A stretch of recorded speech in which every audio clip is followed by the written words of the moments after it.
I'm the compiler of a collection of therapy quotes entitled 1001 Windmills of the Mind.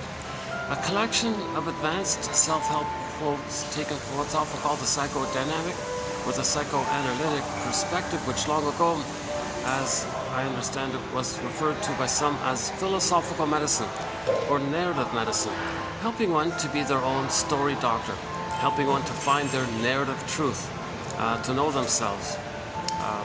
So the idea here being is that most of us, we don't know. That unknownness of ourselves is called the repressed self, the secret self, the second self, the shadow soul. It's the one who walks with me, who's not like me, who is me. Someone's living my life, I know nothing about him. In literature, it's the motif of the double character. So the idea is that much of our real self is in this repressed self. But we're missing something if we're not coming from our real self.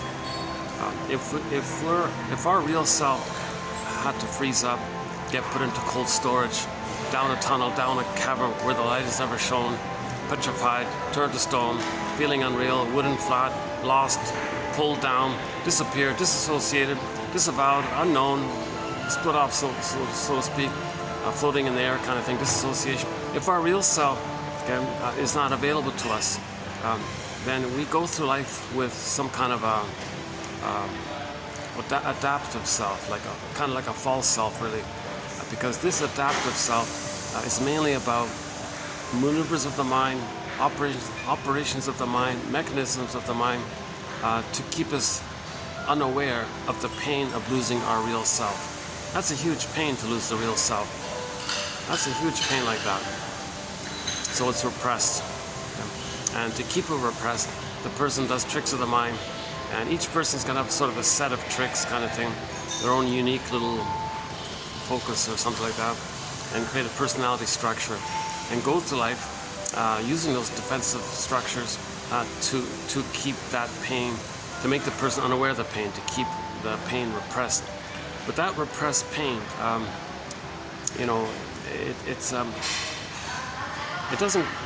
it's still there, like it doesn't go away just because you deny and repress it, so you project, you blame others, either or thinking, coaxing people, being manic, double think, like you're not present to your feelings, you're not coming from your embodiment. So the real self means we come from our sense of self, like an ontological self, like a home within, a home within. We all live in a psychic house, says Robert Bly, called the soul castle. So that's kind of like feeling embodied kind of thing. Kristen Wilson says if you're not in your body, you're not making sense, literally. And it's disembodied discourse that causes all these confusions and problems. Because when people lose their real self and they're going through life with a false self, let's say, that false self does two things. Keep you distracted and away from the pain, and plus still search for the love that you needed so you can have your real self. While you're running away from the truth that you lost the real self, you're still searching for it. It doesn't work. You only get back your real self if you admit the painful, if you get your story, you know the true story, what really happened kind of thing.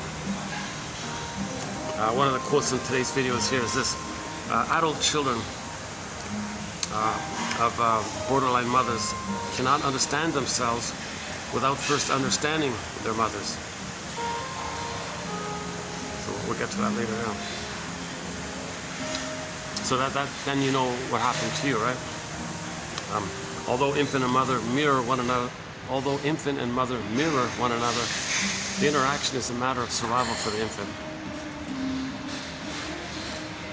So and that's going to make the child what kind of person he's going to be based on his relationship with his mother, obviously.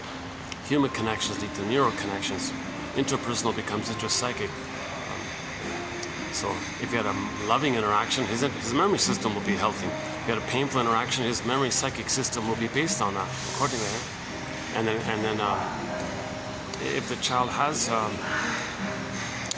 child is put into a situation where he feels so much pain around his identity, I mean his real self-identity. The word of the year by the Merriam-Webster Dictionary Company last year, 2023, was authentic. So we're all born with an authentic, real self. It's there. It's our sense of being connected to ourselves, our embodiment. I feel, therefore I amness. The serene, inexhaustible fullness of being, like your beingness feeling. Okay. You're not in your head with false ideas all the time. You're coming from a felt sense of being, like you're. A lot of people call it embodiment, like you feel embodied somehow. And when you have that connection to your ontological self, okay, your existential self, your identity, like your sense of self, the natural animating emotion from that is something pleasurable. Usually it's the joy character, the serene, inexhaustible fullness of being, a calm, pleasurable feeling. That's the natural state of affairs. I feel, therefore I am. If you have your amness, you're going to feel pleasant, obviously. Okay, and then with your amness, that means you received. You didn't lose your amness. If you have your amness, you didn't lose it. So if you have your amness, that means there was no trauma that forced the person to squelch their amness. So if they have their amness, then they can feel. And when they feel a wide range of feelings, needed feelings, appropriate feelings, aliveness of feelings. Yeah, like the sun, it radiates. So it's like a warm feeling. And the baseline, the animating emotion, like the baseline natural emotion for a person in normal development is the joy character. That's actually normal, like to feel kind of calm and relaxed and in a good mood and reasonable, like not just temporarily in a good mood because you ate a box of cookies, not that kind of thing. We're talking about embodiment, not tricking your brain to release too much serotonin. Oh wow, what a feeling, like that. Not like that, right? Because then you depend on the cookies, and if you don't get the cookies, right? And then you're in a panic like that, right? So that's not it. So eating cookies is a defense mechanism to not feel the pain of losing your identity, right? Your authentic self. So there's a famous gap, a very common split, quote-unquote split people talk about. This gap or split between the real self that's undeveloped, hence the phrase arrested development, developmental arrested development, or some kind of fixation in our development. Okay, so that's the real self that's frozen early on, but we can still develop in every other way. With our adaptive mind, we can still get 10 PhDs, 10 medals, 10 awards, billions of dollars, whatever the case is. They can still develop in all these other areas. But we live to the extent that we feel. So even though someone has fame and prestige and power and all this, they can still feel unheard, lonely, unloved. It can still be like that because and even though a person might be wildly successful or something, they don't feel pleasure. They don't more losses usually. They might not even feel gratitude. They might still be envious of people. They might become bitter curmudgeons and things. Like why? Well, it doesn't make sense if you have so much success and all that. Why would you be a greedy, envious, petty, stingy curmudgeon or something like that? Doesn't make quite sense. Doesn't make sense like that, right? So all the material, so people can develop in these other areas, but the thing is, we live to the extent that we feel. What we're looking is for our home, our inner home. We're looking for ourselves. We're looking for ourselves. Right? So when we say we're looking for ourselves and know thyself, it's the real self, the authentic self. That's pretty good that Merriam-Webster identified that word as being the word of the year, because I think is we're looking for that. There's so much fakeness going on. Well, we're looking for not only in propaganda. I mean like what story is true, what's not. No, I don't mean like that. I mean like we're looking for our personal authenticity, right? Being authentic within as well.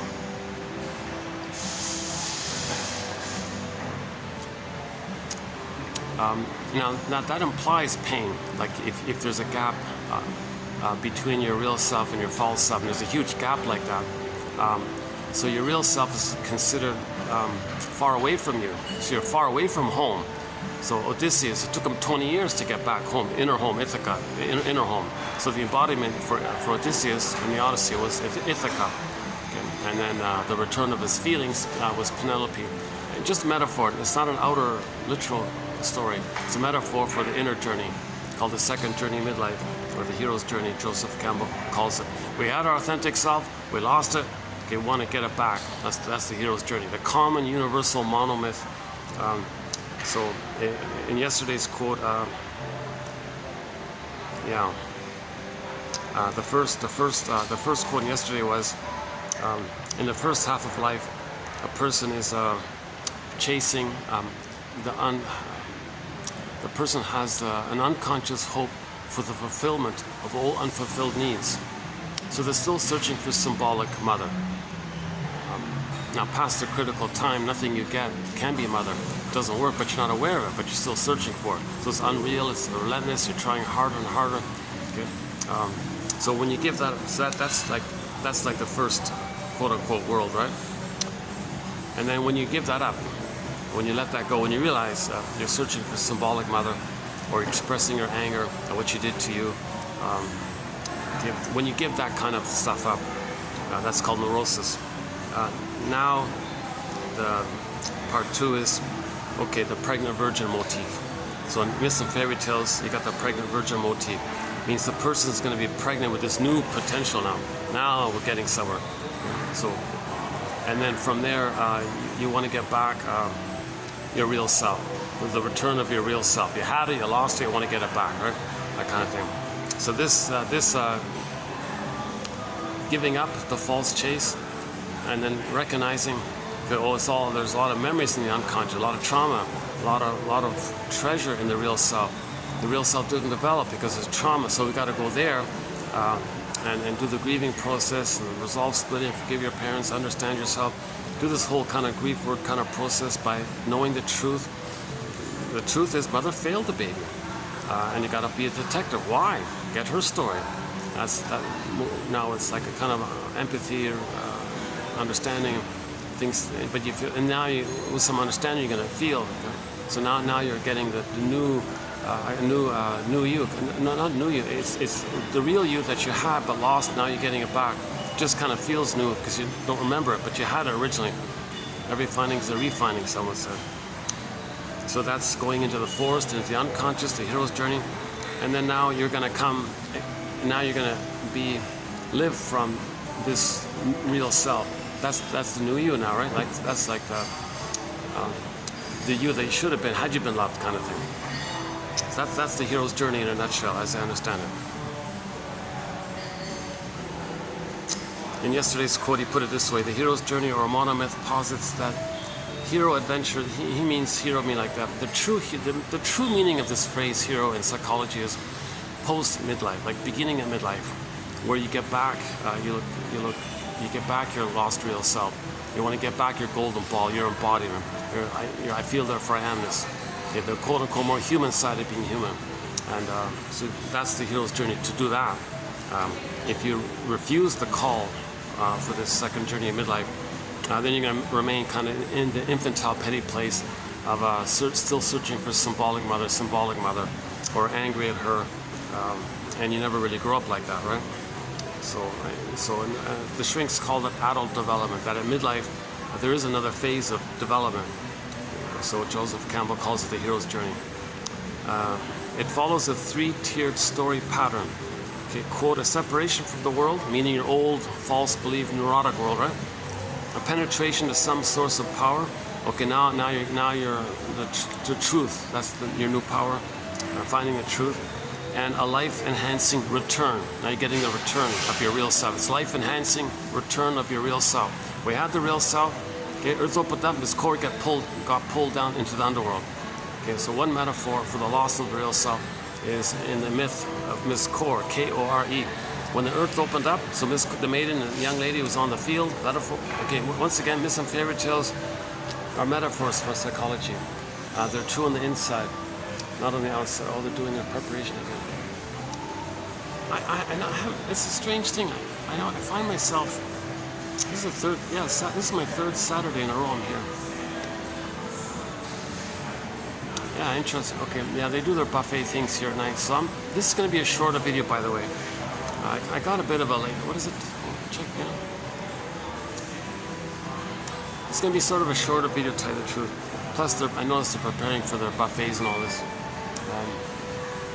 I'm still having a little bit of an off day. I'm not feeling really fully refreshed and all that, but I want to keep posting these excellent quotes. So once again, we have 10,000 quotes in our collection. You know, they look like this kind of thing, some short, some long. Yeah, so we have 2,000 pages like this, single spaced.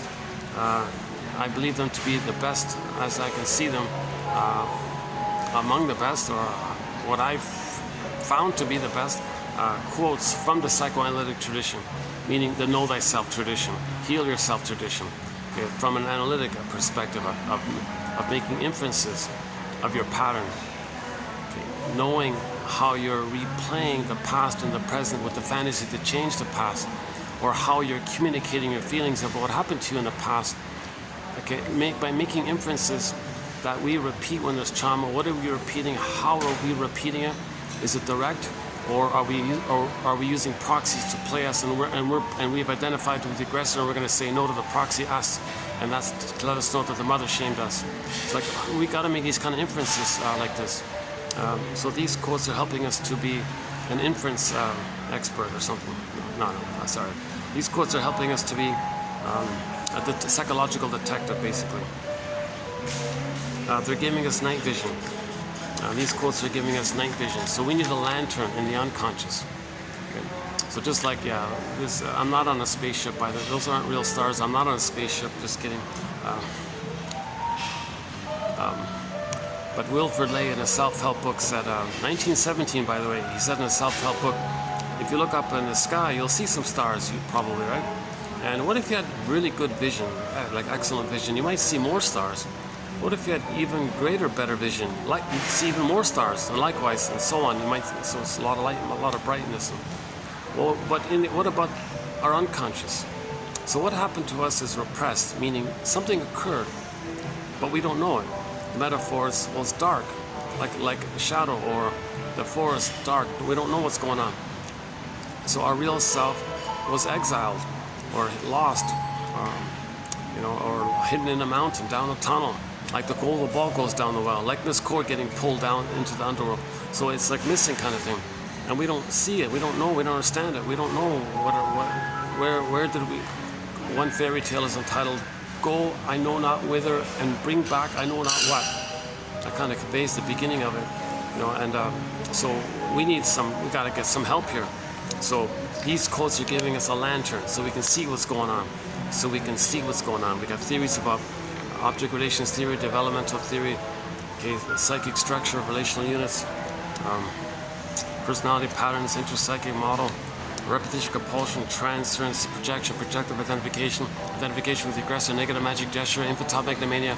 Okay, and we got all these little theories here, and they're helpful. They're like little candles. So we can see things a little bit. Not perfect, and they're like clues. Another way, kind of like clues maybe. Some clues lead to better ideas. So you're being the detective. So these are all like clues.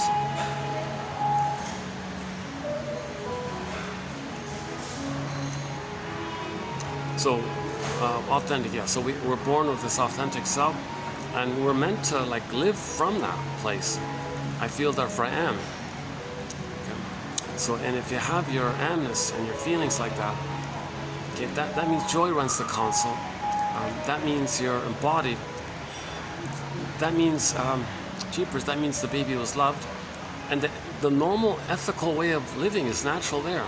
So the behavior is ethical and moral and kind and caring and all one family. It's more normal like that. But when that's missing, okay, people are confused, people are projecting, people are scared, they're transferring the crazy images they make in their mind as a baby when there's trauma, fly it around all over the place, or act like it and believe everyone is it. So we're kind of not making sense when there's trauma.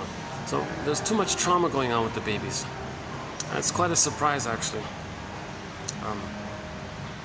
So there's a thing called attachment trauma. That's the main one, attachment trauma. Developmental trauma, interpersonal trauma, relational trauma. Attachment trauma, I think, kind of conveys it. Some people call it betrayal trauma, where the mother betrays the baby. Little things will do it. Mothers say, oh, no big deal. No, that's not true. You have to have soul vision for the baby. A lot of mothers do not have soul vision for the baby because they didn't receive it themselves, so they don't know it. And when they shame their own baby, that they're communicating. They're trying to say that their mother shamed them, i.e., they need to make that inference. They need to make that inference. If the mother's soul blind to their baby, they got to make the inference. Wait a minute. Wait a minute here. Was my mother soul blind to me? Is that why I'm soul blind to the baby? Not seeing the baby's feelings and needs, not recognizing the baby's personhood and feelings and needs and developmental needs, and making excuses. She's being soul blind. So if you can catch yourself, yesterday's quote was by Alice Miller. Let's see, do we have it here? Andy here. Alice Miller has this one here. Hang on here.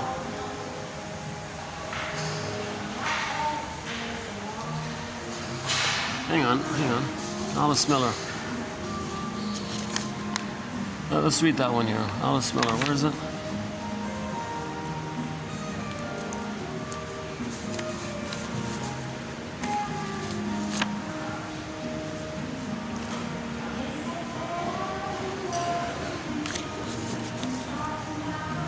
Alice Miller, where are you, Alice Miller?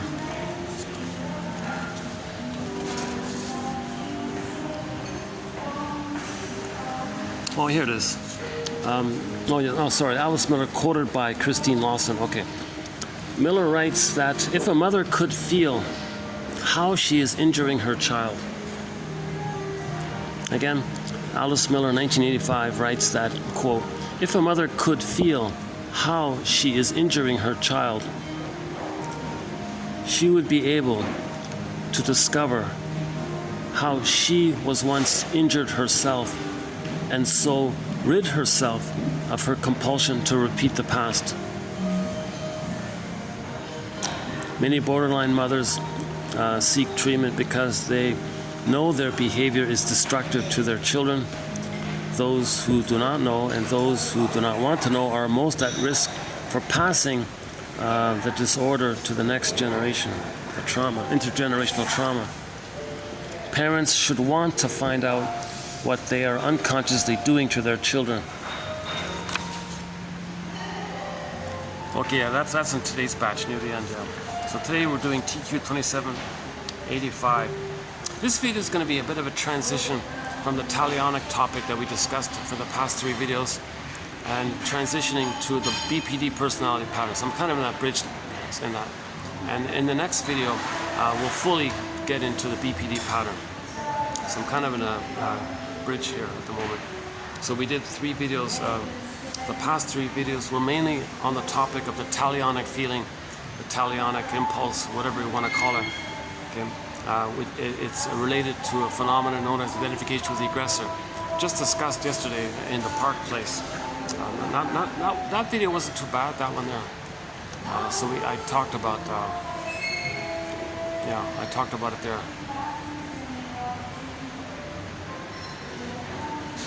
Maybe I'm thinking, let's do this. Let me just read through the quotes we did for the past 3 videos.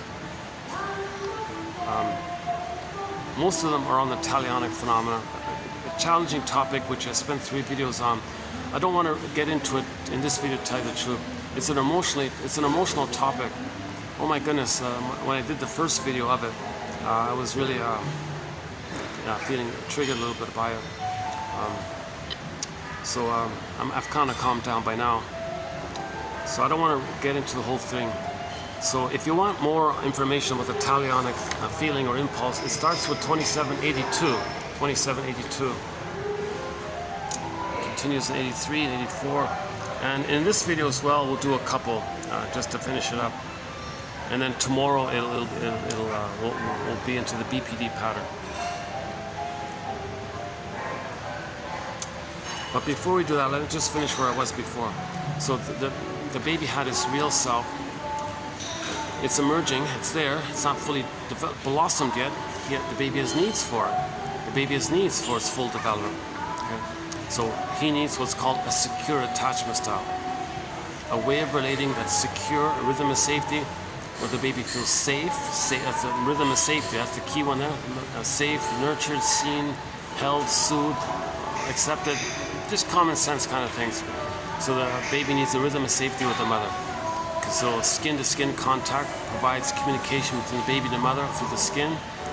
And the skin is like a bridge between the emotions in the baby and the emotions in the mother. And the emotional communication takes place back and forth. So you need the skin-to-skin contact.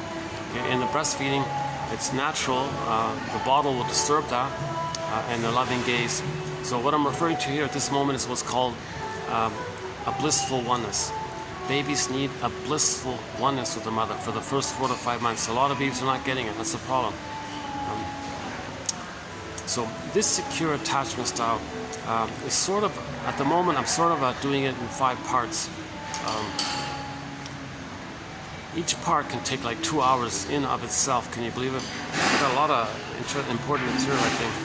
But just to do a table of contents of it, babies need a secure attachment style, right? Let's just call it that, right? A secure attachment style. Part one of it is that the baby has paradise in the uterus. When he's in the uterus, he's in a welcoming womb. Okay? He's floating around in the amniotic sac, eyes are closed. He's got his authentic self, so we're given that. So he's living from his authentic self. So his feelings animate there, so he's in a pleasurable sensation there.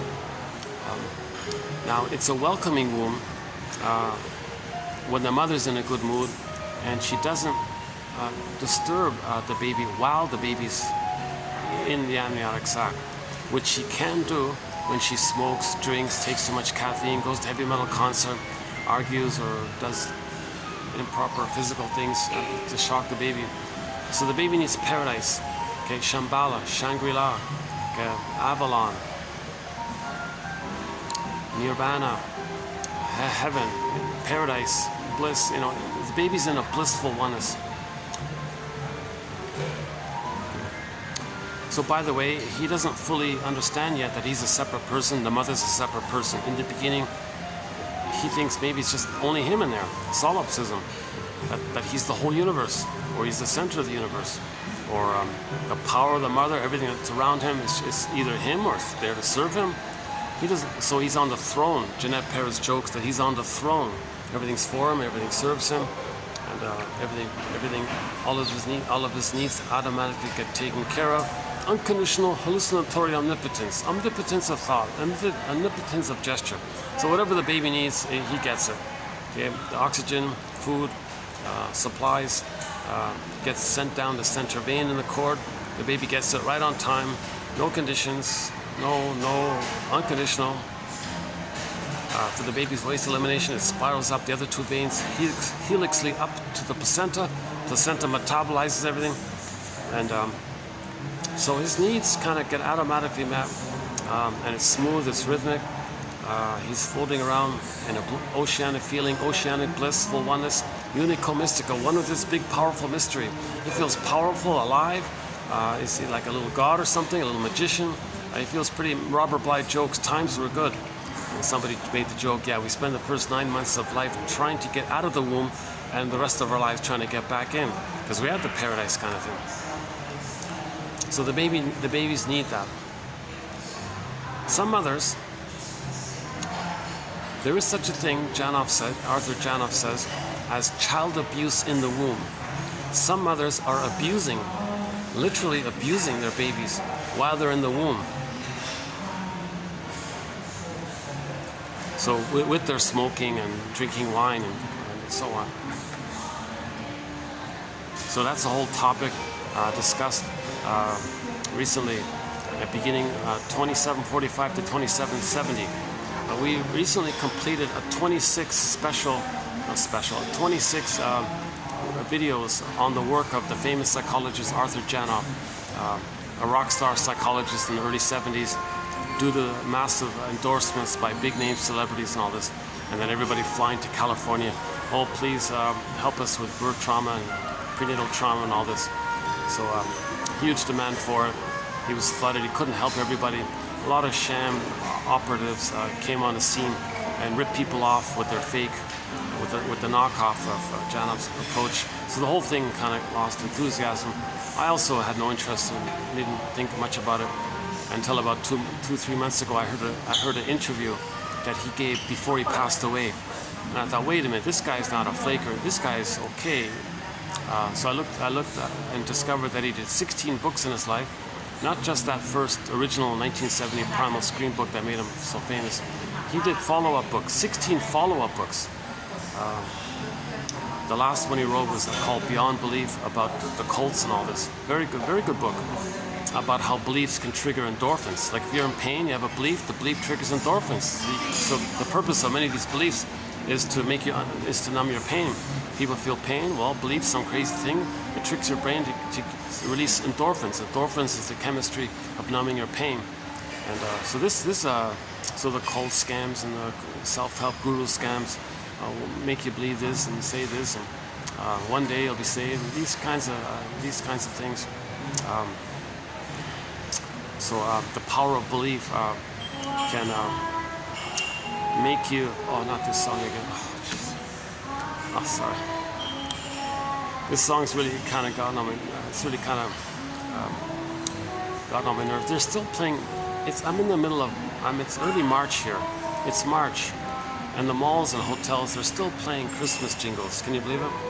It started in October, late, like end of October, right before Halloween, and then it's not on. It's not constantly on, but they'll include a couple of Christmas jingles in a 1 hour looped soundtrack or something.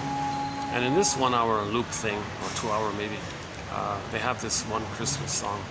It's kind of like, you gotta be kidding me. I've heard this stuff for 5 months already. You still... Hold on. I mean, it's not a bad song or anything, it's just enough already kind of thing.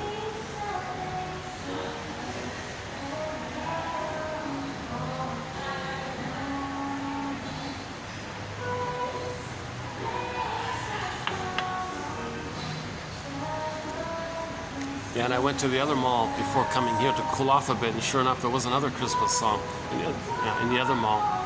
Now I'm here, and I'm hearing another one again. So let's wait 2 minutes. Give me a 2-minute break to let this thing pass. Was that it? Oh, no, it's still going on. Hold on, yeah. Or what I can do is maybe I can talk over it by reading something here.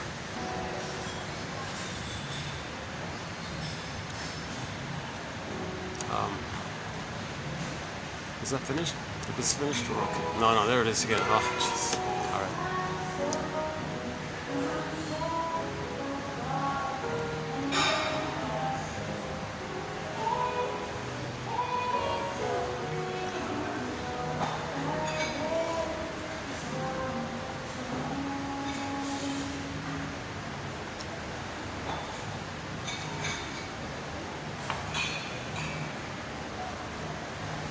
I mean, really, is it some subliminal trick somebody has to make people think, oh, I gotta buy Christmas gifts or something, Christmas is coming? Is that what they're trying to do? To boost sales or something?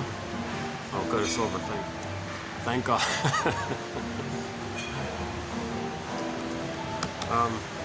So let's go back to the 5 parts of what's called a secure attachment style. The baby needs a secure attachment style. So part 1 of it is paradise in the uterus. Robert Black jokes that the baby's in ecstasy. He's in a blissful kind of place. Okay? It's called blissful oneness. The baby has a feeling of blissful oneness. Again, it's symbiotic. He thinks he owns the mother, he controls the mother, rules the mother. It belongs to him. That the mother belongs to him or is him. Either it is him, so it's a part of him, or it belongs to him, or it's just there to serve him. He feels like a king like that. So he thinks he rules the world, right? The universe kind of thing. Master of the universe, put it that way, right? The baby inside thinks he's master of the universe, put it that way. And so this, the jargon for this is infantile megalomania. Okay? It's hugely ironic because he isn't a little god or a king. He's this passive, helpless little baby just trying to grow and develop. But the psychology is, he's the master of the universe. Huh? It's called infantile megalomania, grandiosity. Okay, the glorified self, the idealized self. Okay? And there's a few other jargon phrases for the. I don't use the ego ideal one. That's I guess too mixed up with that one. The ego ideal. Yeah. Okay. Yeah. I'm tempted to comment on that. So let's put that one aside for the time being. Let's just stick with the basics. Okay. Primary narcissism, infantile megalomania, etc.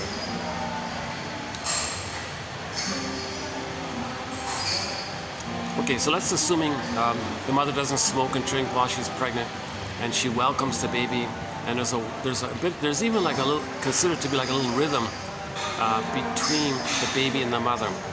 Like there's like the mother can sense where the baby's at, what's going on with the baby, and the baby can have that memory that mother was present to the baby. Babies need your presence, not your presence, right? So children need your presence, not your present, gifts present. So babies have that feeling, unconscious feeling, that mother was present to me. She noticed me and had consideration and regard, a positive regard for me, and warm, welcoming, holding kind of feeling. So there's like a loving vibe there going on, and the child picks it up kind of thing. That might be part of the paradise. But anyways, as long as there's no caffeine and mother's not watching scary films and all this and loud, shocking noises going on. As long as the baby's in paradise. That's part one. And there's a few more points in there. So yeah, I'm not going to do the whole 2 hours. Let's just comment at that. The second part of the secure attachment style is the birth, the actual birth process. Okay, so we talk about Le Boyer, okay, his famous book, Birth Without Violence, 1975 book. Okay, the work of Klaus and Kennel about the time sensitivity of that birthing moment when the mother produces lots of hormones to help the baby attach, and it helps her to sink in and be attuned to the baby's signals. And then leave the cord, leave the placenta. It's called the lotus birth. And so don't put the baby on a scale, don't remove the baby, just hand the baby directly. Okay, now we're talking about the position the mothers maybe can consider taking to help facilitate a natural smooth birth. It's not supposed to be painful. And there's a discussion on YouTube by a physiotherapist I noticed where she's discussing the pros and cons of the different positions a mother can take. And some positions, according to her, provide the optimal chance for a natural birth. Because certain positions allow maximum space for the spacing and the ease for the mother to tilt the tailbone back to allow the space, and the contractions from the back to the front, plus a little gravity with the contractions. The mother can scoop the baby, hand it to her front, leave the smells, leave the muck, just leave it all there. Let the baby keep the cord, keep the placenta. They hand the baby directly to them, barring, I'm not a doctor, my disclaimer, I'm not a midwife, doula, nutritionist, gynecologist, just so to keep that in mind, my disclaimer, I'm not a shrink in all this. I'm just passing on the quotes and discussing them. I'm trying to learn this myself. Each person has to decide for themselves what's useful or not kind of thing. Robert Bly, when he speaks to an audience, he tells the audience, dear audience, 30% of what you're going to hear tonight is wrong. It's up to you to figure out which 30%. So likewise, in these quotes and these discussions, each person's got to figure out your mission, should you choose to accept it, is to do that. So judge these quotes for yourself, between you and the quotes. So number one, try not to judge this by yours truly. I have anxiety. I haven't been analyzed. I only have BA. Number two, keep in mind that psychoanalysis is not a magic breast. There's no magic formulaic words here. In the unconscious, sometimes words equals milk. Well, there's no magic milk like that. There's no magic words milk that you hear and you're going to be healed. No, it's not like that. It's to raise your ability and skill to be your own detective, to self-analyze yourself. We need little tools like this. So we're passing on some of these little tools or clues kind of thing. So to help each person be their own detective. In the therapy process, it's not like the shrink is active and the client is passive and doesn't know what's going on. It's quite the opposite. The shrink teaches the client how to fish. So teaching the client to make interpretations from his free association. And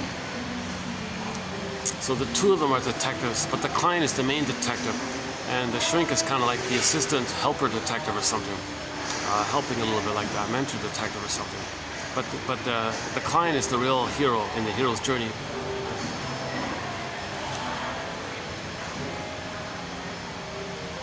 Okay, there's 2 hours of material about the natural birth. Okay, part 3 is the blissful oneness for the first 4 to 5 months, called the extended social womb. The baby had an original biological womb. Well, he needs like an interpersonal womb, a mother-infant dual unity, a mother-infant paradisical dual unity. Okay, that's got to continue. The paradise he had inside, it's got to continue for the first 4 to 5 months. And that's why this birthing, by the second part about the birth, if there's severe birth, if there's birth trauma there, it can disrupt that. And then the child doesn't enter into the blissful oneness. That's severe trauma now, because he doesn't develop anymore. His authentic self gets frozen, petrified, turned to stone, unreal, down a tunnel, down a cavern. He's traumatized. He has arrested development right at birth, even in terms of the real self. So he'll have quite an angry modality in his life, because he'll be in constant survival mode and in anger. Anger meaning the aggression to control the mother, change the mother. Come on, mother, be a loving mother. Don't traumatize me, mother. What are you doing to me, mother? So he'll go through life wanting to control every little thing, because he'll unfinished business with her, sees the frustrating mother onto the world, and is in battle with everyone, kind of thing. So that could be the bully pattern, the Iago pattern, narcissistic pattern. A lot of very difficult personality patterns can develop when the baby doesn't get the blissful oneness. So that's very important, that we don't want something that happens at birth to prevent the baby and the mother establishing a blissful oneness between the two of them. Okay, so the baby and the mother is meant to have a blissful oneness. So the 3 parts: skin to skin contact, Dorina Pines. Okay, the mother, the gaze one, Mary Ayers, her famous book, won an award about the loving gaze and all this, and then the natural breastfeeding. The baby's expecting the natural nipple, the mother's nipple, and there's nerve lines in there, so that the nerves in the child line up with the nerves in the mother, and it's like a cable there, and they can communicate. And the mother has the ability to understand the baby's signals, and she can make the adjustment. So there's a paradise that continues. There's the oneness continues with the skin to skin, natural breastfeeding, loving gaze thing. The 3 parts there, that establishes the continued blissful mother-infant dual unity, blissful symbiotic merging oneness. So that's that song "Constant Craving." My guess is, I'm craving. What am I craving for? Cause maybe the person didn't get it. Didn't get that, so maybe that's their constant yearning to merge with somebody. They call it merger hunger. Actually, tomorrow's quote, I'll do a preview of it. Yeah, there's one guy referred to that so that's coming up. So we don't want the baby to have his merging needs unmet. The baby has merging needs, symbiotic needs, merging needs, right? He needs to be merged with the mother for the first 4 to 5 months. That's a key one there, because a lot of babies aren't getting this. Okay, so one suggestion was maybe mothers just stay in bed 4 to 5 months. Let the baby sleep, skin to skin. Okay? You don't keep the room warm, candles, mother in a good mood, and no one separates the two. Remember, it's a dual unity. No one picks up the baby and removes the baby from the mother, because in the baby's emotions, he doesn't understand time. He's going, who took me away from my mother? I have no mother now. Baby doesn't understand time. He'll freeze up there. That's a theory, huh? A little harmless, innocent little thing like that. The father picks up the baby or something, or the grandmother picks up the baby. Oh, hi there. I'm your grandmother. I'm your father. Well, whoever you are, I hate you because you took me away from my mother. You're this dangerous stranger. And he's creating images in his mind of monsters and things. And so you gotta preserve the attitude that it's an infant dual unity. It's just like when you see a pregnant mother, right? A woman who's pregnant, it's like 2 of them is kind of one like that. Keep that image or keep that attitude in mind for the first 4 to 5 months. Baby sleeps, instead of inside, he's outside on the land world, from the water world to the land world. Just put the baby on the front like that, and he can nurse when he needs, he can feed when he needs. It's all baby led, and mother's there all the time. Maybe a mother carries the baby gently when she needs to use the restroom, kind of thing. Keep that constant skin to skin, natural breastfeeding and loving gaze attitude for the first 4 to 5 months. The baby needs an extended paradise. Okay? Humans come out too early. They need an extended womb. So that's that's also called a psychological egg. Now, if they get this psychological egg, then they can go through then they can reach a psychological birth. So another importance of this mother-infant dual unity, the first 4 to 5 months, the blissful oneness, the continuation of the blissful oneness being like the psychological egg now in terms of from psychological development. If they don't get that egg or that phase, there won't be a psychological birth at ballpark age 3. So no egg, no birth, he needs that egg. So that's the role of the mother, to provide this blissful oneness. And the family members can support that, you know. And for example, the father in the delivery room, and the doctor's about to snip the cord. Oh no, you don't you dare. Procedure, don't you dare. Place the baby, leave the cord, leave placenta, put the baby on the front. Baby's waiting for her. He has an expectation for her. It's a natural thing for her. Just step aside, I'll hand the baby directly. Oh no, I gotta wait. No, I don't care about your a traumatic bureaucratic procedure to traumatize the baby. You're not going to traumatize my baby. So maybe the role of the father is to be a little if there's some kind of crude, cold, mechanical labor thing going on. So he maybe he can protect the baby in this area, because the mother can't maybe, you know, before this, they got to select a doctor beforehand. So doctor, when the baby comes out, you're going to hand them directly to me, right? Right. So you have these understandings beforehand. That can be a big help. But just in case, have the father there, and he can, protect the baby here, and say, no, you don't put the baby on a scale. You don't put him on a table. You don't put him in another room. You don't put him. I don't care what. Is there a dire medical emergency here? No, it's just procedure. Okay, then this is nonsense. Just gently hand the baby to the mother, right? Place him on the front. He's looking. He's going to search around. Where's the nipple? Where's the nipple? He's searching around. He has this innate knowledge. To find and latch on and suckle and all is good. He gets that. And some doctors break that when they remove the baby. So there's a lot of material about the birth and the first 4 to 5 months. I could spend 2 hours on it from what I know about Klaus and Kennel and so on.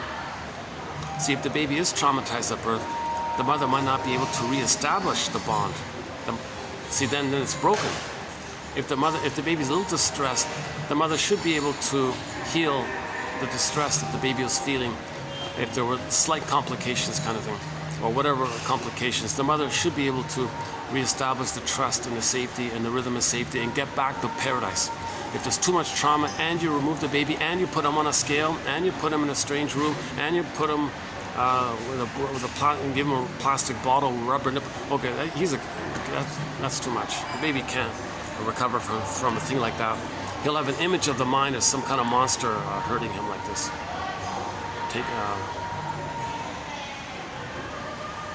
One second.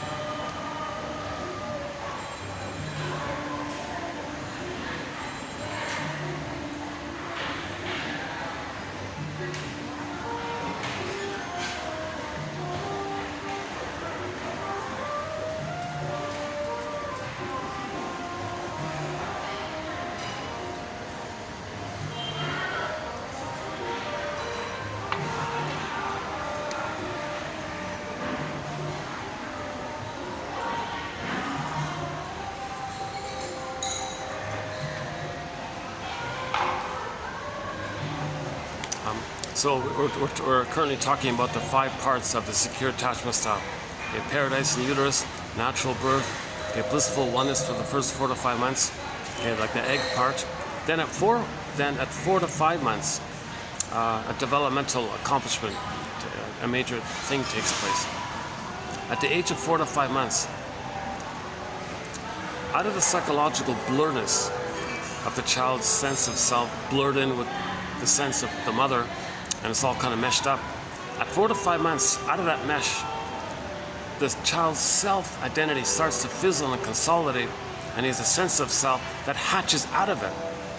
Now he's getting his sense of self, his ontological self, his development is taking place, okay, toward his psychological birth. Now this hatching out process is gradual. It begins at 4 to 5 months on average, and it continues up until the age of 3.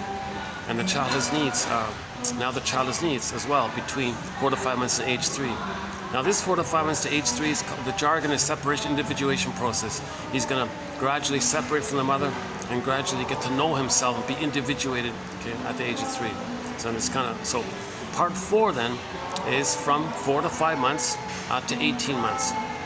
Okay, 18 months is another critical time, because that idea that the baby thinks he's a little god like this on the throne like this, infantile megalomania is all about him, that kind of stuff. At 18 months, his what they call reality ego, his conscious ego, recognizes that he's not a little god, that he's a member of the human family and all this, and others are members of the human traumatized family, and we're all like one human family like this. So he recognizes that he's a person in his own right, others are people in their own right, others are people, others have feelings, he is a person, he has feelings, he has needs and psychology and rights, and others are trying to do this, and they're looking for love, and maybe he's wanting to develop, maybe they're traumatized, maybe he's confused. There's more ambivalence, there's more humanist area, right? Whereas before 18 months, none of that complexity is there. He's an infantile god, everything serves him. And if he doesn't get what he wants, he's enraged or something like that. And so that's called narcissism. The bully patterns are there, the stinger personality patterns are there, Iaguas are there. Okay, and there's a lot of hate and envy and greed and all this. And they're always preserving the quest to be on the throne like this. Lack of empathy for others, lack of feeling for themselves and others. So there's a lot of, the most difficult personality patterns, we're calling the stinger personality patterns, develop when there's trauma before 18 months. So between 4 to 5 months and 18 months, the child is hatching, and now he can physically move around away from the mother. Now he can crawl around, now he's going to walk and run and crawl and jump and hop and skip and all this. Now the child's got motor skills, by the way. Interesting thing that takes place at the same time. Why do you think he's a little god up until 18 months? And now he has the ability to walk and crawl and all this. Now he's got motor skills and all this. Now he's kind of hatching out of the egg now. So between 4 to 5 months and 18 months, he's going to like run around. The junior toddler is going to like run around like this. And he kind of thinks that everything's still his. He rules the world. Hence that obnoxious song, everybody wants to rule the world. Okay, no, first of all, nonsense. Not all babies are traumatized prior to 18 months. Those who were traumatized prior to 18 months might find that fantasy appealing because that need for it wasn't met. So babies have a need to think in a delusion that they own the world, they rule the world, kind of. Okay? So let the baby have that. In other words, the mother is not meant to rebuff him. All she's got to do, gently keep him safe, distract him so he doesn't put a fork in the socket or electrical socket or something like that. Just distract him gently. Just don't rebuff him or shame him or hurt him or punish him for his antics and all this between 4 to 5 months and 18 months. Let him have that love affair with the world. Let him think the world is his oyster. Let him think he's a little god and he's a Superman and he's a unique Superman. He's special Superman, Power Man, and he owns it all. He's like the Superman, like the Spider-Man film. He can fly, hop, he can run around like. And he can jump skyscraper to skyscraper, he can spin here, a little bit, and he's kind of excited like that. He's kind of remember in the Spider-Man film, the live action one, I think it's 2012 was it? When he got his skills and he was flying around. I remember how they spent a lot of time letting him feel fun with his new powers. I thought that's a tip-off to that phase, I think. Maybe that's a tip-off to that phase, I was thinking.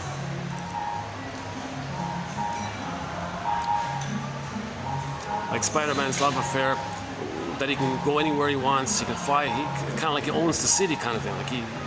So the child running around in, let's say, a place like this here, running around, meanwhile, this is all mine, cool, like he's having fun kind of thing.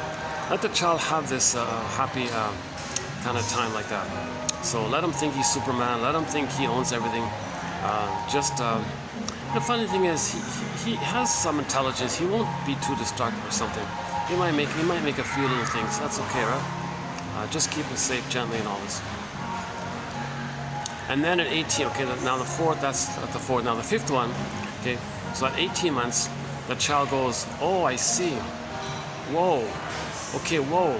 Oh, I get it.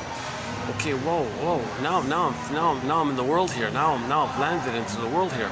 Now I'm not Superman flying around. I'm now in the world. So now Voyager, seek thou forth and find yourself. Now he's the last phase is called the rapprochement phase. So the role of the mother at this time is to function more as what they call a secure base to provide the baby what people call emotional refueling. All that means is that when the baby explores his environment, he's going to run around. He's going to run around even further now, right? He's more of an explorer and all this. Now he's not fully individuated yet. He's still a toddler, right? Now at some point he's going to be overwhelmed and freak out, right? So he'll run back to his mother. Mother, are you there? And the mother says, I'm here. That's it. She doesn't do anything else, really. She doesn't have to, like, try to recreate a blissful oneness together. That's a regression. You don't want to go backward like that. All she does is, I'm here. Oh, mother's there. That's an important message for the child, because the message is he can discover himself, learn his interests, become more autonomous, and then not really need the mother later on. So he's in that phase where he's learning so much about himself, what he likes, what his interests are, understanding the world himself and all this. And in that process, he doesn't lose the mother in that process. So in other words, let's say the child does run off, finds a frog, grabs the frog. Mother, look at the frog. I want to show you this frog I got. Okay, and if the mother rebuffs him and says, oh, I'm busy. Oh, don't take that icky thing here. Get it out of here. I'm busy. Don't bother. Okay, boof. Now he's frozen there. Because he'll get the message, gee, I'm just trying to learn. And I lose my mother. She punishes me and I lose her. Oh, I can't lose her. I can't be on my own yet. Okay, don't learn. Don't be curious. Don't study or don't, right? So the mothers what they can do is a thing called communicative matching, or kind of like, as I understand, like a little improv. Oh, the frog, cool. Wow, that's an awesome looking frog. Wow. Let's feed him. Do you know what does he like to eat? I don't know what he's like to. Oh, let's look it up online here. What do frogs like to eat? Let's give him some food. Okay, all right. So she can like share what she knows, and like a little bit like a coach kind of thing. Not too much, just a little bit, to give him the message that it's okay for you to learn, and you learning means you're going to be more autonomous, not really need me, and I'm okay with that, the mother says. Okay? In other words, the baby's not getting the message, which some mothers give, which is, wait a minute, I need you. Don't be too free here. I need you to be around at my beck and call. I want to emotionally control you because I don't want to feel alone.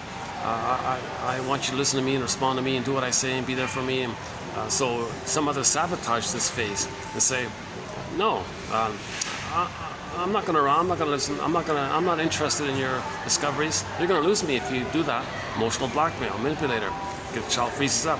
So some others are afraid to be abandoned if the child is too psychologically autonomous. So they can abuse their child at that place. So the need for the child is for communicative matching, the rapprochement phase, where he just runs around, discovers, touches base, message, mother says you're safe, you can learn, you can come back anytime, I'm safe, I'm here, you can discover, I'm safe, you can, as much as you want, back and forth like a rapprochement, go and come back, rapprochement phase. I'm always here, I'm a safe base kind of thing. And then finally at age 3, okay, the psychological birth, just a ballpark phrase. No one has a perfect psychological birth. It's just a made-up idea by Margaret Mahler, one of our mentors, but it's not a bad construct anyways. At the age of 3, the child's mindset, his blueprint, his internal model in his mind, the mapping that he's going to go through with, how he's going to see the world, it's normal. But he's a person, okay, 3-dimensional, okay, and 2 sides to a story, to himself, and others are the same. That's called whole object relating. So others are people, he's a person. I'm okay, you're okay. So that's normal development if he gets his needs met during those 5 parts of the secure attachment style. according to when the trauma takes place in those 5 parts, a personality pattern can spring around it. So that's a whole separate topic of the various stinger personality. Now, all of them, the ones prior to 18 months are called the stinger personality patterns, and the issue of the talionic feeling comes from there, by the way. Okay, because before 18 months, babies do a desperate thing where they identify with the aggressor, find proxies to play them and shame them, believing he's true to the blueprint of mother shaming him, because he's going to be the shamer who shames himself. Too painful, find others to play him and shame them. So that's a talionic, this whole talionic feeling or mode or modality or attitude is sort of in that stinger kind of place. If the trauma is in that rapprochement phase, basically, he's more of a clinger and a pleaser, still trying to move forward to I'm okay, you're okay. The stingers give up on development. They reject development.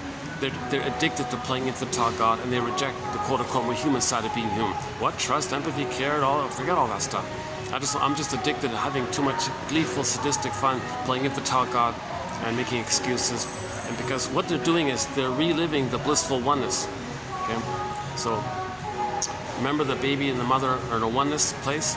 If he doesn't get enough love to hatch out, he's still there.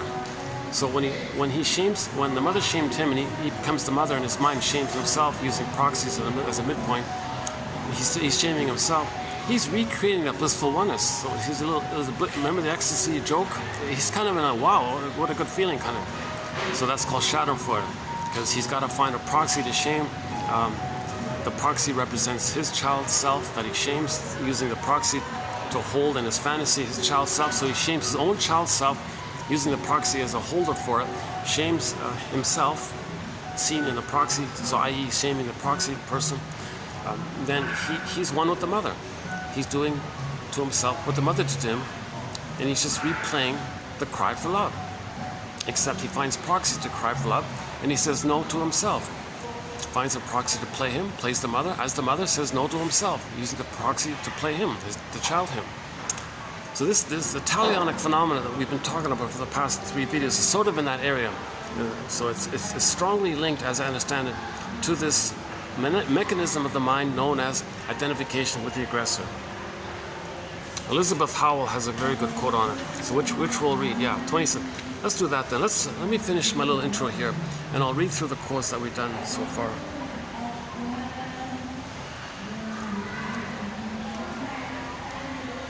Okay, so the child has a basic, so word of the year, authentic, right? Back to that. So the child has a need for a secure attachment style. 5 parts we just listed the 5 parts. That's considered a primal need, a raw, basic, ordinary, too pure need, right? Now, if that need's not met, what's the child going to do? Meaning, if the mother doesn't meet the needs, what's the child going to do? What's the child going to do? Well, as a desperate emergency measure, he's going to take his real self that didn't blossom yet, just like a little little seedling kind of thing, didn't blossom yet. He's going to, I got to protect it. I got to hide it. Dark, force, unconscious, hides it in there. Okay, so that the image, to represent the innocence of it all, maybe in some fairy tales, the baby is put on a boat down the river to another unknown land kind of thing. Or he puts his embodiment, his soul, his real self into cold storage. That's called emotional hypothermia, emotional coma, emotional catatonia. Okay, the one image for this is the woolly mammoth frozen in that block of ice. Actually, you know what's funny? This morning I saw a little news, little trivia tidbit. Hundreds of people, when they passed away, paid some money to put their body in what's it called, liquid hydrogen or something, to freeze it like that, thinking that there may be a future ability to bring the person back to life. So those characters don't want to they're still searching for glory. They're still searching for the infantile megalomania. They're still searching symbolically for mother's love. They didn't admit the loss. See, they don't admit human mortality or like that, right? Even, let's say, there is some scientific thing in the future that can utilize that body, and it's not going to be the same. Their consciousness is, their psychology is, I don't know.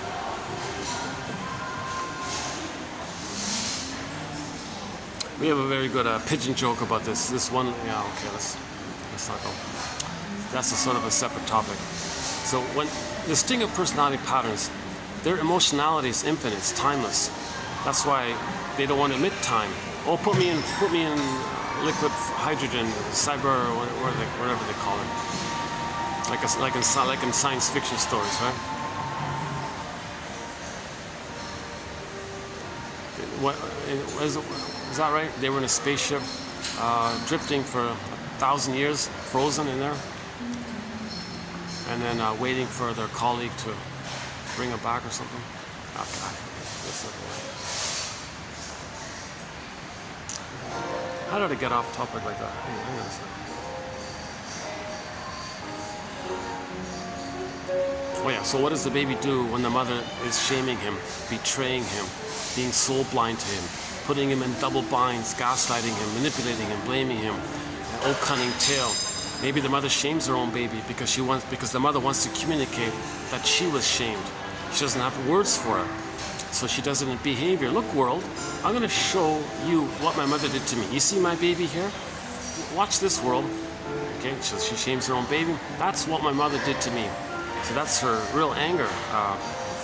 Now, at the same time, it's meant for her to catch herself and not do that, to realize, oh my God, that's what I'm thinking, that's what my mother did to me. Maybe something like that. Oh, cunning tale. So some mothers are engaged in intergenerational trauma where they shame their own child, using the child as a proxy for their lost babyhood time, make the baby cry for love, and they say no to their own baby, okay, because the mother identified with her mother, repeating that interaction. So the mother in the middle is now the grandmother. So the mother in the middle, thinking she's the grandmother, places her baby, the youngest one, in the role of the middle one as a baby, and shames the baby, the youngest one, replaying the original dynamic between the mother and the grandmother, the middle and the older one, the oldest one. Oh, cunning tale. So this is due to a thing called repetition compulsion. When there's trauma, we repeat and recreate, reenact the thing in the past, hoping to magically change the past, get the love that was needed in the past, called repetition compulsion. So some people, some mothers identify with the aggressor, have a baby. All right, baby, you're going to play me when I was a baby. I'm going to play my mother when I was a baby. Now, baby, you have needs, right? Well, I'm going to say no to you because that's what my mother did to me, and I'm recreating it. So, baby, you cry for love. You'll be the proxy for me when I was a baby. Come on, baby, ask me for love. And then, so the mother, no, I'm going to refuse you. Okay? So that's recreating what happened to her. She, using the baby as a proxy for her innocence, she identifies with the aggressor and replays the original scene with that mother where the mother shamed her. Oh, cunning tale. Sometimes mother's a baby and says, at last, I'm going to brainwash. She might say, she might feel entitled to brainwash the baby to take care of her and placate her and mollify her and soothe her and never let her feel alone and accompany her and do what she says and be at her beck and call. And mother wants to control the baby like this because the mother didn't get much love from her mother, so she parentifies the baby. Oh, cunning tale. Okay, this phrase, oh, cunning tale, comes from Emily Dickinson in her poem regarding trauma. A great hope fell. The baby had a great hope, okay, for a secure attachment style. Let's just say he had paradise in uterus. Let's just say he had a normal, good enough birth, or there was no birth trauma. Let's just say that. But then he has a great hope for the blissful oneness of the mother. Let's say it was failed. A great hope fell. You heard no noise. The wreckage was within. The trauma was within. Okay, so the soul froze up, turned to stone, okay, down a tunnel, down a cavern, etc. The wreckage, so now that's called arrested development. That's the wreckage. The development is arrested. That's the wreckage, the damage. Right? You heard no noise. The wreckage was within. Oh, cunning tale. Oh, cunning tale. Maybe the mother felt resentful at the idea that she's supposed to give love when she herself had never received it when she was a baby. Now she's supposed to give it. Oh, cunning tale. Maybe the mother thinks, gee, baby, you're bad timing. You're interrupting my career. Oh, cunning tale. Why is the mother rejecting the baby? Why is she betraying the baby? Why is she being talionic against the baby, kind of thing? Oh, cunning tale. Baby's crying. Mother says, oh, look, my baby doesn't like me. Oh, cunning tale. The baby's not that mother's mother. Okay, so she's transferring the unfinished business with her mother, transfers or displays onto the baby, treats the baby emotionally as if it's her mother back in her nursery. Oh, cunning tale. That led no witnessing. No witness. Okay, so when the baby's traumatized, he's going to have a hard time knowing this. Okay, that's the image of the scarecrow, no brain. Okay. The child's not going to love life. That's the Tin Man without a heart. You can't love life, no heart, no path of heart, not loving life, right? The scarecrow and the Tin Man being like that means the person's going to feel kind of disembodied from themselves. Okay, that's like the cowardly lion character. Now, this is a fairy tale, right? So all of the characters represent one mind, one psyche of one person. They're all true within, elements of the psychology of one person within. So Dorothy is kind of like the part of the psyche is trying to heal things up, line up heart, mind, body, right? Or we can say, be like Dorothy, you know, and recognize that if a person feels disembodied, okay, and they're not loving life, the Tin Man, well, first things first, give the scarecrow a brain. First things first, give the scarecrow a brain. So it's a little bit like Janoff's idea about the evolutionary part, like first brain, second brain, third brain. So the third brain would be like a scarecrow. Okay, the feeling, the heart, that's the Tin Man, and the biology, the body, like the lion. Okay, that's like the first brain. So in healing, you respect that sequence of evolution. You can't bypass your consciousness and try to heal your feelings and your embodiment. You can only heal trauma in your feelings and your embodiment with the aid of your consciousness. The consciousness is like a catcher's mitt or a nest to catch up your feelings that'll come up. It needs a home. Like so, what we're looking for is a belated release of the feelings that couldn't flow when there's trauma. But we need a bladed understanding, a catcher's mitt, to catch the ball. Oh, that's his name, Pat Bohr. Yesterday I was talking about baseball. Pat Bohr, that's his name, Pat Bohr. I was trying to remember the catcher's name from the Blue Jays, the 1992-3 team with Devon White and Candy Maldonado and who are these guys? Alomar's the famous one. Carter, of course, hit the big home run and all this. Who's the other guy? David Winfield, is that right? So one of the main catcher was this Pat Borders guy, right? That Pat Borders guy, he's not going to catch a 95, a ball thrown at 95 miles an hour with his bare hands. Maybe he'll do it once, but I don't know. So you need a catcher's man. You need a catcher's man.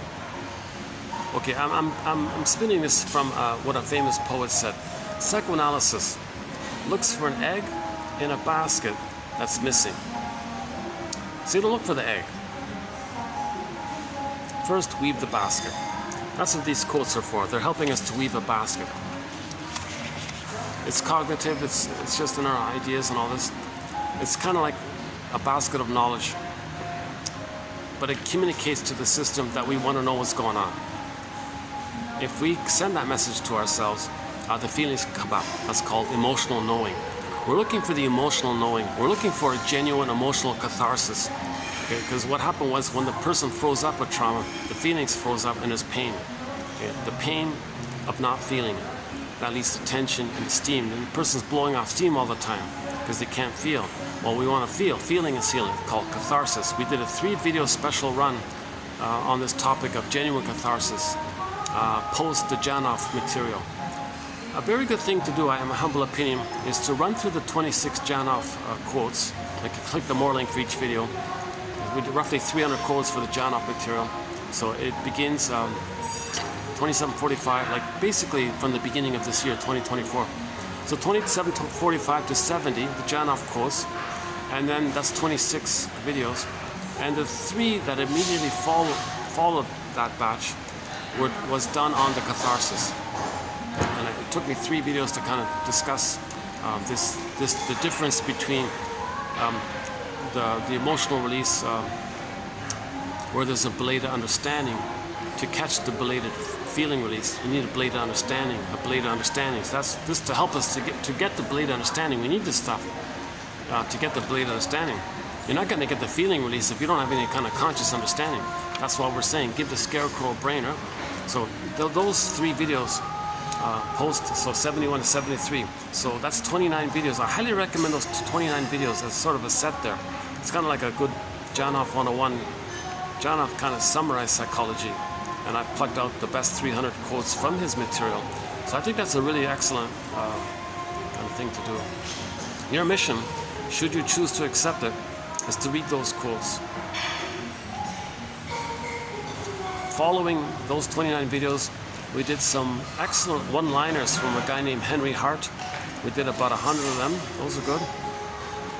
And now we branched off into, now we're currently winding down with a 4-video run, more or less on the talionic phenomenon, which is now, and then the next video is going to bridge into the BPD pattern. So that's sort of the path we're on right now.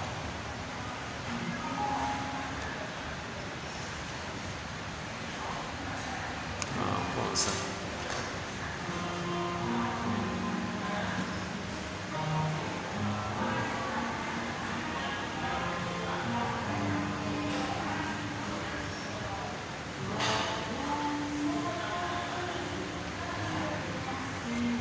Let's just clarify that point a bit. So what does the child do when there's trauma? He puts the soul into cold storage, we mentioned. That's the frozen woolly mammoth image. There's a thing called petrification. It's kind of scared stiff like that. So one image for this is the petrified frogs that the character Maynard Krebs in the old sitcom called The Many Loves of Dobie Gillis. That character Maynard, he had this hobby of collecting petrified frogs, as if to say, hey, everybody, I feel like this. He would hold up the dead frog, and I feel like this inside. Like a metaphor for how he feels, right? He's trying to communicate how he feels. And he did have arrested development, that character, right? He didn't want to grow up, kind of childlike all the time, just wanted to play with his bongos, couldn't listen to the teacher at school. Just a little nice child, kind of helpful little child. He couldn't grow up. He was frozen inside his development. He's afraid to be in the present and to know himself. He's just so afraid. So that's petrification. Okay, so he's a little afraid inside like that. Another common image in missing fairy tales is when there's a character that personifies or metaphorizes a person's embodiment or real self, and that character becomes a statue. Okay, so Echo becomes a statue. Echo becomes a statue. Okay. Faithful John in the Grimm's Tale, Faithful John becomes a statue. So these characters, when they become a statue, that means the things dry up, nothing can flow. And now you're angry, and now you're tense, so you get statuesque emotionally. It's a metaphor for the emotion. Huh? Another common one is the Velveteen Rabbit story. Okay, the stuffed rabbit kept saying, geez, what does it mean to feel real? I want to feel real. A related one is the carpenter guy who took a block of wood and carved out this little figurine of a little boy made out of wood, and then was praying, oh please let this little boy made out of wood, let him be human and alive. So that's a metaphor for how we feel in trauma. We don't feel alive and we don't feel real. We don't feel real and alive. So even though the guy got $1 billion, I don't feel real and alive. I don't cry, I don't smile, I don't have joy, I don't feel grateful. Even though he's got $1 billion, it doesn't matter, right? So we live to the extent that we feel. The jargon for some of this is alexithymia, no words for feelings, emotional illiteracy, you know, because you're not in touch with your feelings. You have no words to. You can't find any words for your feelings. You don't know where your feelings are. Okay, joy and sadness in the Disney film got zooped away, right? And all you got left is the visceral sensation of the stress response, fear and anger of the stress response. That's not feeling, that's more like sensations and the biological neural stress chemistry area. The feelings are joy, sadness, and the range, the golden ball there, the quote-unquote more human side of being human, related to our amness, our embodiment. The fear is related to the first line brain of the survival part of the system. So that Disney film, 2015 Disney film called Inside Out, is very helpful to describe this point about the two kind of groupings of emotions that we have. Okay, so I think most people have heard of the idea that we all have three brains, the famous triune brain or the 3-in-1 brain. So the newest one, called the neocortex, which we grew and developed 150,000 years ago, or whatever it is, and then we called ourselves Homo sapiens, right? So that's the newest brain. So now we can write and read books and speak and all this. So that's the cortex brain, and it makes us aware of us. It makes us aware of our presence and all this, right? So we're conscious of ourselves, kind of thing. And we can do science and write down things. Okay, so we know about the new brain, mainly the so-called new brain. Okay, so, and then the main one of us is the second brain. Okay, the mammal side. We have a body, put it that way. We have a body, the body brain, right? The body and the brain. That's mainly us, right? And the third brain is like the thinking cap, okay, to be used in case there's trauma, to search for what we think we need, or to repress the pain if there's too much pain, and of course many other functions in the third brain. But that's part of the function of the third brain, is to create beliefs to numb the pain, or process the pain if it can, right? A dual function in this area. So the third brain is important for healing. That's why we need to that's why the scarecrow's we got to get the scarecrow brain in order to heal, because the third brain is needed to heal. That's why we have these 10,000 quotes and this whole Know Thyself tradition, which began 10,000 years ago with the first storytellers, the first fairy tales and myths and all this. These are metaphors for psychology. Then you got all the playwrights and the philosophers and the Ibsens and the Goethes and the Lao Tzus and Confucius and all these guys. Confucius was teaching about projection almost 3,000 years ago. One of my favorite quotes on our topic of projection comes from him. He said to his students once, "Dear students, when I'm in a party of 3, I always have 2 teachers. To the one I admire, I try to study from him. To the other in whom I see traits I don't like, I search for those very same traits in myself." That's projection. Something you don't like about yourself, you say others have it to distract you from feeling that it belongs to you. That's like creating a mirror. Okay, that's the means of bringing repressed material to consciousness. So if you identify something you don't like in someone else, chances are it belongs to you. It's not a perfect either or, but generally speaking, especially you investigate it. How am I this? Because that's the way the psyche is making you conscious. You project it out, see it out like a mirror to see it's within. Look in the mirror. So Michael Jackson, look in the mirror, kind of. Man in the mirror.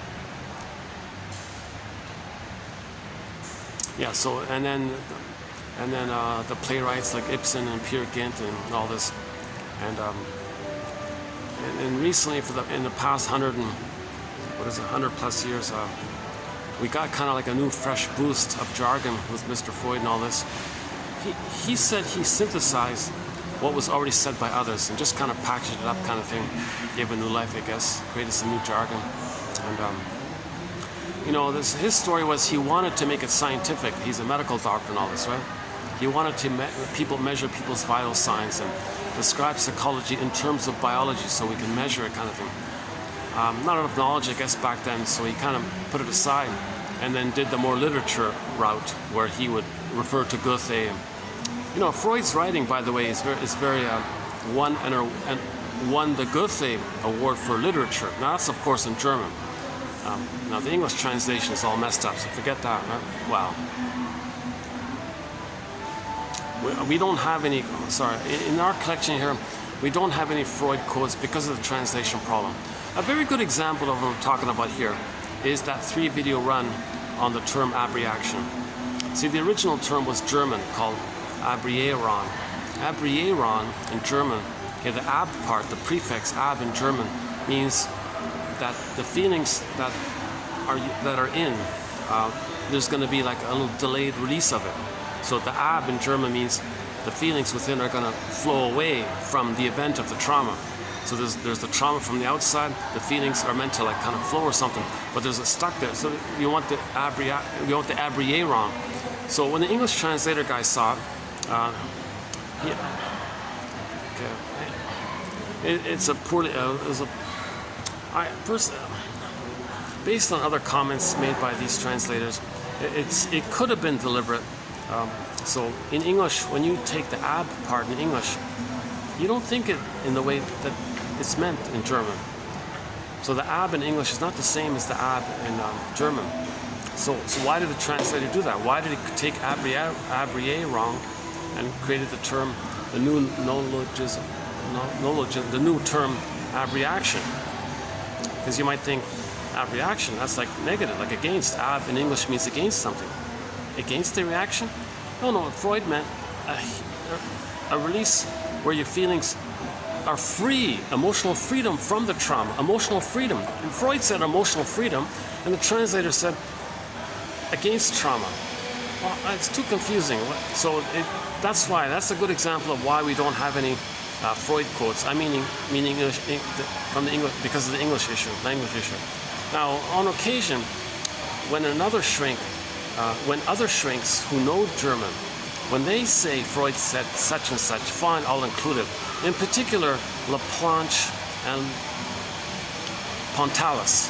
They have an excellent dictionary called The Language of Psychoanalysis, 1969, I think, an excellent dictionary of terms, and they themselves, they know German, and they took it from the original German and put it first into French and then into English.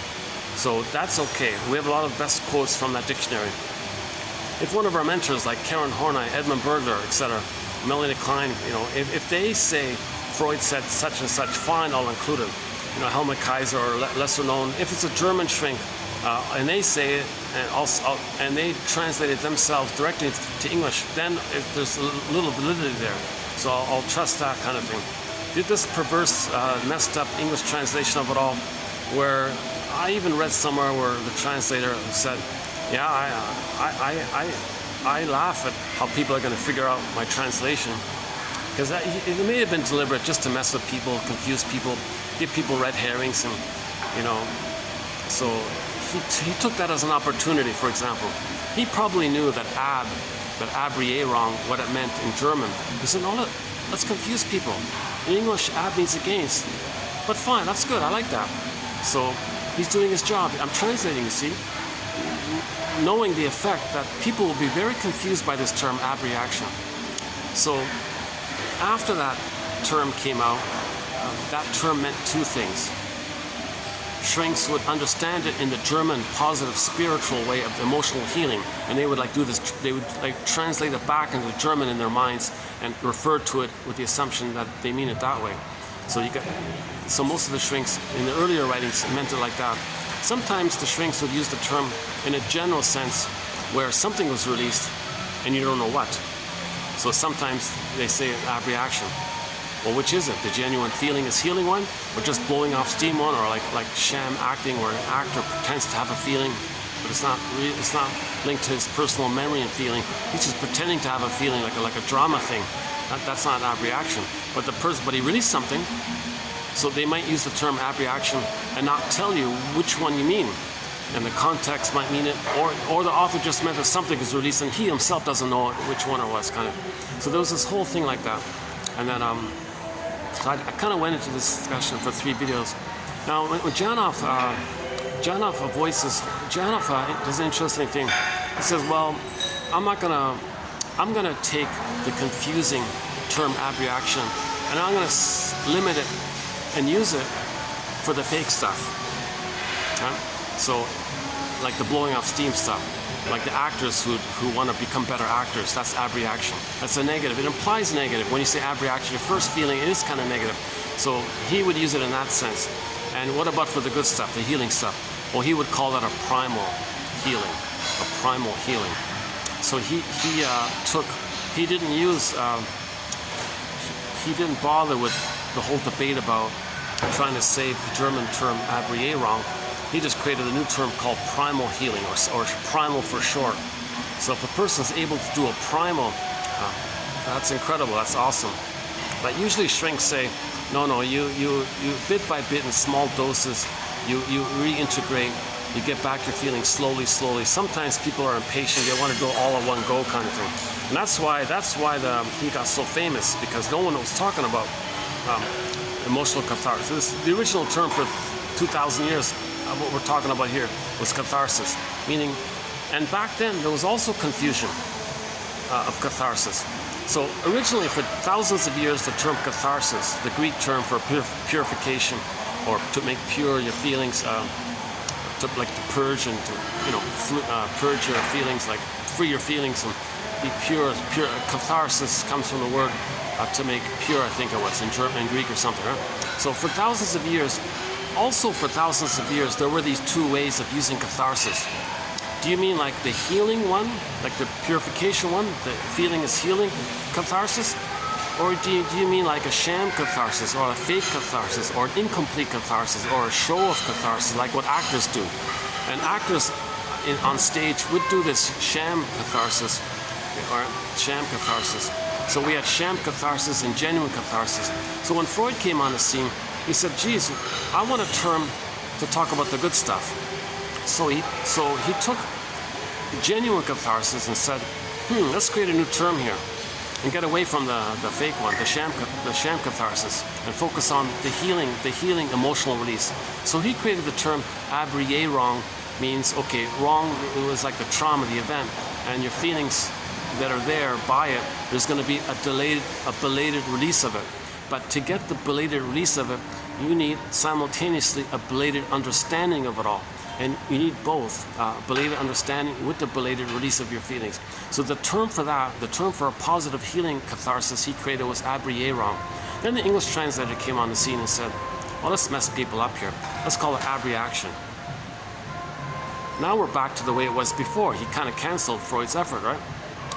So Janov tried to maybe say, some people call Janov Freud 2.0, right? Because, that's a different topic, right? Well, so what we're talking about at the moment is why we don't include, why we have 10,000 quotes from psychoanalysis, but there are no Freud quotes, nothing, zilch, not even one. With the one exception of Henry Hart, he has a few notes of his where he summarized what Freud's. I kind of trust him for some reason. He might be the only exception of an author I'm including who maybe doesn't know German. I don't even know. There's no information about him. Interesting case. Some guy named Henry Hart, born 1890 something, quietly made notes, kind of like the Coles notes. He did the Coles notes for psychoanalysis. We can maybe nickname it Hart's notes. All he did was made like a one-liner. He'd read an article and create all these one-liners to summarize the main point or highlight something or what was the article about. And he did thousands of them. He did like 1,000 plus pages of it. Maybe 10, I haven't counted it, like 10,000, let's just say 10,000 plus little zingers like that. And I'm in the midst of it myself now, right? So, I like his little summary statements, and I feel like, okay, a couple of times he said that Freud says such and such. He writes in a clear kind of way. You know, I'm gonna make an exception here. If Mr. Hart says it, I'll include it. That's like the one time, because I'm not sure if he knows German or not. I don't know. There's no information about him. What a treasure that his notebook got digitized just last year. I just found it.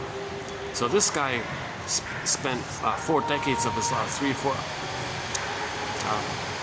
I think it was 3 decades of it.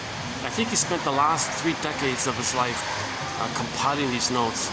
So he spent 30 years immersed in this, and he created this massive 4-volume, like Hart's Notes kind of thing. Finally, before he passed away, he got it published. I noticed he tried to publish it like little booklets or something. And you can even find some old booklets of it at one point. Anyways, never mind the booklets. So before he passed away in 1971 or something, it finally got published. I never knew it. I never heard of it. Never knew it existed. I don't know how many copies there were. Luckily, some university library discarded it. Thank you. We don't want it sitting on the bottom of a shelf collecting dust. A rare gem of a book like this. So it got discarded, and I guess ultimately it got digitized on a digital library. And it's the only copy in existence that I know of. Oh, with the one exception of another university that says they have it in their basement, and it's only available to the students of that university, and you can only see it in person. Oh brother, give me a break. So there's really only one digitized copy around, and I'm very nervous about it because a lot of psychology books are being withdrawn and deleted from the internet. A very sad thing that's happening. So before possibly this one also gets removed, I'm trying to pluck out the best, the top. My guess is there's going to be about the top 300. So of this 10,000 quotes, I'm going to pluck out the top 300, I think. I've done 100 already, and I'm about a third way through, right? So I think we're going to have a roughly 300 top one-liners from Henry Hart. So that's the one exception where I'm including reference to what Freud said in this Hart notebook, because the guy's a genius. The guy's brilliant genius to read all this material and create this massive encyclopedia of one-liners related to. And he gives you the reference, you know, like if you like a one-liner, if you like one of his zingers, I'm calling them Hart's id bits. In tribute to the comic psychoanalysis, they had a little section there called id bits. The id just means the energy that's repressed. All of your own life force that you're not using, okay, it's powerful, it's blocked like that. That's called the id. So we want to make the unconscious conscious. Where id was, ego shall be, make the unconscious conscious. So in the comic psychoanalysis, 1955 comic psychoanalysis,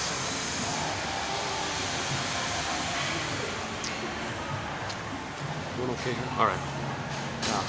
This is one of the rare sort of spots I can find. This is another. I've got two really good places where I can do videos. The Swan place and the spaceship place here.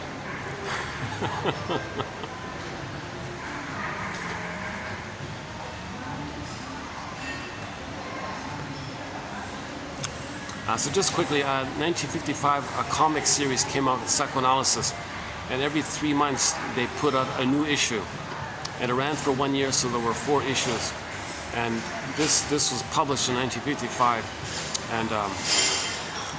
and 4 years ago, in 2020, it got digitized, so that's a huge boost for healing the soul.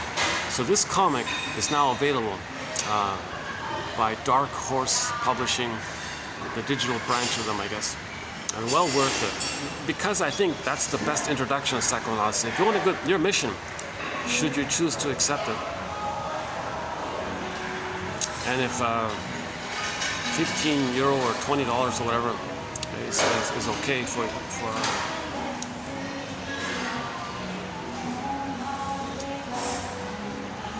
if you can get it somehow,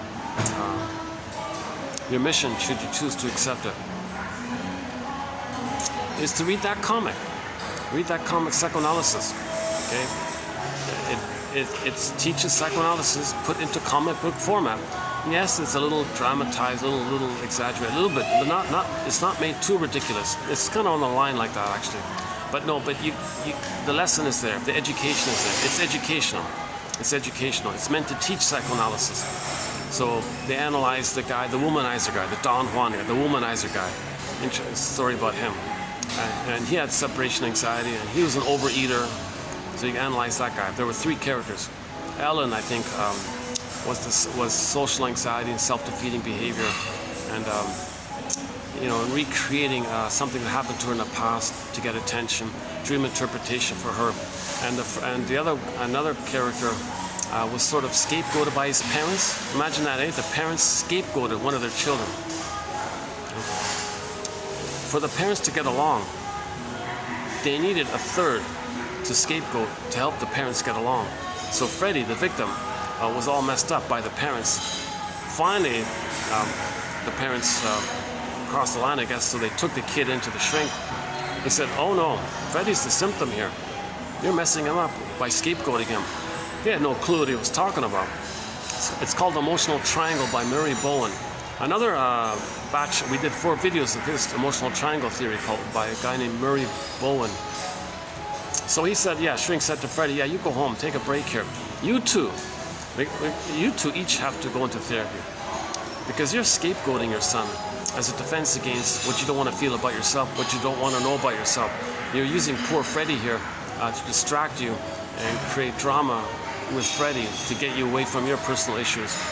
And the mother was shocked and, what, me? I'm a perfect mother. Me, I'm a perfect father. How dare you say that we're not the best, good parents? Look at all we do.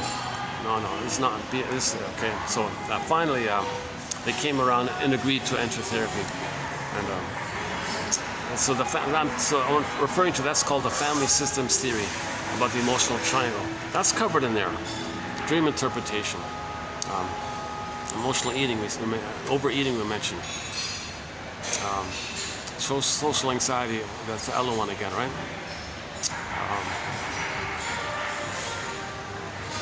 You know, and the whole toxic masculinity modality, this aggressive bully kind of character, he's sort of in there as well, right? So anyways, there were 3 fictional characters. One did 3 sessions, another one did 4, and the third did 5. So the 12 therapy sessions, all dramatized in comic book format. The artist was a little famous, nice, colorful, you know, pretty good with the graphics and all this. And in that comic series, the complete run, so you get all 4 issues in one little bundle. It's all, you get the complete run. And in that, in those comics, they had like a little separate box on the side called id bits, just like little trivia, you know, like the name of Freud's dog, that kind of thing. Just some fun little trivia from psychoanalysis. So I've been calling Hart's notes Hart's id bits because it's just like little interesting little tidbits about things. So anyways, okay, so this is all in reference to why we don't include Freud's quotes in our collection here. The quotes in our collection, I'm trying to honor the formula by a guy named Grice. He calls it Grice's criteria for communication. Are the quotes relevant to healing the soul? Okay, that's pretty clear. Yes, we're on topic. All of these quotes address this issue of how do we heal from attachment trauma? How do we get back the golden ball? Okay, so it's relevant like that. The manner, is it friendly? Oh yes, these are medical doctors. These are soul doctors. They did self-analysis and they want to heal others and share their knowledge. They're part of the healing, nature's drive for healing. Okay, so yes, the quotes are warm and friendly and they're helpful, and 90% come from the medical. But when we say shrinks, we mean the shrinks who's medical doctors who specialize in the talking cure, using talk therapy analytic talk therapy. It's not a magic breast, it's just making links, noticing patterns, giving interpretations, clarifying things. Did you notice this? Why'd you do that? And being a caring witness and letting the person free associate. Well, what does that remind you of? And go on, what does that remind you? Now, did you notice when you talked about this, you changed the topic? Yeah, I did, because the feeling came up. Okay, stay with it. Ride the vehicle of your feeling. And what does it remind you of? Take it back kind of thing. Oh yeah, that reminds me of back then. Okay, so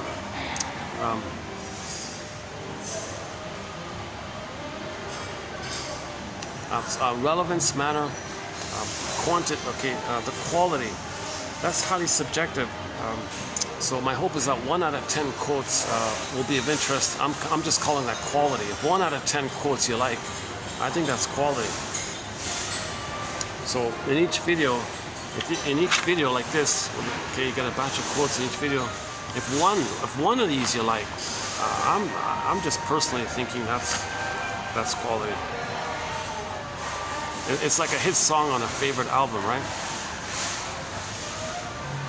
Like if your favorite band puts out a new album, and one song you love, well, that's, you know, you might, I'm thinking sort of in those terms. It's considered a success if the album has one hit on it, right? Like a one-hit wonder kind of thing. Yeah, I just noticed a news item yesterday. The Doobie Brothers are getting back together.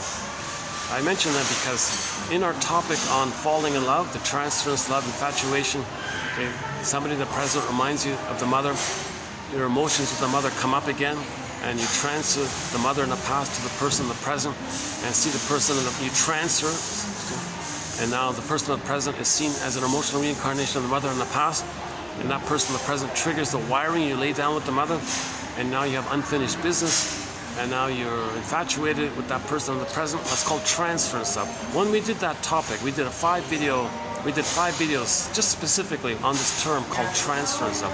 The difference between like regular love and transference stuff. So our linked song was the Doobie Brothers' song, What a Fool Believes. Great song. If you look up the lyrics, and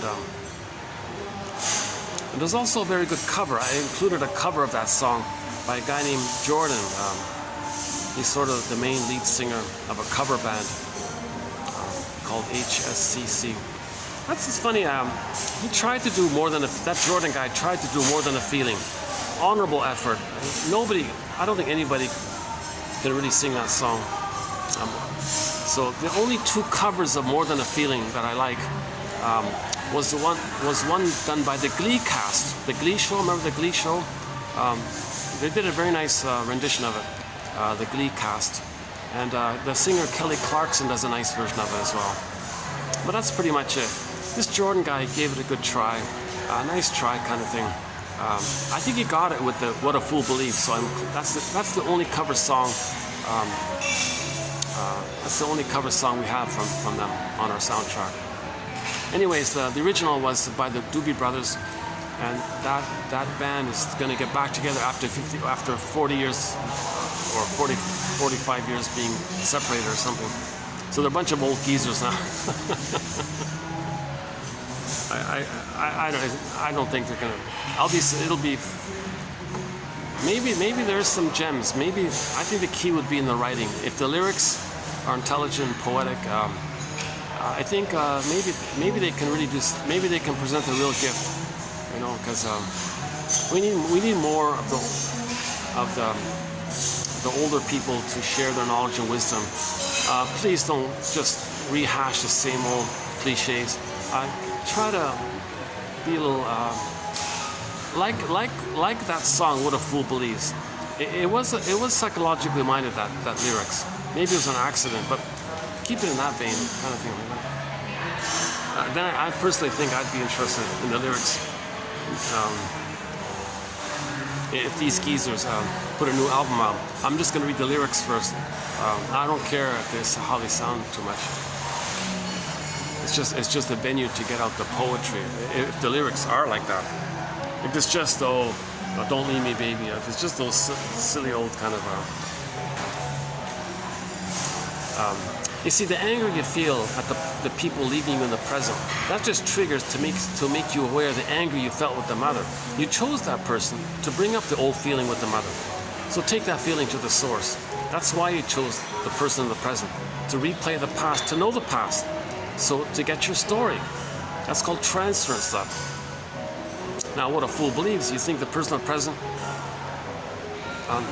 you think magically they're going to be the good mother that you needed back, the archaic good mother breast experience back in the nursery, time machine, morphing machine. What a fool believes. You can't. That's not going to happen. What a fool believes. So we're all fools in love, right? In transference love. That's not love when you expect somebody in the present to give you what you needed back in the nursery, but they can't. But you're excited because they remind you of the mother. And now you're back with the mother emotionally. And now finally mother's going to do it right and provide the soothing and secure attachment style that the person needed. The person in the present isn't the mother in the past, so it's not going to work. What a fool believes.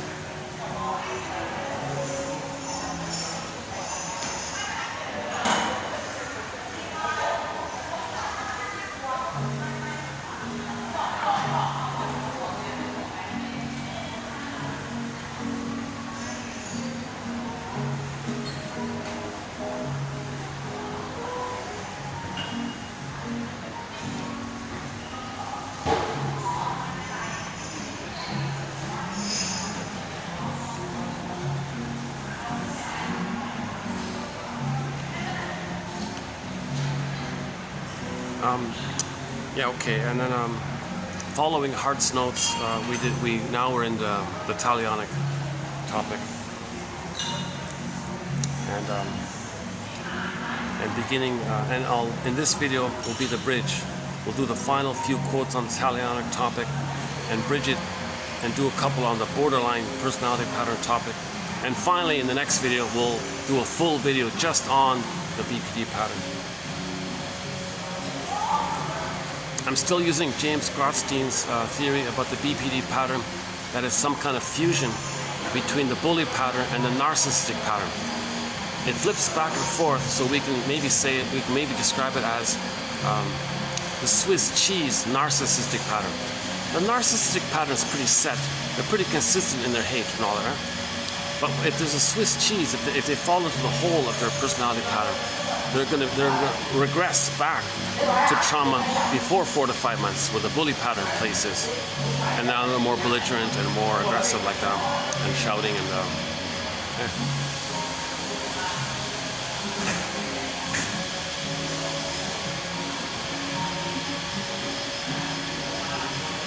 Oh, I'm just noticing some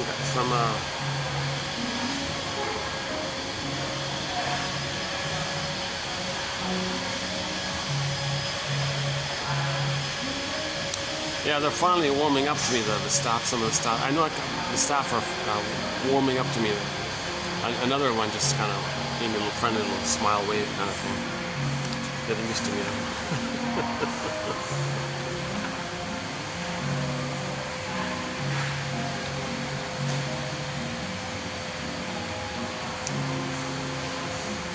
Okay, so we talked about the secure attachment style and the 5 parts of it. Not fully, just identified the idea of it.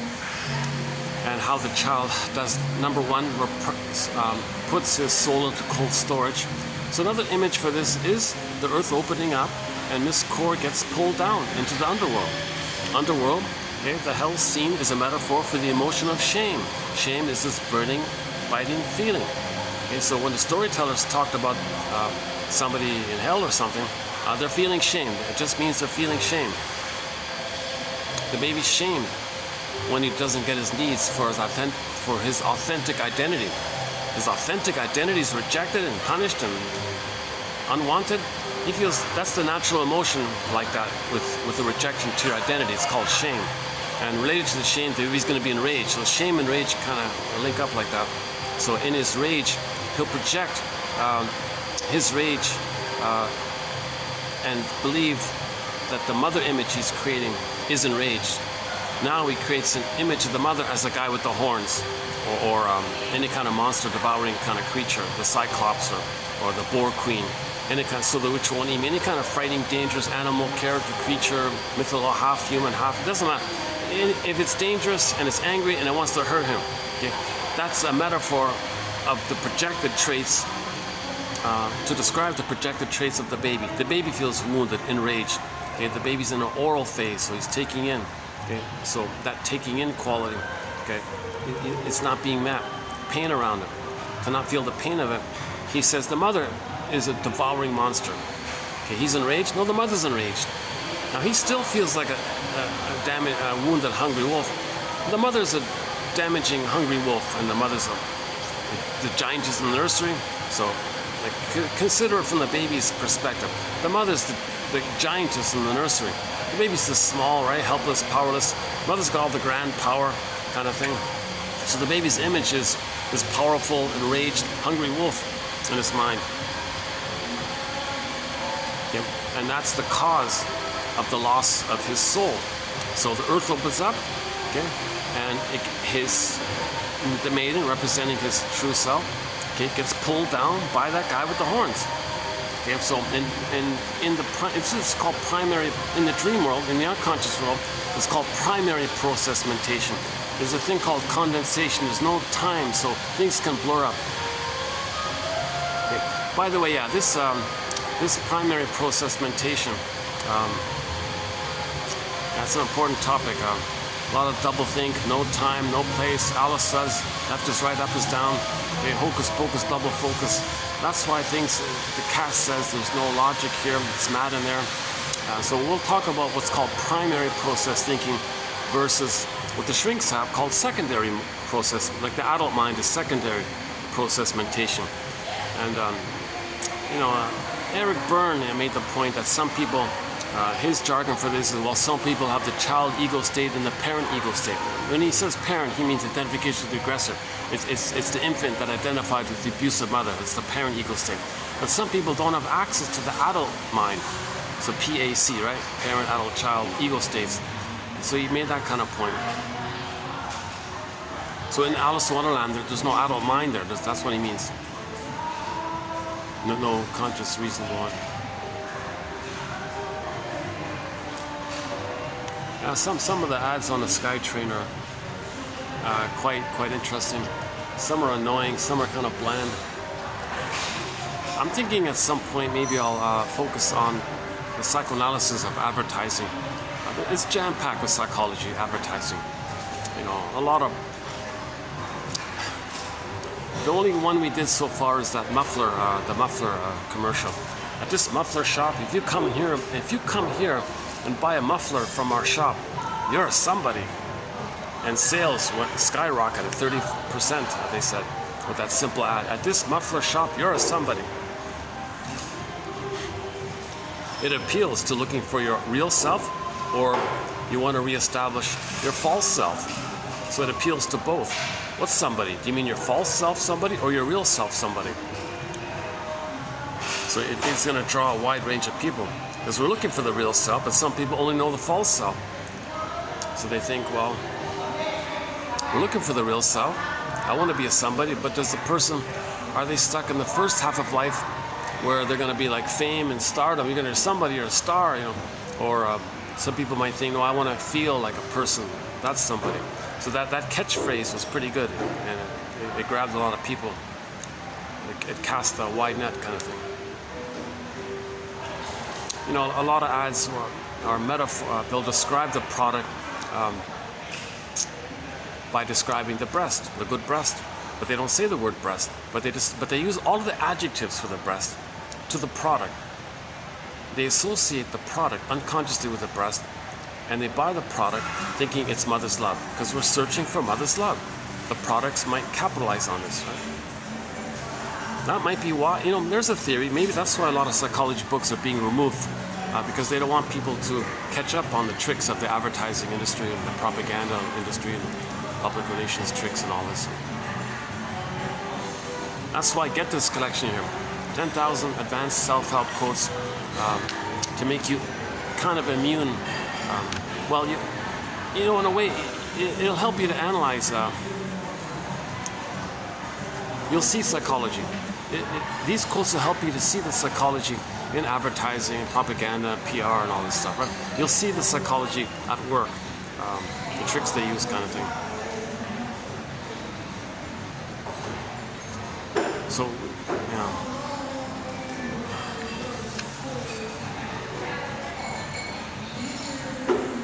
Okay, so attachment trauma. The baby was traumatized. He lost his real self, froze it up, and all that. And he's going through the motions of life, sleepwalking through life. Okay, feeling that the life is passing him by. Okay, even though he gets all these awards and all these medals, still it feels like when does life begin? Something's missing. Okay, well his golden ball's missing. His feelings are missing. Doesn't feel pleasure. Doesn't mourn losses. He's missing something, right? And he's just going through the motions of life, sleepwalking through life, in a trance in life. Okay, Emily Dickinson. There's a pain so utter, it swallows substance up. Then the person goes in a swoon. The swoon she's talking about is the numbing endorphins to numb the pain. So now you're in this like drunk-like state, going through the motions of life. So that's the swoon. I feel like something's missing. I'm not present. I'm not alive. I'm just like dreaming through life, kind of thing. That's the swoon. That's a symptom of trauma. To go through life in the swoon.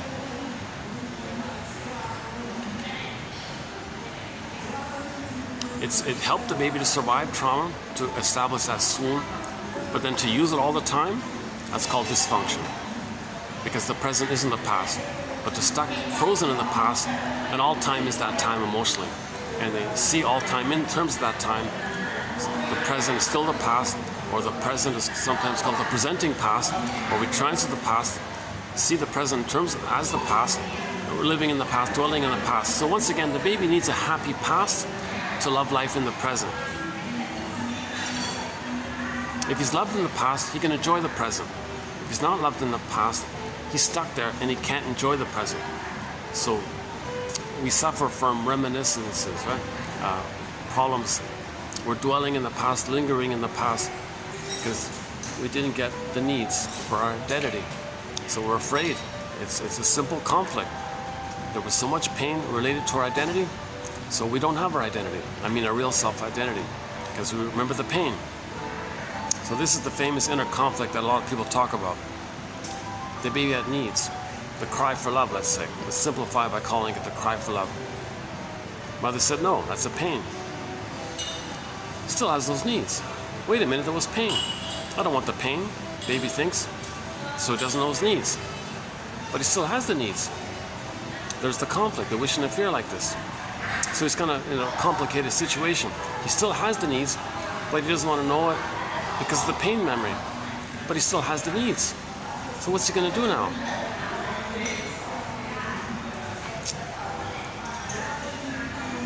Well, one recent theory by Janov was that the memory of this inner conflict is in the first brain, in the survival brain. When the third brain comes online, okay, that loop, so memories are relational. The baby is the passive victim, the mother was the active aggressor. It's all blurred up, it's fused, it's blurred, but there's still two characters. It's relational, baby and the mother, it's a relationship, relational, memories are relational. Like a little cycle like that. So in that cycled loop, okay, that was pressed down into the first brain. So there's a pain so utter. It swallows substance up. That's repression. It gets pressed down into the first brain, second brain, third brain. It gets pressed down into the first brain, the survival brain. So meaning the memory gets recorded in the first survival brain, okay, the brainstem area. That first brain is called a survival brain. Just thinks about survival, reproduction. No love or trust or feelings. The sensations is visceral. So we have three brains, right? First brain, second brain, third brain. The third brain is the thinking cap, the middle one, the main one, the feelings are there, our happiness is there and all that. The first brain is just the sensations of the stress response when there's so much trauma. And it relates to it leads to anxiety and OCD and psychosomatic symptoms. And hey, let me double check the battery here. Let's see. Battery's holding up. Okay, good. Yeah, I'm using this battery add-on thing here. If I didn't have this video would only last for 1 hour. Can you believe it? One sec.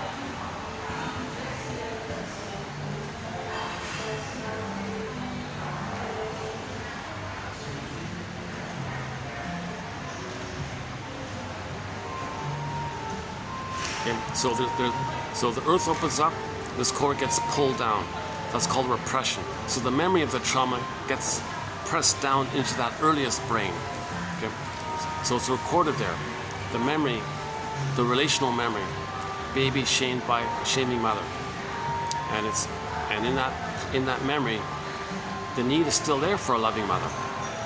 So it's looped around. The need's there, but the pain is there, but the need is still there. What a complication. So what does the baby need? He needs mother's love. But wait a minute, there's too much pain around that. But the need is still there. Okay, so this first brain thing goes to the third brain. The third brain, help. Okay, so the primitive brain, the crocodile brain, the survival brain, goes to the human brain and says, hey, human brain here. You're evolved, you know a lot of stuff. Help out here. So the human brain gets this looped message, the memory circuit, and the human brain a little confused.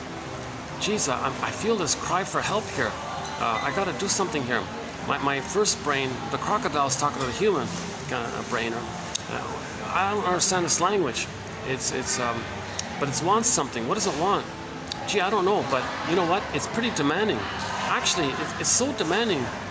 It's telling me to follow that loop to get mother's love. I see. But But my third brain doesn't know this. But the first brain says, get mother's love. So the third brain is going to get the person to look for mother's love and not know it.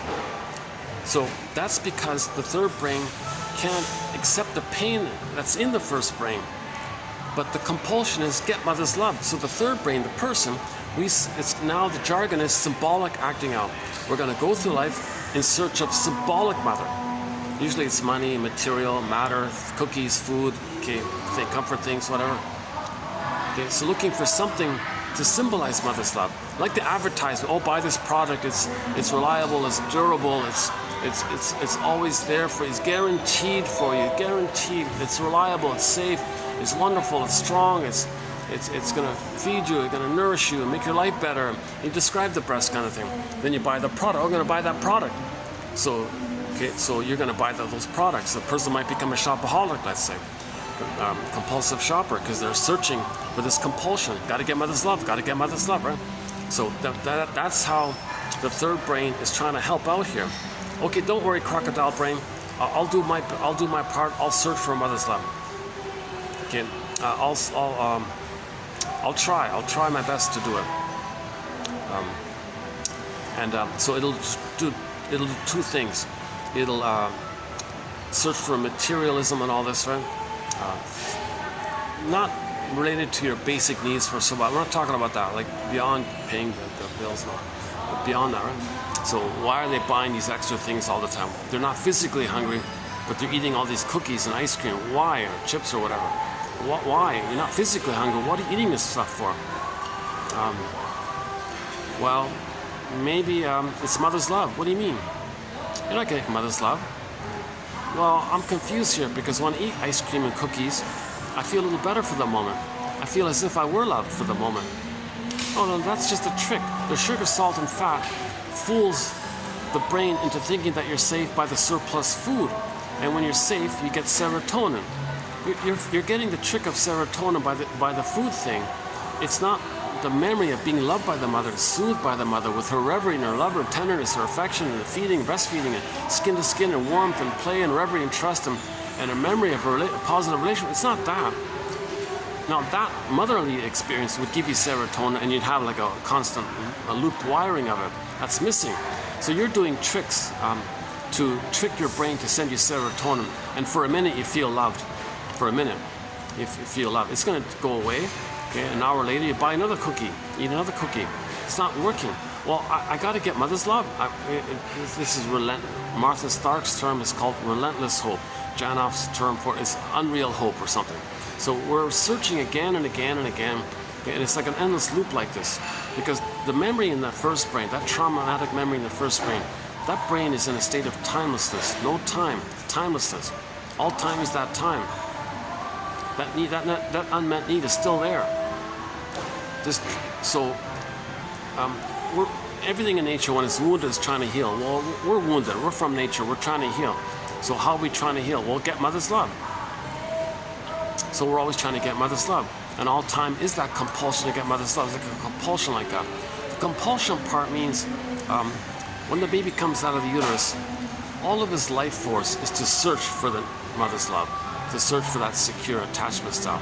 He's searching for the nipple once again, right? So that's all of his life force. So William Fairbairn's most famous line is, life force is object seeking. All of the child's life force, energy, prana, chi, whatever, elan vital, all of his power, all of his inner energy, force, motivation is to find the mother and have a safe relationship with her.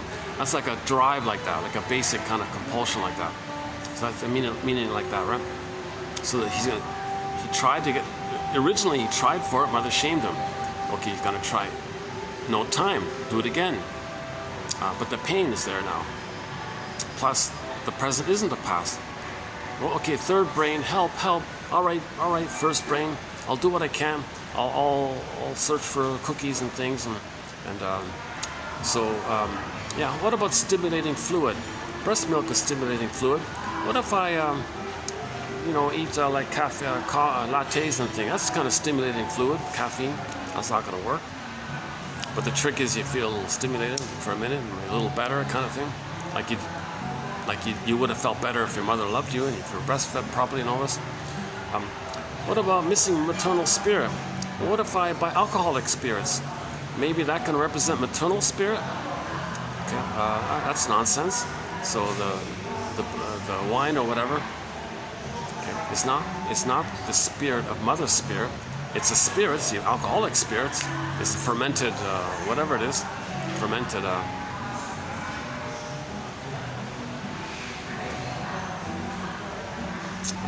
What is it? Well, in the case of beer, it's fermented barley and hops and wheat, right? So alcoholic spirits is a symbol for mother's spirit. It's not going to work. Okay, missing mother's sweetness and tenderness. Well, let's buy sweets. Let's buy cookies. That's sweets. That's ridiculous. The cookies is not mother's sweetness in the past, but the third brain is doing the first brain's bidding. The third brain is following the puppet master's orders, kind of thing. So the burglar sometimes calls the first brain compulsion. The puppet master it gets the human brain to get the whole person to follow the bidding of the first brain. So we're still like a baby crying for a mother's love, kind of thing. Now, part of this process is that there is a constant pain by this, and a constant release of endorphins. So when you search for the cookie, there's a little excitement there called the jocose. Disappointment, morose. Now, belligerent, the bellicose, you might complain a bit. Now the comatose, the hangover. In the case of the beer, the comatose. So you're just repeating the cycle, right? So the baby had a great hope, the jocose, disappointment, morose, anger, bellicose, and now the swoon, the comatose. Okay? In the present, he replays that. He's recreating it, hoping it can be different, hoping there's a time machine to change it. He's recreating it. So he's going to reorchestrate it. So the booze goes to those four phases: jocose, morose, bellicose, comatose. So when he has the hope that he's going to be independently find mother's spirit, so he's going to drive to the liquor store or something. He's all excited, jocose. Now he's going to open the bottle, admire the bottle. I'm finally going to get it. And then the bottle might even be shaped like in a certain way sometimes. Huh? So he's all jocose. He's finally going to get mother's spirit. So he drinks the booze. He's a little happy for a minute. Wait a minute, it didn't work, did it? Now he's kind of sad about it. Yeah, well, now he's going to blame the world. He's going to blame things and criticize things. At the bellicose phase. Like the guy in the bar throwing, he might even be physical or something, throwing things around. So he's bellicose. It didn't work because that's recreating the baby's rage. It didn't work. So he's throwing things in the bar, like the baby throwing things at his mother, kind of, or biting the mother. Mother, what are you doing here? He's enraged. Bellicose phase. In the case of the booze, the next morning he's got a hangover. That's the comatose kind of thing. So for more on this point, check out Edmund Bergler's comment about alcohol. We don't do a thread on alcoholism, but we do have a few very good quotes on it. That's just one of the quotes on it.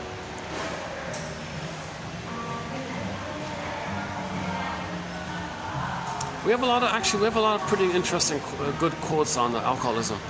If you type in alcohol in the search engine, you might find them. But it's not a focus here. It's not really a focus here. But the point is, alcohol might be a symbol of mother. So it's disappointment. So what else can the person do? What else does the human do? Well, he can, part of it is when he gets disappointed by the mother and relives the pain with the mother, the brain factory releases endorphins, order supply, within the brain, pain, endorphins, right? So, back up a sec. When Janov says when the baby's traumatized, it's flash frozen. Imagine the baby screaming, but it's silent and he can't scream, but he needs to scream, it's frozen, flash frozen, like the liquid hydrogen characters. Or the frozen woolly mammoth. Let's stick with the frozen woolly mammoth. Flash frozen. The memory's there, it's still there. Now there's a pain going on at the same time. So Janov says, imagine an electrochemical neon flashing light blinking on and off, okay? Unloved, betrayed, mother betrayed me, pain, insecure attachment self, needs unmet, needs unmet, synonymous, we can say unloved. So his line is unloved, unloved, unloved, beeping, on and off, unloved, beep. This like an order, Okay, it means it's synonymous, pain, pain, pain, okay, blinking within. So the brain releases the swoon, endorphins, numb it, pain, numb. This is going on. So the person goes through life in this mechanism. Now what if the brain's internal pharmacy runs out of supply? So a couple things. Well, buy more cookies, okay? Now the second part is beliefs. You turn on the TV, the televangelist says, send me your money, you'll be saved. It doesn't tell you the breast is going to come. It's a symbol of the breast. It doesn't tell you directly it's the breast, because the whole point of the human brain is to not make you aware of the pain while still searching for love. Okay? In the show Fugitive, okay, Richard Kimball, the name of the character, the fictional character in that classic show called The Fugitive, the original one starring the actor was David Jansen. One of the taglines for the show was, Richard Kimball is a fugitive from the justice he seeks. Okay, that's a metaphor that when babies are traumatized, we become emotional fugitives from the love that we seek. We're running away from mother while we're searching for her. While we're searching for her, we're running away from her. Like the metaphor of that character, always on the run like that. By the justice system. But he needs justice, but the justice system is chasing him. That's the metaphor. In the memory system, the baby's got to run away from mother while he's got to find mother. It doesn't work. You're searching for mother at the same time you're running away from her. Okay. It doesn't work, right? So we're not going to be aware of this pain. So you create some symbol to disguise it. You disguise it. Oh, well, yeah, one day some magical thing will happen and you'll be saved and all this. Oh, really? Yeah, send me money. Okay, write a check out to send me the money and you'll be saved. Oh, wow, fine, I'll get mother's love in the nursery. So that's the gambit. That's one of the gambits of religion. Once again, whenever we make reference to the psychoanalysis of religion, it's only limited and boxed into the context of when religion is being used as a tool of the pillage and the plunder system, because religion prevents healing and maintains the traumatic mind and the anger and the talionic feelings around trauma.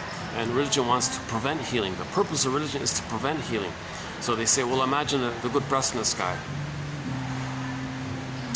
Okay.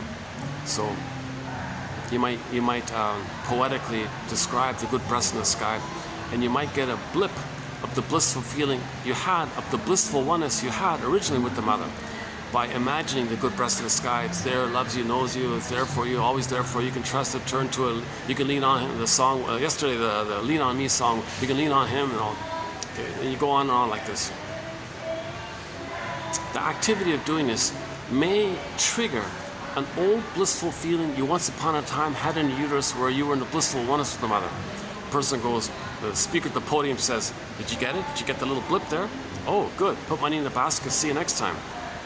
That's just part A of it all. But the real deeper issue is to maintain the splitting. Okay, because the breastfeeding for a baby is heaven and hell, goddess and demon. The speaker at the podium doesn't want you to heal that. That's a sign of trauma, goddess and demon thinking. So he says, just imagine the perfect breast in the sky and create stories, well, heaven, either or, binary thinking, either or. Either or is a symptom of trauma. Religion wants to maintain that splitting thinking to prevent healing, because if you didn't have it, you might heal. No, don't heal. We don't want you healed, because if you're wounded and traumatized, then you're going to treat others the way you were treated. Mother treated you badly, you're going to treat others badly, okay? And that's part of the plunder. Mother plundered your soul, and you're going to plunder other people's land because mother plundered your soul. And that's how you have a mother, and the mother gave you emotional poverty, you give others emotional poverty, and that replays how mother gave you emotional poverty. So the psychoanalysis of religion is to facilitate the psychology of pillage and plunder. And this started 10,000 years ago, and our most recent video on this topic was done in 2725, part 3 of 3. We do a thing called the 48 symptom. And actually now it's going to be 49, the 49 symptoms of Homo Traumicus. One of it is how religion is being used as a tool of the pillage and the plunder. There's a lot of material. It took me 7.5 hours to run through that. There's no way I can summarize it here briefly.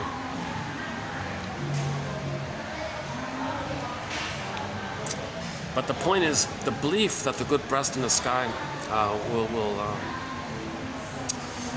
appear means the babies in the nursery and mother will breastfeed properly. The belief in that gives a great promise. So you feel blissful happiness by this. Disappointment, that revokes the pain. The pain pushes the brain, come on brain, send me more endorphins. So that's why sometimes people need both. They need both booze and God, right? Or he gives up one for the other, flips it around, or sometimes they want both. And we had a very good quote from Janov by a famous agent, they call them agents of hate, right? It turned out his whole life, this character was addicted to painkillers. So his internal brain chemistry ran out. So he ran to the pharmacy, give me painkillers, give me painkillers. So he was always in pain. This guy was always in pain, always numbing the pain with the substance, with the external powdered stuff, okay, to directly release it to the person, something like that. He kept doing it again, and that ran out. That ran out. He needed more. He needed more of an effort to numb the pain. So he would peddle beliefs that he's infantile God and others are no good. So he was an agent of hate, peddling prejudice, okay, and creating all kinds of bombastic, crude kind of slogans and things. He did it to get more endorphins. Prejudice is to get endorphins. Prejudice is a sign of trauma and the pain, and you get endorphins. So he was getting endorphins by the beliefs of the prejudice, hateful rhetorics and all, and he was getting plus, and he was getting endorphins by the meds he was taking. So the booze wasn't enough. Then he took the meds, I guess, and that wasn't enough. Then he peddled the belief of others are no good. That meaning himself, he feels no good. When you do that, you project the pain of being unloved by the mother. And what babies do is when they're unloved by the mother, they take refuge in the old archaic, once upon a time feeling that they were on the throne in the uterus. Self-sufficient superiority complex, special, chosen, above it all. And they're humanist, unloved, find others as proxies. So in prejudice, you find others as proxies for your shame self. Say they're no good. That preserves the blissful oneness. So he was addicted to the bliss of being one with the mother. So he got the bliss of being one with the mother by having a mother, mimicking her. She shamed him, so he shames himself. Okay, so he finds proxies to play him. So to have a mother, he shames others, i.e. himself. That's part of it. So he gets a little blissful feeling by it. So it distracts him from the pain, but the pain is still there. Not enough, he takes the meds. Not enough, he takes, peddles the belief again and again to recycle the mechanism of seeing your shamed self onto others, identifies with the aggressor. The mother aggressor shamed him as a baby, so he becomes the shaming mother now, shaming himself. So how does he shame himself? Well, finds proxies. That's prejudice. Finds proxies, shames them. That keeps him loyal to the mother who shamed him because he's become the shaming mother. And his beliefs facilitate this. And the meds facilitate it. And the booze and the cookies and whatever else the character does. So this guy was a famous agent of hate, they called him. I'm referencing the TV show called Route 66. They had an episode about agents of hate. This one guy who was an agent, they called him an agent of hate. I'm referencing the classic TV show called Route 66. Go to TQ 2599. We have the top 11, I think it was 11 quotes from that show. That agent of hate one wasn't not even on there actually. But the first 5, by the way, are some of the best quotes for healing. Some of the best quotes for healing in our series, in 1001 Windmills of the Mind, comes from those, from 5, the top 5 of those psychologically minded TV show quotes from Route 66, which can be found here in our collection. Look up Your Mission, should you choose to accept it. is to look up TQ2599 and read those top 5 quotes, should you choose to accept it. We talk about third side of the coin, grief, the woman with the mask story, the albatross one, the birth trauma issue. That's jam-packed with psychology. Those 5 quotes, those top 5 quotes from the TV show Route 66. So we have a booklet in our collection called Psychologically Minded Film and TV Show Quotes. Some of the best of those quotes in that booklet come from that TV show Route 66.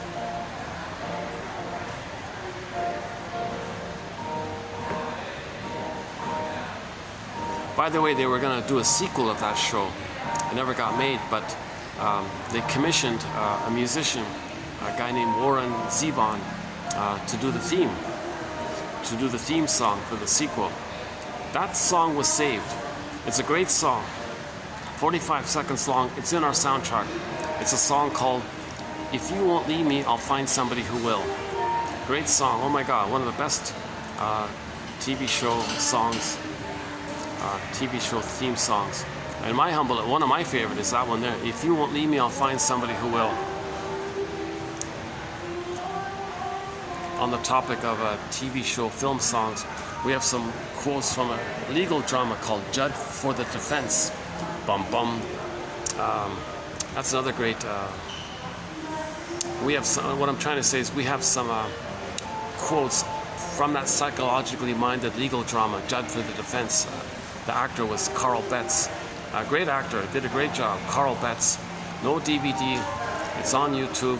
Very blurry, very shaky copy, but you can still follow the story. It's okay. A lot of people like the Barney Miller theme song, by the way. And I recently talked about Richard Boone, Have, Will Travel. Paladin, where do you roam? I mentioned him recently because he starred in another show called Heck Ramsey. Your mission, should you choose to accept it, is look up that episode. I think it's called The Mystery of the Yellow Flower or Green Flower, something mystery flower, feather, sorry, not flower, feather. The mystery of the certain colored feather. That episode there, you'll get an appreciation of the wisdom of the indigenous people and the decency they had back then. And the negative things we're saying about them, it's a projection. So that's an important point, I think.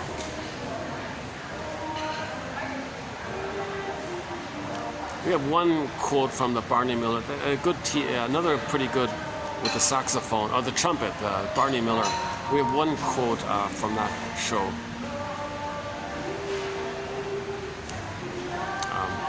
The captain, Barney Miller, was having marriage problems. One of his detectives said to him, if I remember correctly, marriage is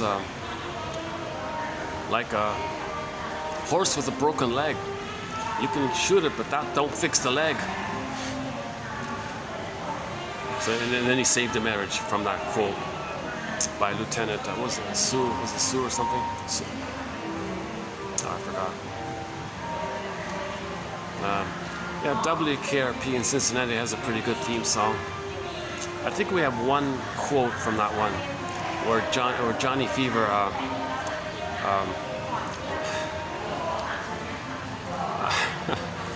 so the mother uses the son, right, as a prop and all this.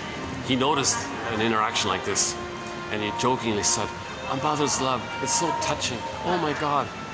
But really, she was treating him like a puppet tool kind of thing. "Oh, mother's love, it's so touching." Yeah, the actor who played Johnny Fever was Howard Hessman, and we also have a few quotes. I think one quote. Yeah, we have a couple of quotes. When that actor starred in another show called Head of the Class. Is that right? He played the teacher of a gifted class kind of thing. Yeah, one of the lines was one of his students was upset about something regarding what another classmate said to her or something, and he approached her and said, "How can any person's opinion?" Oh no, he said to her, "You know, there's something about you that makes you you. How can some other's opinion be stronger than that?" And I don't know if I said how well I said it here. Anyways, if you look up head of the class, you'll find that quote. So these are hard to find. A lot of these quotes are hard to find, and so we have a great. It's an exciting booklet, psychologically minded TV show and film quotes. Another fun thread is the self-help thread. So we do self-help exercises, self-help quotes. There's some good exercises in there. For example, what's the hardest thing about? And you fill in the blank. So just as a self-help self-soothing exercise, you preface your concern with the 5 words. What's the hardest thing about? And you fill in the blank. And then from there, free associate. You might calm down just in that moment right off the bat. It helps you to free associate.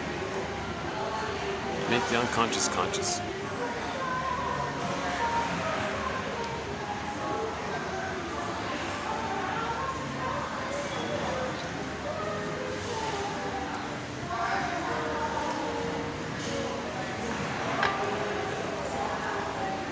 Let's check how are we doing here? Oh, it's 4:20 already.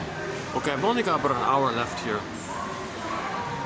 So what I'll do is, let's get in a key point here. That inner conflict we talked about, it's one metaphor is that we can call it a cry for love. Everybody's love or a cry for love. So the baby's still crying for mother's love, right? So he can search for cookies and all that, or use beliefs to imagine you're going to get the blissful oneness, disappointment, pain, endorphins. Okay, so that whole area. So Janov talks a lot about that area. Actually, what Janov did was he took the famous repetition compulsion, a major thread. Probably the #1 most important booklet in our collection is repetition compulsion. Paul Libby Russell, TQ 2119, is sort of our lead on this. Janov took that topic of repetition compulsion, repackaged it, and called it symbolic acting out. But it was okay. It's good when he does it, the way he did it. It's helpful, I thought. Imagine this conflict being grooved in on a 45-disc record. Now this conflict makes us neurotic in life because we're not loving life in the present. We're not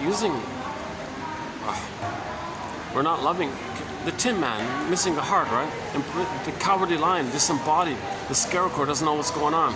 So we're not really, we're stuck in the past with this trauma. That means we're not loving life in the present, really. We're still either infantile, looking for mother's love, okay, taking refuge in the fantasy that we're an infantile God, or expressing our anger at what happened to us by treating others the way we were treated. So we're neurotic. Okay. So this inner conflict makes us neurotic. Neurosis is the petrification of this inner conflict that's repressed, and it makes us neurotic. Edmund Burglar says, every neurotic is a music enthusiast, but he only has one record, his 45 record. So imagine a 45 record. They only have one song on it, right? Side B is the same song as side A, or there are no grooves on the back side, the B side. There's only one song on the 45. He carries this record with him everywhere he goes.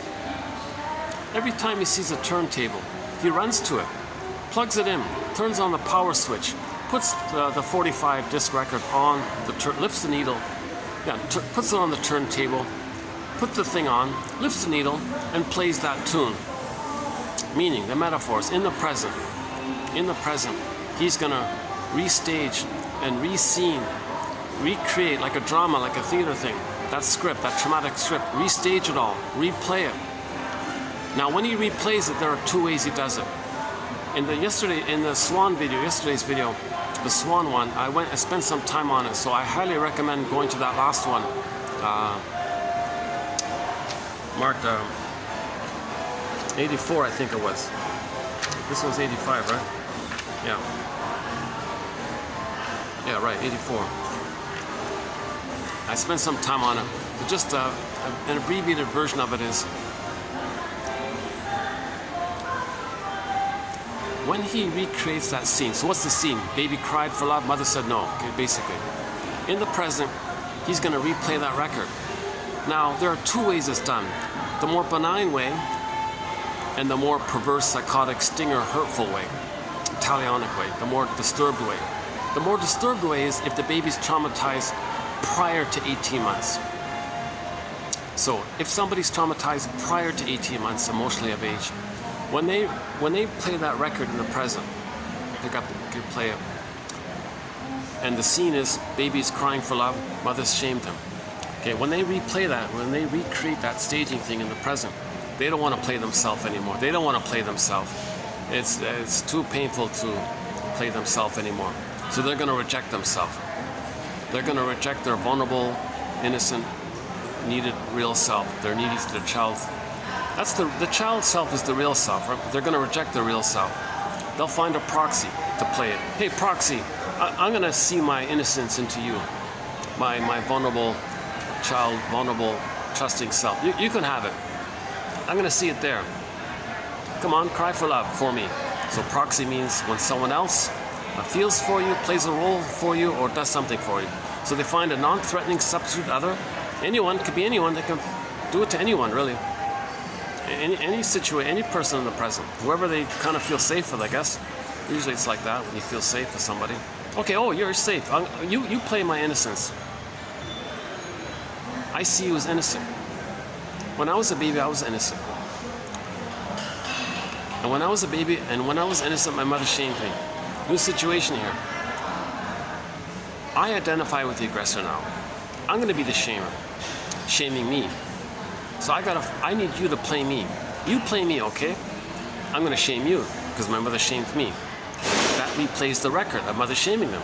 Now they are still shamed. It doesn't erase the fact that of them being shamed. Just because they replay it doesn't erase it. It's a grooved in thing. It's hardwired now, kind of, so quote unquote hardwired. It's kind of grooved in. There's even chemicals. They have names for the chemicals that seal in that neural circuit in the first survival brain. Okay, now, since shaming others, to replay how the mother had shamed them, meaning recreating the scene with the mother in the nursery, baby crying, mother shamed them. Okay, new situation. Others can have the needs, and they say no to them, or shame them, okay, because they've identified with the aggressor. It distracts them from the pain of what the mother did to them if they find a proxy for them.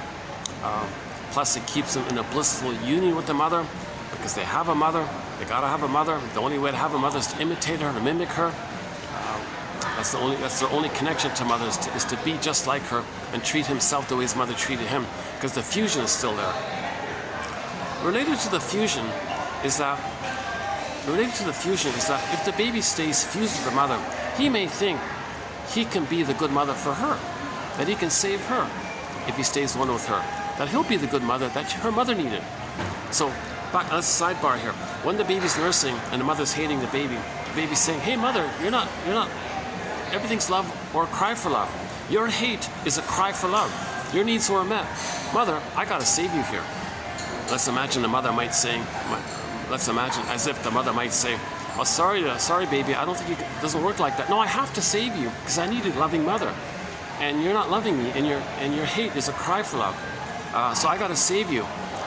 Gee, baby, it's not gonna work. No, I have to try. Mother, what did you need in the nursery yourself? Well, when I was a baby, I needed my mother to meet my merging needs, my fusional needs, to be seen and soothed and accepted and be one and have a blissful oneness. Well, mother, we're already one, right? I'll just play the mother side for you. You can be the baby and I'll be the mother and I'll save you because we're already one. So I'll be just like you. I'll imitate you. You treated me badly. I'll treat myself badly. maybe you feel that we're one like that, and you feel seen, and we're one, and you're getting your blissful. Sorry, I don't think it works like that way. But mother, I gotta try here. I gotta try to save you. I have no choice because I need a loving mother so I can have my identity. So I gotta try to save you first. So I'll be just like you and shame myself the way you shamed me, and we'll still maintain the oneness. Okay. Plus that gives me a connection to you. Plus I gotta have you than have nobody. I'd rather have a shaming mother than no mother. So I gotta accept you. So that's how I'm adapting here. Gee, baby, I'm sorry to put you in this situation here. Don't worry, mother. I'll save you. I'll correct you. I'll heal you. I'll mimic you, and you'll feel seen. And if you feel seen, then you don't need to shame me anymore, and maybe you'll love me in return. Obviously, this is not going to work. No baby can save a mother. It's ridiculous. But the baby's trying. That's the positive intention. He wants to get mother's love.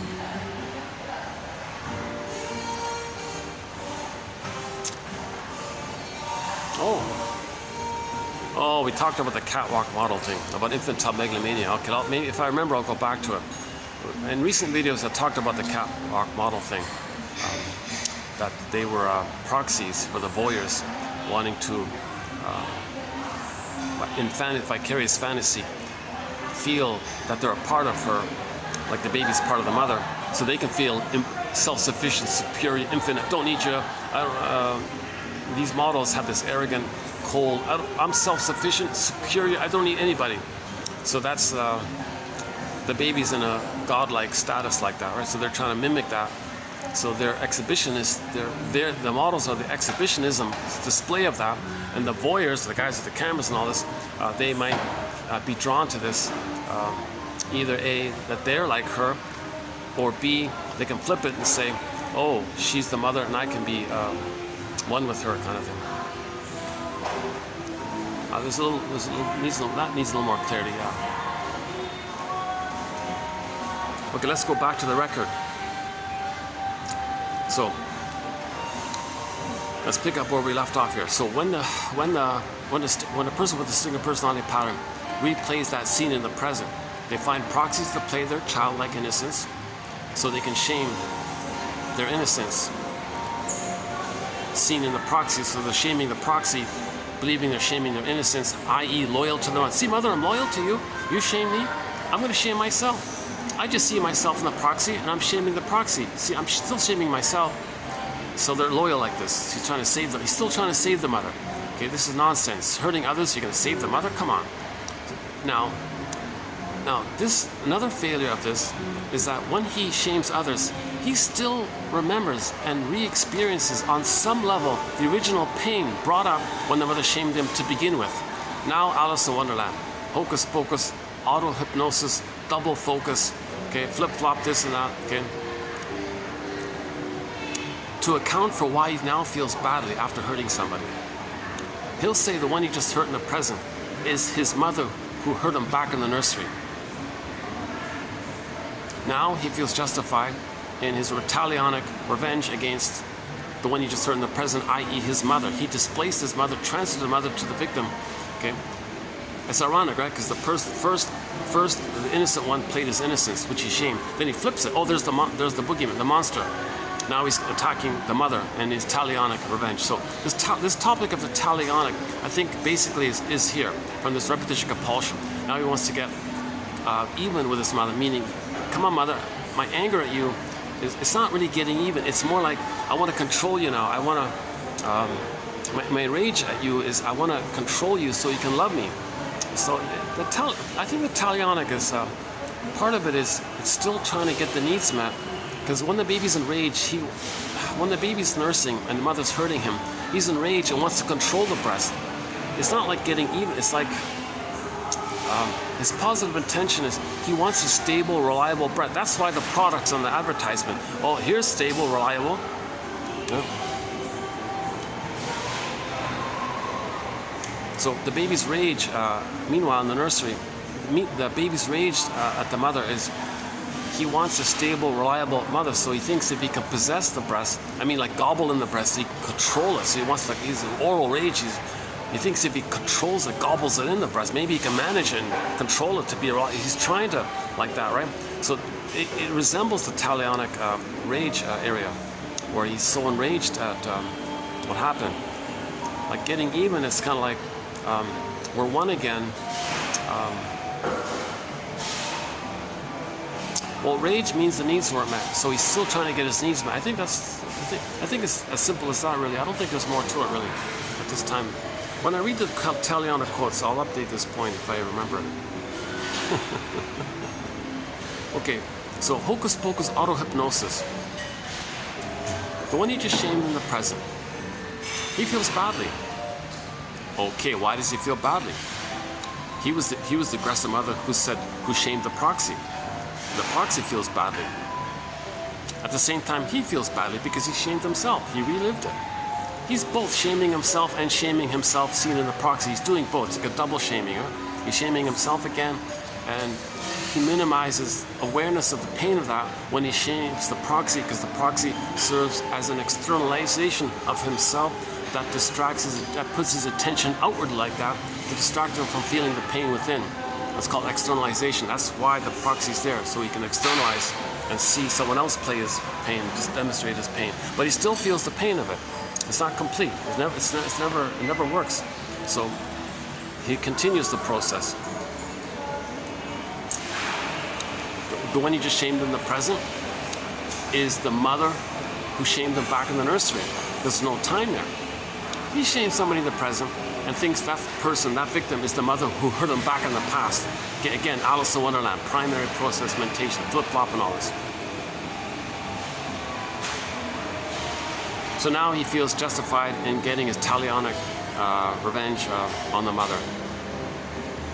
But really the positive intention is to control the mother. But the proxy person in the present is not the breast mother in the past, so it's all lost, right? It's not going to work.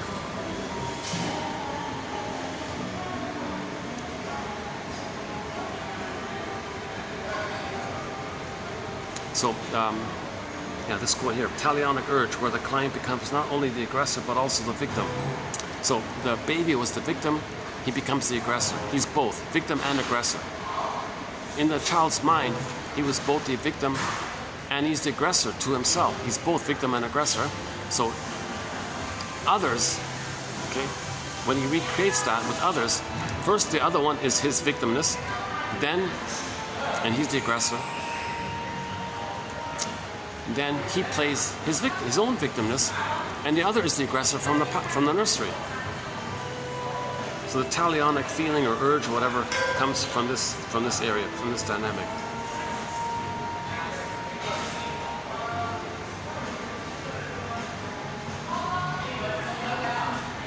Again, just to follow up a little bit, those who are traumatized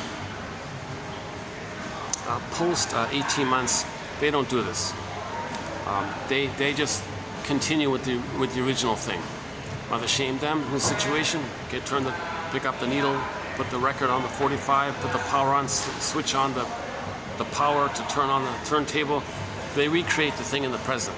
So when they recreate the song, the cry for love in the present, they play themselves and find others to reject them. Once again, that's for them to know that they were rejected by the mother. That's the inferring mind is telling you this. The unconscious mind is telling you this. The unconscious mind says to the conscious mind, hey you, you see how I got you to choose people to reject you and how I got you to goad people to reject you? Self-fulfilling prophecy, find ways to get people to reject you. I'm trying to tell you that your mother rejected you. You're replaying the past in the present to know the past. I'm telling you this. Me, I have this memory, but I don't have words for it. I'm like a puppet master. I want you to make the inference of your behavior because I'm pulling the strings here. Can you observe what you're doing? And that's my effort to communicate to you, to make the unconscious conscious. I need you to be conscious of the past so we can heal the past and love life in the present. So this is the positive intention of replaying. We're searching for memory and feeling. Okay? We're searching for our story. So when we replay it, we're trying to search for our story, what happened in the past. Again, with the mother one, children, traumatized people cannot understand themselves without first understanding their mothers.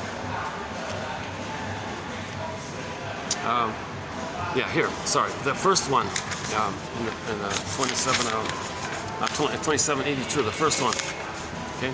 An old adage says, okay, an old adage says, quote, you can't fix something until you know how it was broken.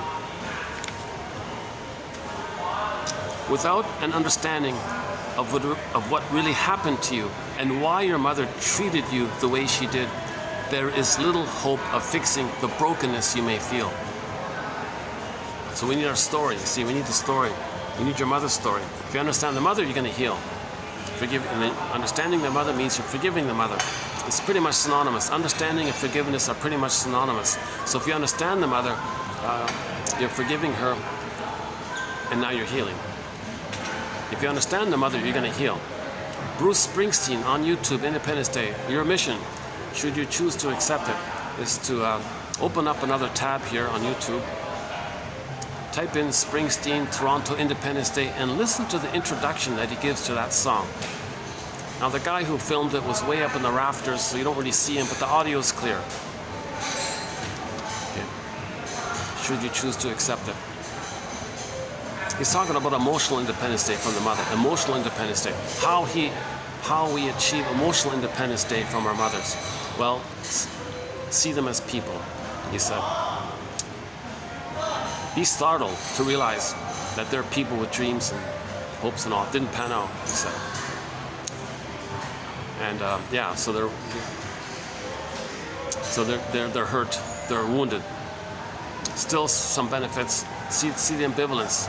Okay, Rosanna Deerchild, an indigenous elder, Rosanna Deerchild, she said, quote, the more I learned of my mother's story, the more of a person she became to me. That right there is healing. That elder quote by Rosanna Deerchild, indigenous, is she Inuit or, I think she's Inuit, right? That doesn't matter, Inuit or Algonquin or Mohawk or, she's not, is she maybe Mi'kmaq, maybe she's a mix of it, Métis. I'm pretty sure I'm pretty sure she's Inuit. Now that I think about it, I think she's an Inuit. The more I learned of my mother's story, yeah, like Susan Aguilar, Beatrice Deer, yeah, like them, yeah. The more I learned of my mother's story, the more of a person she became to me. That's exactly what Springsteen was saying. So your mission, should you choose to accept it, is to listen to Bruce Springsteen, the boss. Listen to the boss, okay? On YouTube, Independence Day, Toronto, the first minute and a half or whatever, that little vocal, his speaking introduction. And a pretty good song as well. You might as well listen to the rest of the song. It's a good little song as well. That's you know, by the way, that's the best sort of psychologically minded introduction to a song I've ever heard in a concert. And I personally think every musician should include one therapy nugget as an intro to one of their songs in every concert. So Springsteen is a good role model in this department there, I think. So dear musicians out there, your mission, should you choose to accept it, is to provide some kind of therapeutic idea when introducing at least one of your songs in every concert. Pick one of your songs, introduce it in make it clear of its psychological meaning. Just one. Your mission, should you choose to accept it.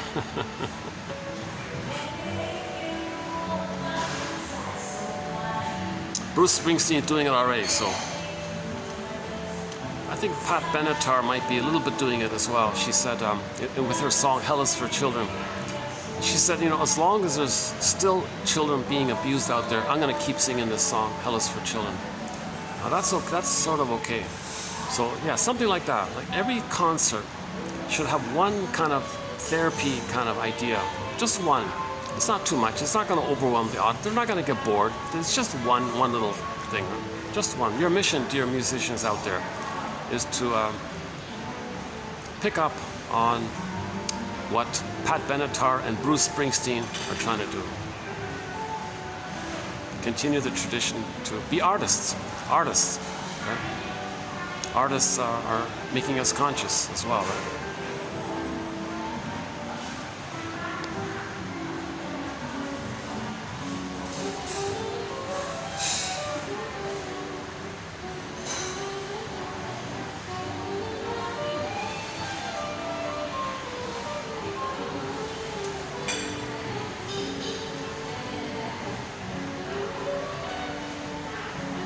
So when the clingers replay and recreate the trauma, it's kind of benign like that. They don't hurt others. They just re-experience how they felt hurt by the mother, by coaxing others to reject them. So it's kind of benign like that, right? So they're still holding on to the eventuality of getting to I'm okay, you're okay. Stingers give up on it. They want to play infantile God and shame the humans. They reject the quote-unquote more human side of being human. They reject trust and affection and tenderness. They hate it. They put it down when they see it. They mock it. They shame it. They're very cynical and sarcastic about it. And they hate vulnerability, and they say you're a fool and say all sorts of things. And every time they say these negative, sarcastic barbs and all this, pain is cranking it out. The pain within is like churning it out, right? So this pain churning it out is kind of has a talionic tone to it, right? So let's run quickly here through the quotes here. Okay, I'm just gonna zip through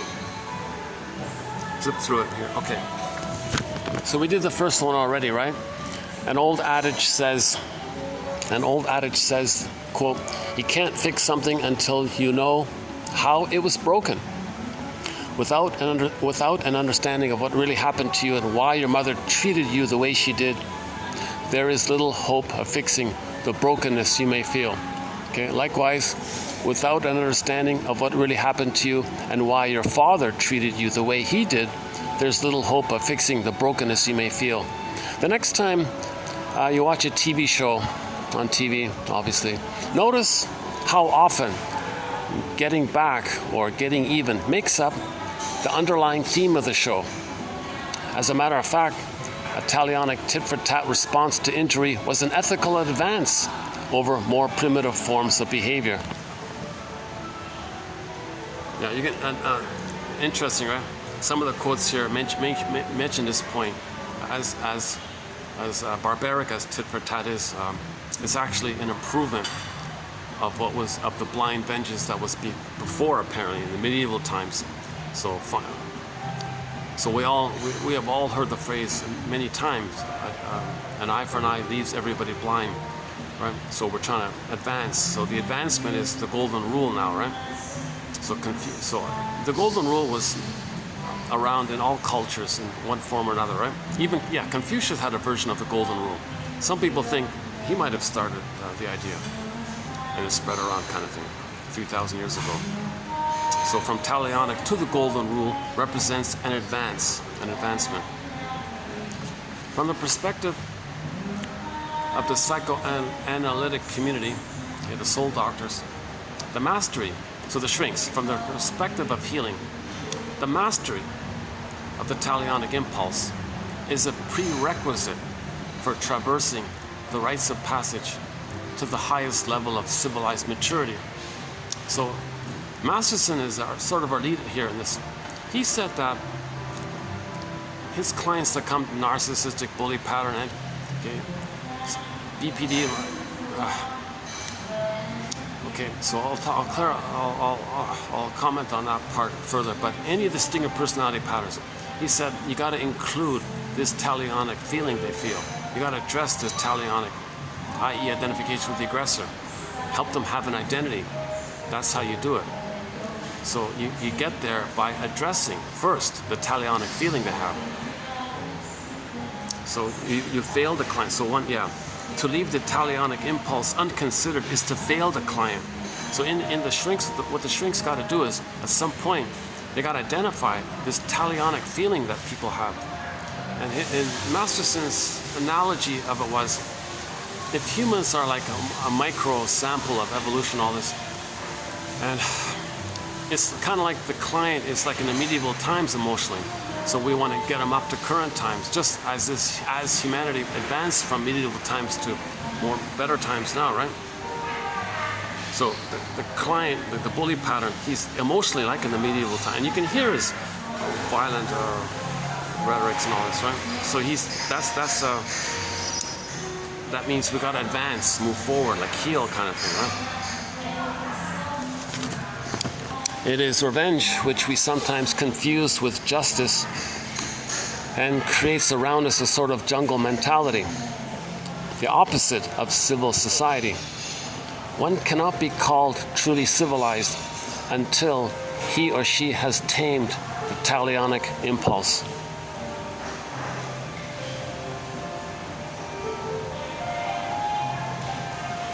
The talionic law may best be interpreted as a limit on punishment rather than a demand for it. See, it's a limit, right? It's an improvement. Again, to leave the talionic impulse unconsidered is to fail the client. Yeah, so first the mother failed the baby, and the shrink would fail the client if he ignored the talionic issue.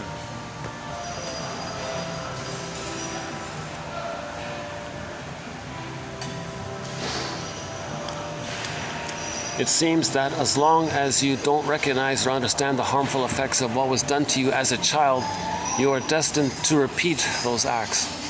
You may even defend or justify your behavior as did your parents.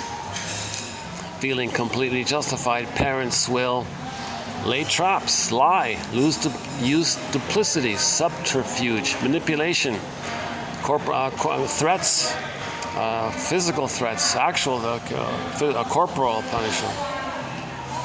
Okay, so they'll make excuses, spare the rod, spoil the child, withdraw their love, use isolation tactics, distrust, humiliate, scorn, ridicule, coercion, etc., etc. Frequently, these methods are employed unwittingly through a lack of understanding of the real needs of children. In other words, parents are channeling their talionic feelings to their children and cloaking it and hiding it.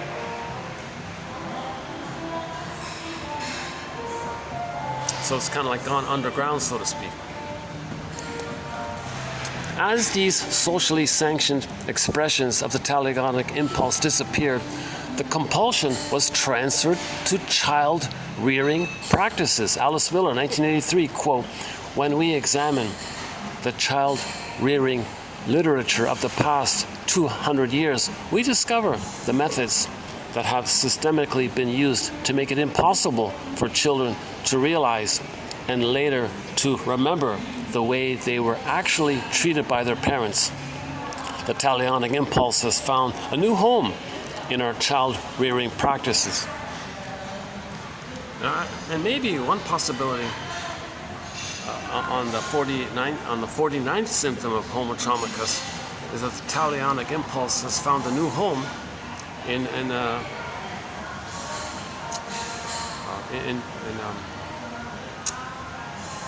when the people pick up the phone, "Hey, stock lady, make me money here."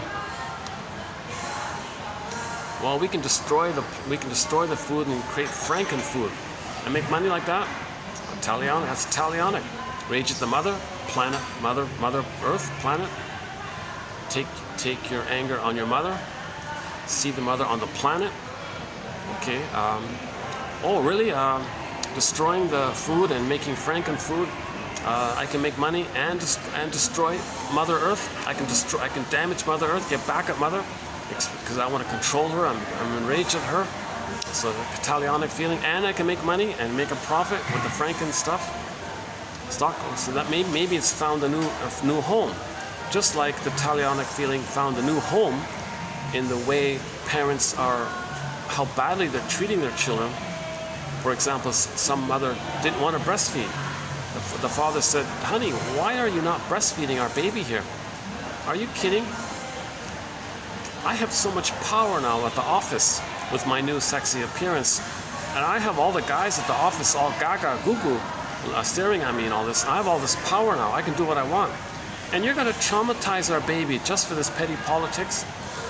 And that guy said that was the beginning of the end of their marriage, because he had no idea what a rotten talionic mother his wife was. What a rotten mother his wife was. So that's like a talionic thing. I'm not going to take care of the baby. Who cares about the baby? When I was a baby, mother didn't take care of me. So he's transferring the rage of the mother to the baby, and expressing the rage of the baby as if she's trying to express the rage of the mother, with the hope of controlling the mother, possessing the mother. So now in the office, she wants to control all the guys. I control all the guys now. The guys can be mother, and they'll do what I want, and I can control them. I can control the mother. And the father said, in the meanwhile, you're going to traumatize our baby? Well, I was traumatized.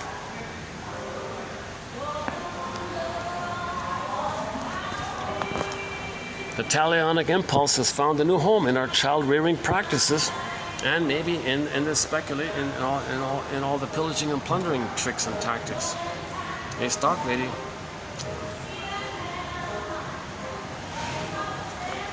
What destroys the planet? Good. Because I'm enraged on my mother. I'll transfer my personal mother onto planet Mother Earth and continue my struggle with the mother. So the baby had a struggle with the mother. It continues. They transfer her to the present, to anybody in the present, anybody in the present, planet Earth, Mother Earth, and continue the struggle. So the rage at the mother is now continued with the rage on the planet being a proxy for the mother.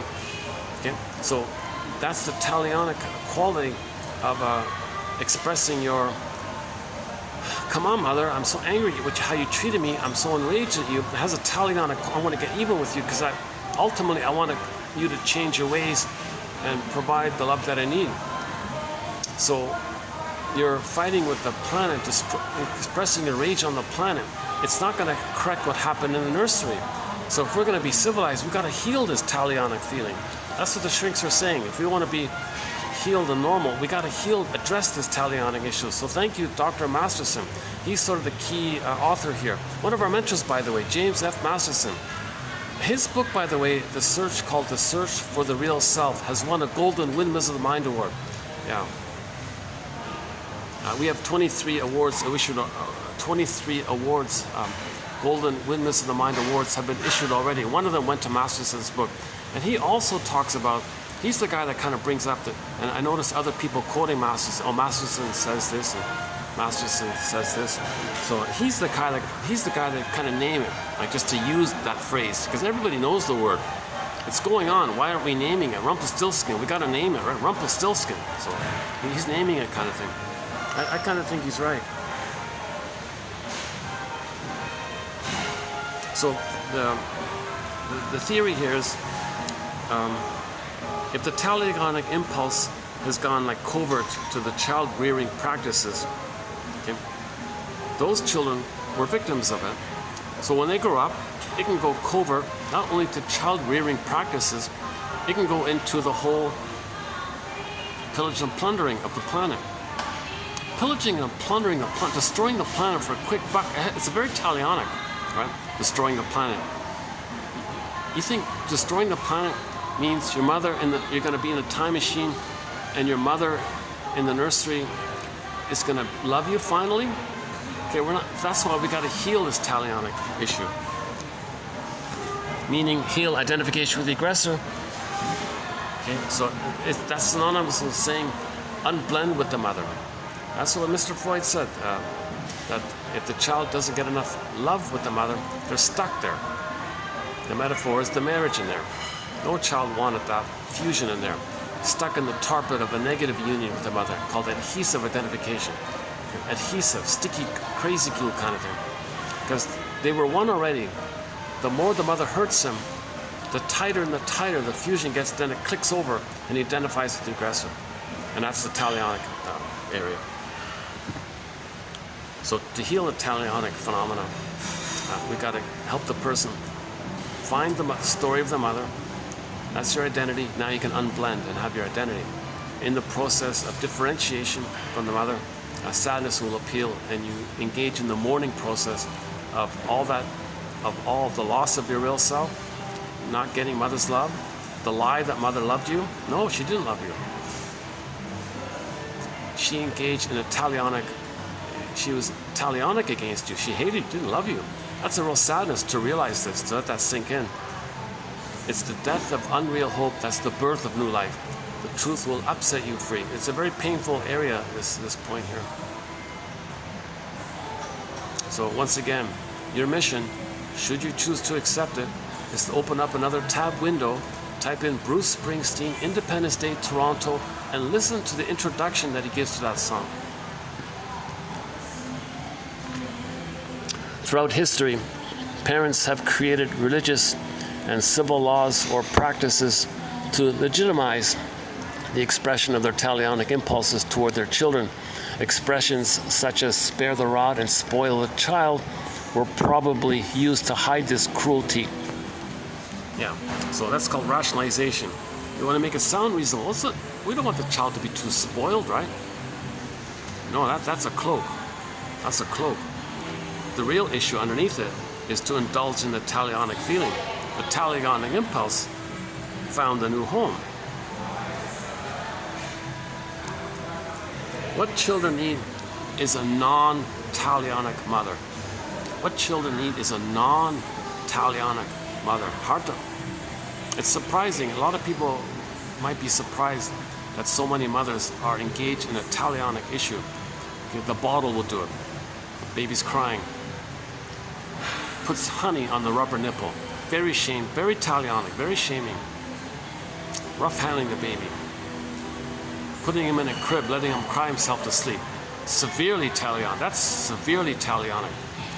That's child abuse. To put the baby in a crib and he's crying, and she says, "Oh, husband, don't worry about it. Let him cry himself to sleep." That's talionic. That's hate. That's real burning hate towards the mother. So she's trying to control the baby, dominate the baby like this, trying to dominate the mother. So she's damaging in her anger towards the baby because she's biting the nipple in the mother in the nursery. So when she's traumatizing her baby, it's as if she's in the nursery, biting the mother for not feeding properly. So she continues that battle with her mother, sees the baby as the mother. Oh, cunning tale.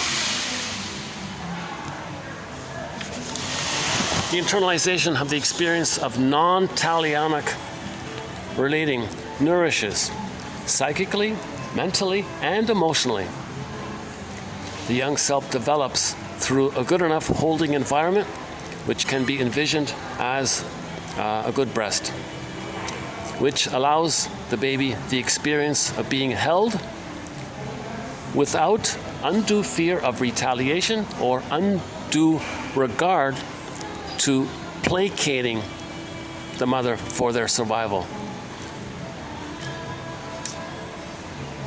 So babies are not supposed to live in fear of their mothers. Babies are not supposed to constantly sacrifice themselves to please their mothers. That's talionic. This allows the young self securely to experience the freedom to express him or herself as an authentic being. This total situation in turn becomes the basis for the potential eventually to develop an ethical capacity. Civilized, moral, ethical feelings. When you feel you're normal, you're kind and caring and so on.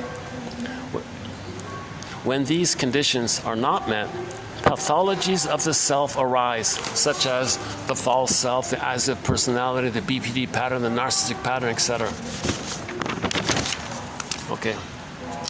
Why abuse patterns of behavior are often repeated generation after generation. This compulsion to repeat acts of cruelty is often called the talionic impulse. Okay, here it is, James F. Masterson, 1981, look that up. And may be one of the deepest and most ancient of human impulses to get revenge by inflicting on others weaker than you the hurt you experienced when you were weak in a vulnerable position. Because he identified with the aggressor. The mother was the aggressor, he was weak. He identifies with her.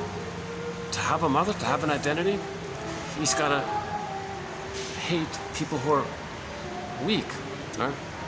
Vulnerable, trusting. He's got to hate that because it was hated in him.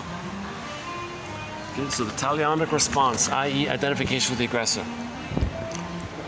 For example, in the client, with the BPD pattern, for example, there is a failure to master the talionic impulse. Instead, he or she continually repeats the trauma. One shrink had a feeling of talionic, had a talionic response feeling for the client. Looking back at my counter-transference, i.e. holding back from calling him my client I could realize I had a talionic response or identification with the aggressor. So the client saw his unloved, shamed self onto the therapist. He identified with the aggressor. Treated the therapist the way his mother treated him. Now that therapist was caught off guard and was triggered by this and wanted to lash back. Okay, therapy fails. If the therapist doesn't interpret it, make an interpretation. For example, you're letting me know what kind of childhood you had. What do you mean? You're letting me know what kind of mother you had and how it felt being with her. What do you mean? You're putting me in the role of you and you're acting like her.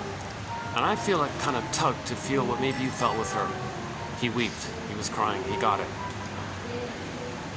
Now, if he did do the interpretation and the client is attacking the therapist the way his mother attacked him, and if he isn't aware of this or something, or forgot it or something, and wanted to attack him back kind of thing, that's now the therapist isn't engaged in a talionic. Now there's a full droit. Now they're in the both shared. Now they're in this madness. There's a kind of madness. If the therapist transfers or acts out his childhood to the client and attacks the client, using the client as the breast, and the client using the therapist as the breast, and they're both fighting with each other, that's a shared kind of madness. A kind of fully droit. Sandor Ferenczi introduced the concept and term identification with the aggressor in his seminal Confusion of Tongues paper. So again, that's the double thing, confusion of tongues. The baby is the self and he's the aggressive mother. Confusion of tongues. 1 minute he can be the aggressor and feel like the victim of the one he just shamed. Confusion of tongues, double think. Alice in Wonderland, confusion of tongues.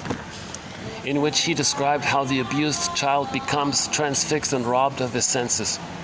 Having been traumatically overwhelmed, the child becomes hypnotically transfixed by the aggressor's wishes and behavior, automatically identifying by mimicry rather than by a purposeful identification with the aggressor's role. A two-stage process. First, there's the trauma by the mother, and then the child defends against the pain by identifying with her.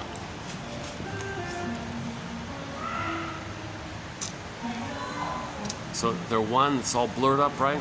The mother squashes the child's sense of self. There's nothing left there. In the vacuum, all that's there is the mother's mind. That wires into the baby's brain.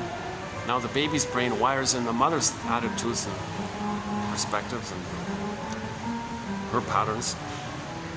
And he identifies with her and acts from there. Now he's thinking like the mother all the time.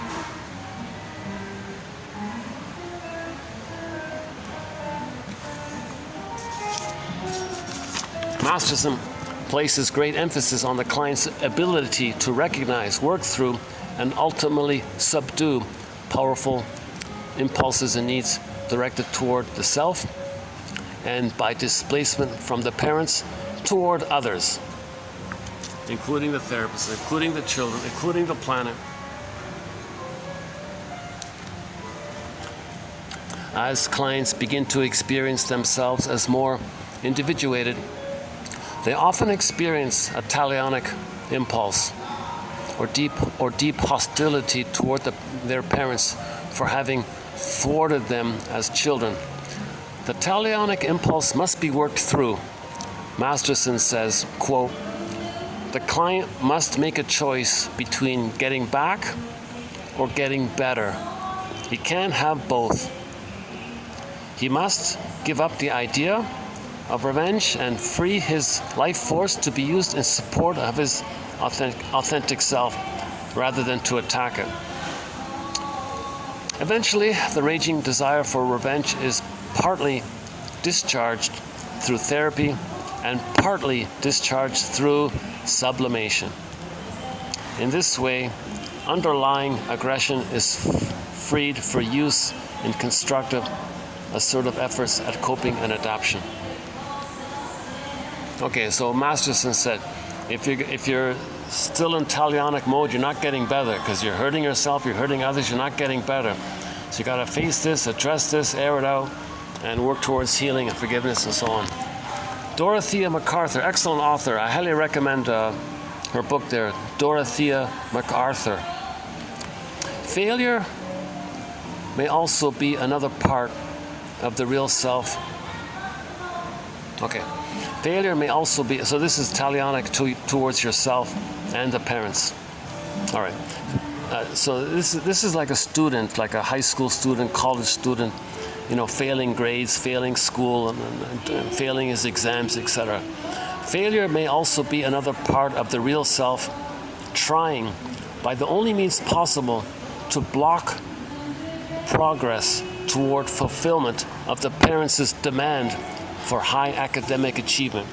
It is a way for the clients to say no to their parents without being overtly disobedient. If impinged upon adults fail all coursework or drop out of school, they are probably manifesting the talionic impulse, a more severe and pervasive form of total retaliative resistance, the purpose of which is to punish the impinging enmeshed parents. So he thinks the only way to punish his mother is to punish himself, thinking the mother won't be happy. Because the mother wants something, he denies it. So he fails at school to show his anger at the mother. No, mother, I'm tired of you bossing me to do well at school. I'm going to fail at school to get back at you. So he's talionic to the mother and is self-defeating for himself. And coming up, there's a quote about the credit. The hate at the idea that the mother shamed him so much. And if maybe by chance he does well, wait a minute. That's a real insult, because she'll take credit for that. She'll tell everybody how wonderful she is, that her child did well. I hate that she's going to say this and further deny that she gaslit me and hurt me and double-binded me and was soul blind to me and gave me attachment trauma and failed me and all this. And she's going to deny, whitewash it all away and say what a good mother she is because I did well at school. I can't take this, so I'm going to fail. I'm going to fail and not give her that chance because I don't want to feel the pain of her taking credit for something I might accomplish despite her shaming ways. So I'm going to forget it. I'm not going to do well in school because I don't want her to take credit. And I'm very good. Back to our topic on the TV show quotes.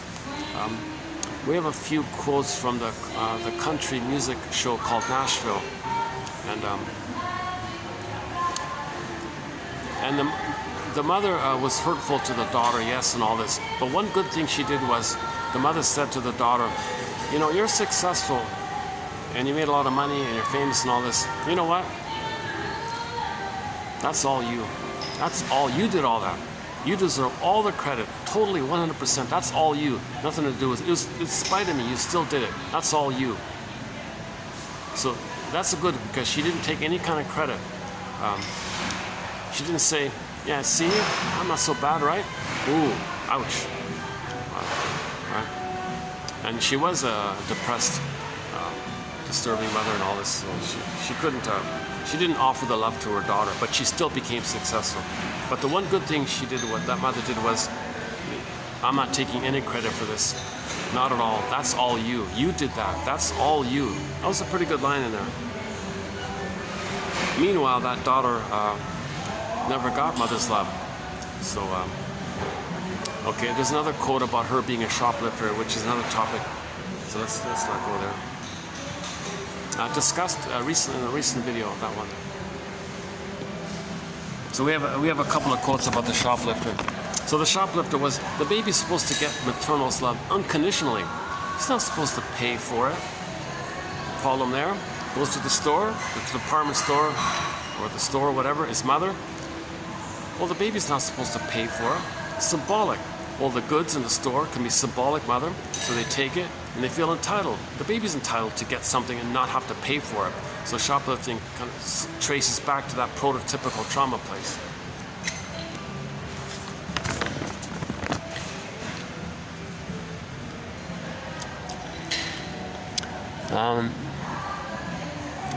Okay, a man whose life outside of therapy was automatic, meaningless, sterile, wanted to deprive the analyst of success in helping him. Yeah, it's a similar idea. My life's, I'm unhappy. If I get better, you'll be happy. I don't want you to be happy. So I'll fail and you'll feel unhappy. You'll feel like a failure shrink. So I'm not going to cooperate and I'll be a failure, so you'll feel like a failure. So he's getting even. He's getting back at his mother. Sees the mother onto the therapist and expresses his anger at the therapist by trying to make him feel guilty, try to control him. The absurdity of this suggests talionic imagos, okay, which images in the mind, Cyclops characters, all these enraged, the guy with the horns, etc. The client unconsciously applied talionic law. No, never mind now. All right. The inner critic operates according to talionic principles. Okay. If we simply say that the baby hates himself the way his mother hated him, that hate is the inner critic. So the mother was in talionic mode towards the baby. The way the mother treats the baby, the wiring gets laid in by that. It becomes part of his mind. Now he hates himself. But that act of hating himself, that act part is called the inner critic. It's a continuation of mother hating him. So now he has mother's talionic feelings towards himself. If mother was talionic towards the baby's now going to be talionic towards himself. Plus, the baby thought he's going to save the mother. A memory comes up called the superego and says, did you save the mother? You didn't, did you? So you can't be happy because you didn't save the mother. You're supposed to save the mother. Did you save the mother? So this is okay. Okay, next one here. The contempt you display toward those who are smaller and weaker helps you deny your own feelings of helplessness. If you were not afraid of these feelings, you could allow yourself to feel the feelings and begin to understand where they are coming from instead of puffing up and acting angry towards a weaker person. Interestingly, you may not even know you have these feelings of helplessness, jealousy, lurking inside of you until something appears as a trigger.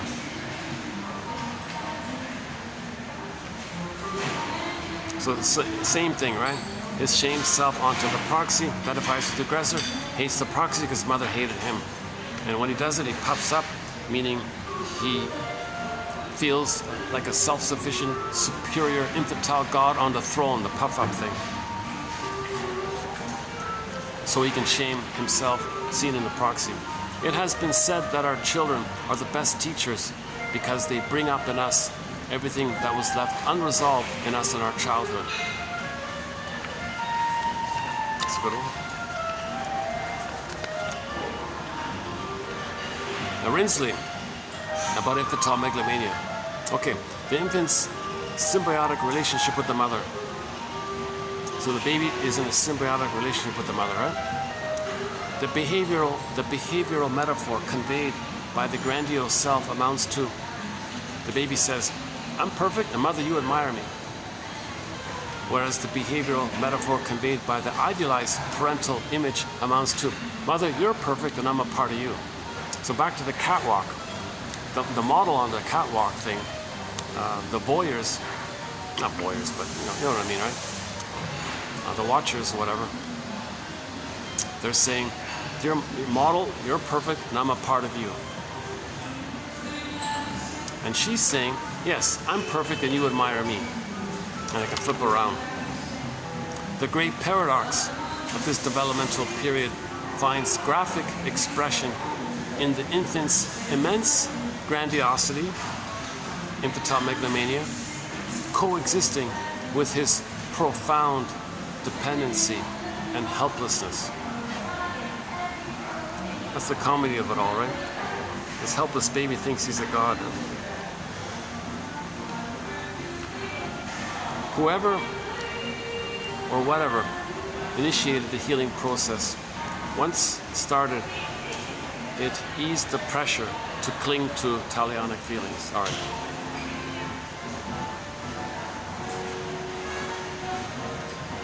Helping clients learn how to heal the psychological wounds and how to manage their talionic response in non-violent ways. Every person has an innate desire to be whole. Healing and wholeness, synonymous. John A. Sanford, healing and wholeness. Our real self is fragmented to ourselves. If we get back the real self integrated, we're more whole, hence that's healing. Every person has an innate desire to be whole and healed, and is always working in his or her best way, albeit highly unskilled. So that's the positive intention of all this dysfunction. We're trying to heal. It's just so misguided, it's causing so much damage. But if you make it conscious, you make inferences and interpret it, then it's okay. Every behavior, whether it is effective or not, is an effort to reach the essential wholeness we were born with. One definition of forgiveness is here by Affinito. Forgiveness is the decision to forego the personal pursuit of punishment for the perpetrator, taking action on that decision and experiencing the emotional relief that follows. For example, indigenous people, for example, in the Navajo language, the word for justice in the Navajo language is actually a verb. It's not a noun, it's a verb. It means to enter into a respectful discussion of the hurt. So there's a hurt. Let's enter into a respectful discussion of the hurt. Navajo, so that we can be healed and whole. Navajo law focuses less on punishment and more on healing and reintegration and restoring relationships to all involved, etc. So this is part of the hero's journey.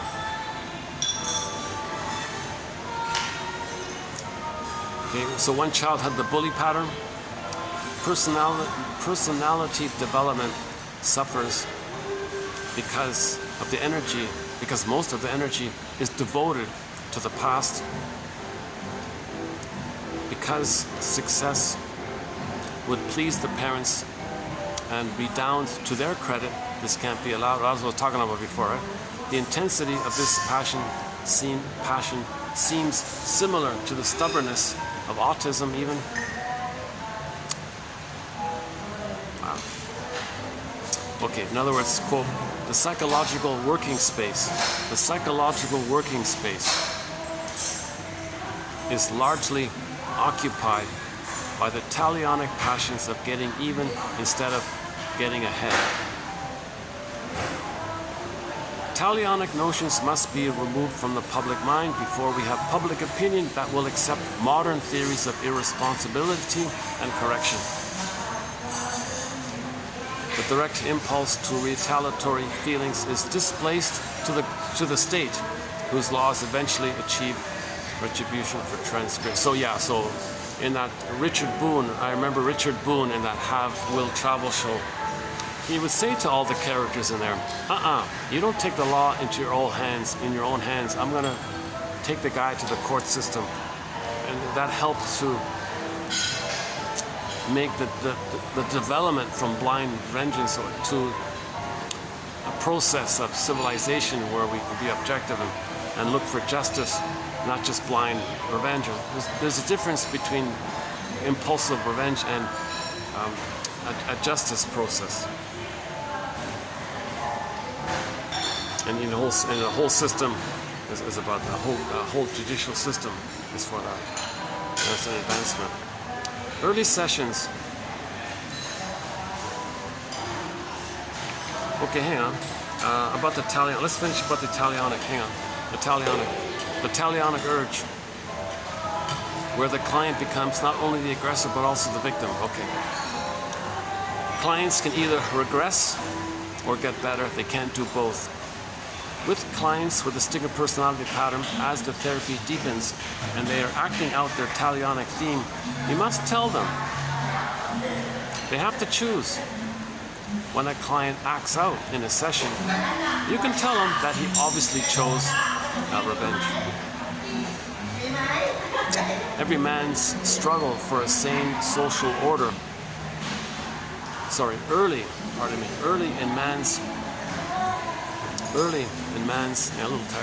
in man's struggle for a sane social order, there appeared the law of a talionic reciprocal justice. So it's again with the advancement, right?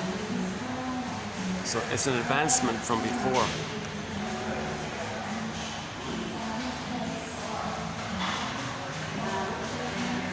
No one would disagree with that. At the same time, yes and no. It's just gone underground, where children are being hurt and the planet's being damaged. So there's way more damage to the planet exponentially now. So maybe the talionic feeling, maybe it is just being directly, more forcefully channeled into the planet, destroying the planet for a quick buck. Because the mother destroyed the baby's soul for a moment of pleasure.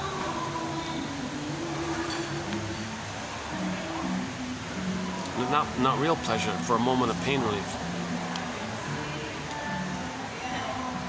Few would question the value of mankind's enormous advance toward the ideal of individual judicial accountability. Unconsciously, we are all too ready to employ the talionic law. One of the aims of civilized society is to prevent the regression to that standard. The talionic principle was meant to set an outer limit to vengeance. And that's the have, will, travel one. Talionic means, quote, of the same kind, and is linked to the word retaliation. If penalties are not to be talionic,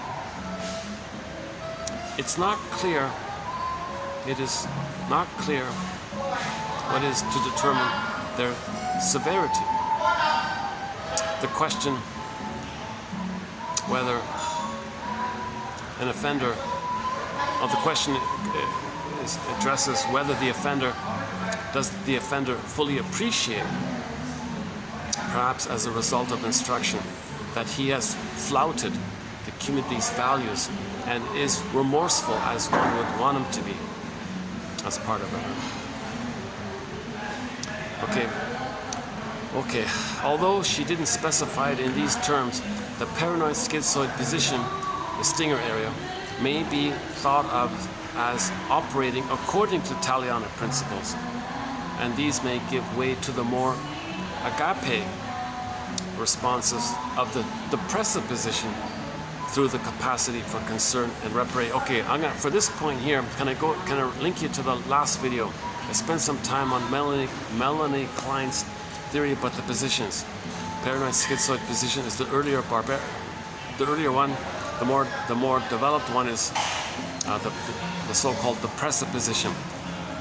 It's pretty analogous to the stingers and the clingers. The stinger personality patterns are the talionic ones. Depressive ones, not so much.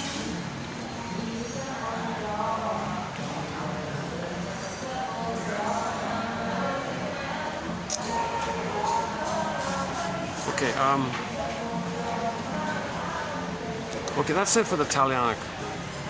Yeah. So, okay, that's it. Okay, I'm finished for the time being on this talionic topic. It's hard reading. This stuff is hard reading. So I've only plucked out barely, I don't know, what, 30, maybe 30, 40, barely 40 quotes. I'm going to put it aside for the time being and come back on it.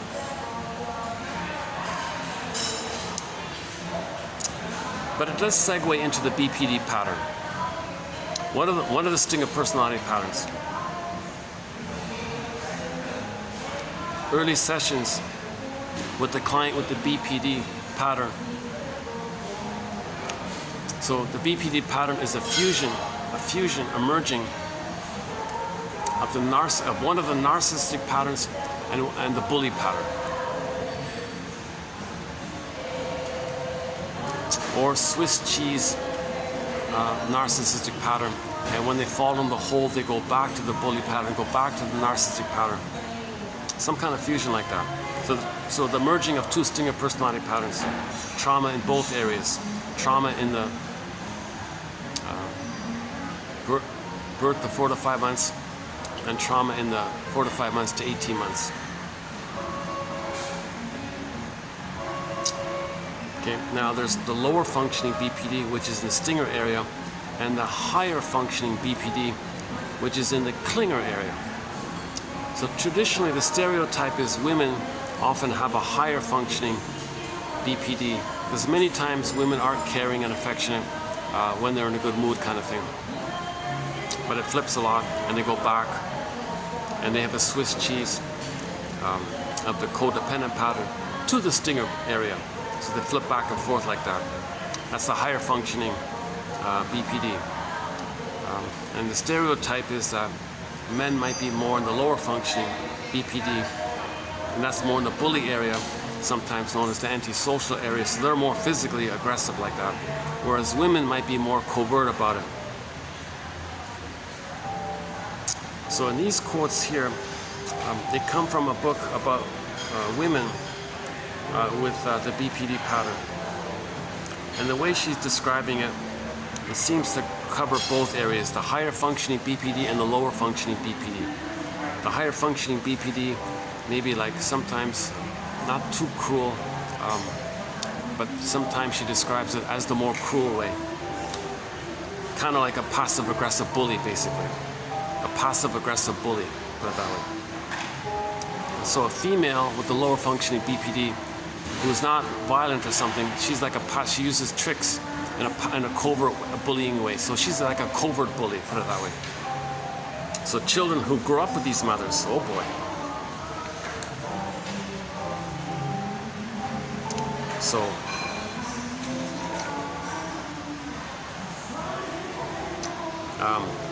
Roazen here starts us off with a kind of a horror story, like a psychological thriller horror story. A kind of with this one here, James Thurber's 1931 tale, "The Unicorn and the Garden,"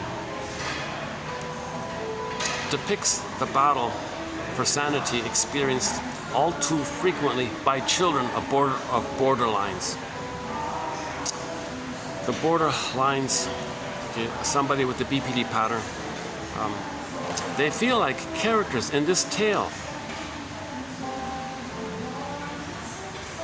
Okay, so what's the tale? It's a metaphor of the child's experience with the mother. So the metaphor is the husband. So the story as it's presented is the husband is it's a wealthy couple, husband and wife team, living in a very nice, expensive house, and they got a big, beautiful garden with lots of roses and flowers and things. The wife is still sleeping, and the husband goes to the backyard and sees a unicorn there. Wow, he's so excited.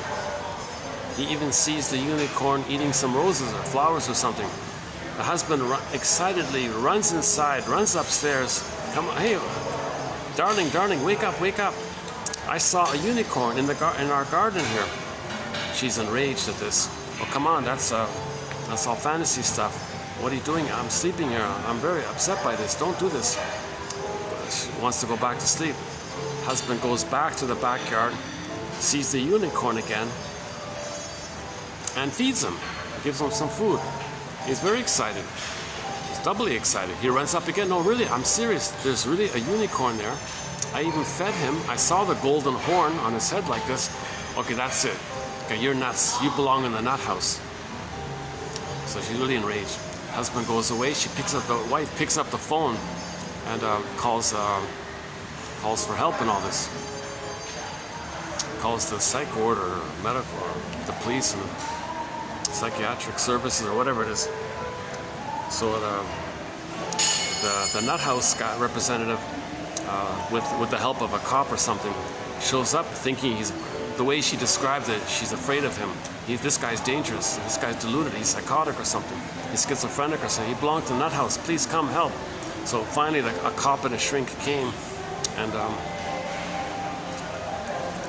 they said to the guy, "So you saw unicorns? What? Didn't you tell your wife that you saw a unicorn in the garden? What are you talking about? That's nonsense. There's no such thing as a unicorn." And they go, "Oh." So the shrink said to the cop, take the wife. We're going to send her to the nut house."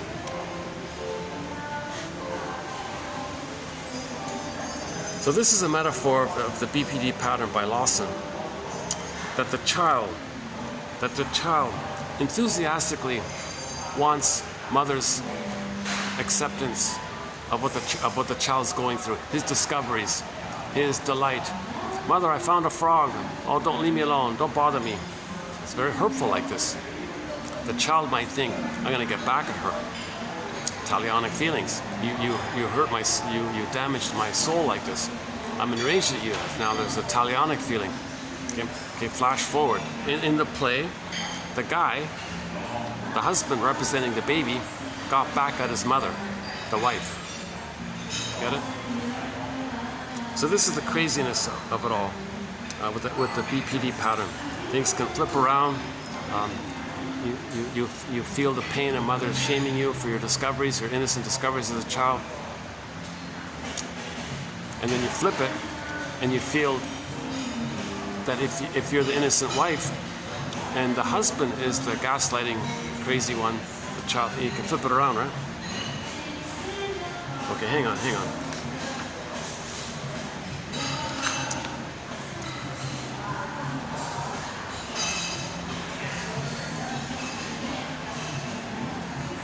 Children of borderlines cannot understand themselves without first understanding their mothers.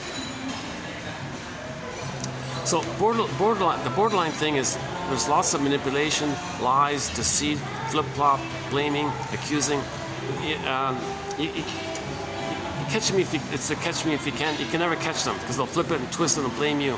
And you can never catch them. You can never get them to admit something. They won't focus on something. They'll deny. They'll forget. They'll flip. I didn't say that. I forgot. And they forgot it. They actually did literally forget what they just said a minute ago. You just said that a minute ago. Oh, you're crazy. I never said. And they really believe that you didn't say it. So they have a lot of flipping going on like this. Each session, early sessions with the client, with the BPD pattern, can be like walking through a house of mirrors in search of someone. There's a now you see it, now you don't quality to what the client is trying to communicate. You see, now you see it, now you don't. You just said it. No, you don't. No, I don't see it. I thought you said it. You said it. No, it's gone. I didn't say it. Now you see it, now you don't. Clients with this pattern may change subjects frequently, often several times within a therapy session, and their presentations will be laced with lapses, silences, premature conclusions, and the unexpected intrusion of unrelated issues. Therapists may have to endure a confusing variety of complaints. Okay. By the way, complaint means there's a great pain with the mother. That pain disperses onto everybody, so you're complaining all the time.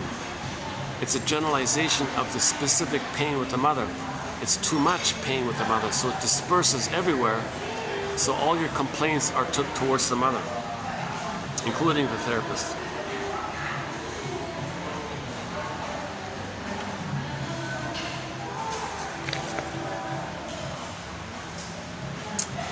Okay, alternating with rapid changes in affect, emotion, repeated reversals by the client on important subjects. There is little to get hold of with any certainty in such sessions. Okay, so part of this is called projective identification. Projective identification is typically manifested as intense distrust and fear of the therapist, who is experienced as attacking the client. At these times, clients experience themselves as frightened children, and the therapist is experienced in light of primitive, sadistic parent imagos. It is characteristic of the borderline client's fluidity that this may shift only a few minutes later. A lot of flip-flopping going on, right? With the client feeling like the aggressive parent, and now the therapist is the no good, guilty, frightened child. So in her mind, there's only a few roles there: the shame, no good child, and the aggressive monster mother. And you flip it around. 1 minute he's the helpless one, and you're the monster. Flip. I'm the monster. You're the no good child. Okay, flip. That's Roazen. The Roazen, R-O-R-U, Masterson again. Oh, I'm sorry. Please take care of me. Okay. Or they flip it around. Oh, let me take care of you. Then flip to the Woru, W-O-R-U, the withdrawing object relations unit. You're back with the drama again. Now, the rejecting mother is split into the alluring mother and the rejecting mother. Then you got the allured self and the rejected self, and this can flip around. Oh, you're misleading me. You're trying to trick me. I feel shamed by this. Now they flip it. I'm gonna trick him. Oh, you're making promises. Flip it. I'm gonna make promises. Like it's very infantile stuff.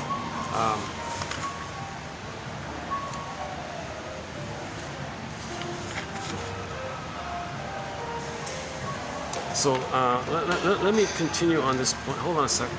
Let me clarify that last point here with this one here, with that tomorrow's quote from Ralph Klein, one of Masterson's students.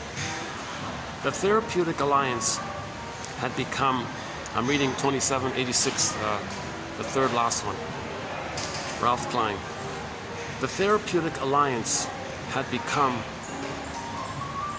a new relationship model which she could use as an alternative to the endless repetition of the split object relations parts units, Roazen and Woru, rewarding object relations unit and withdrawing object relations unit.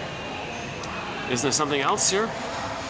Well, a therapy alliance, a working relationship where we're going to be two detectives and heal each other. Well, let's develop that relationship. But prior to that, they only have Roazen and Woru. And they're flipping it around all the time. All the drama is from this. However, the pre-existing schemas of the self and other are not erased. They remain as latent models of organizing experiences and are likely to be reactivated during a regressive response to separation stress. Therefore, it is not uncommon or unexpected for such clients to return to treatment periodically if life events create sufficiently severe difficulties. Okay, it just means that under stress we may go back to those splitting mechanisms, flip-flopping thing.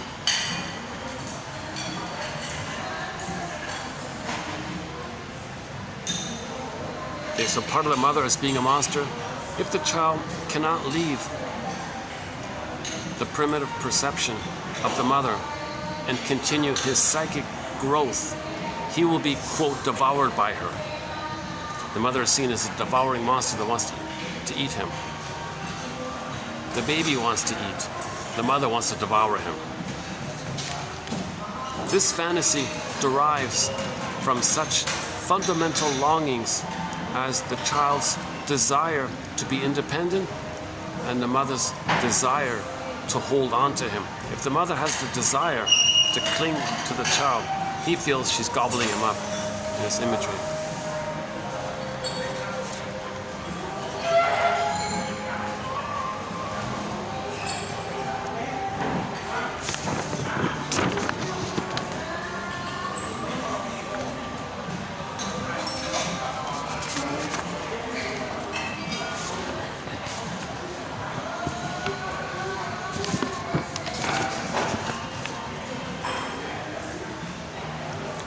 Adults who still idealize their own abusive parents are unable to acknowledge the absurdity of being asked to trust someone you fear.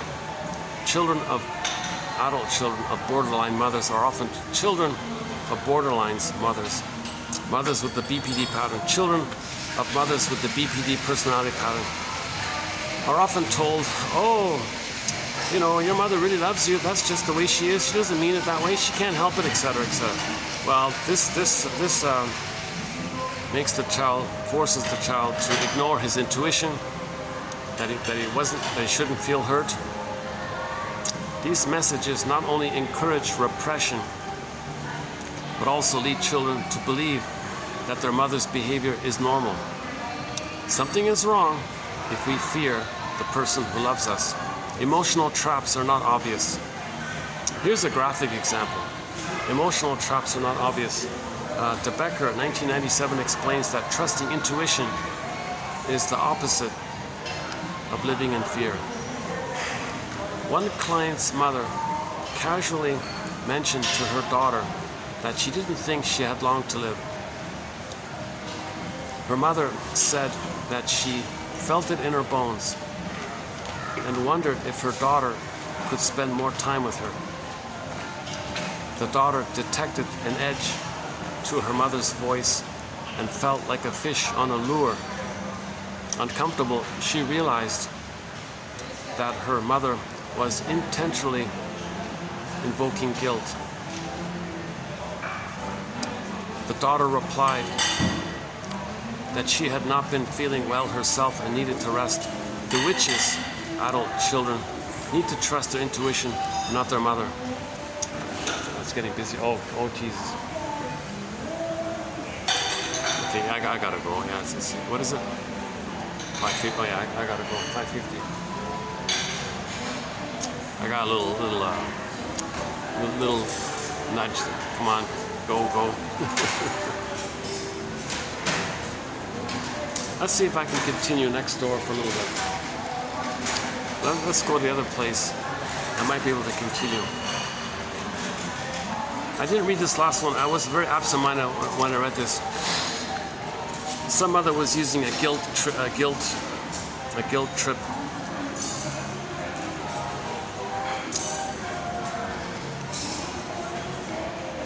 So the point was, adult children have to trust their feelings now. No, mother. This quality of you that's doing this, Lawson calls it the witch within you doing this, devouring me. Okay, no, I don't want to do this.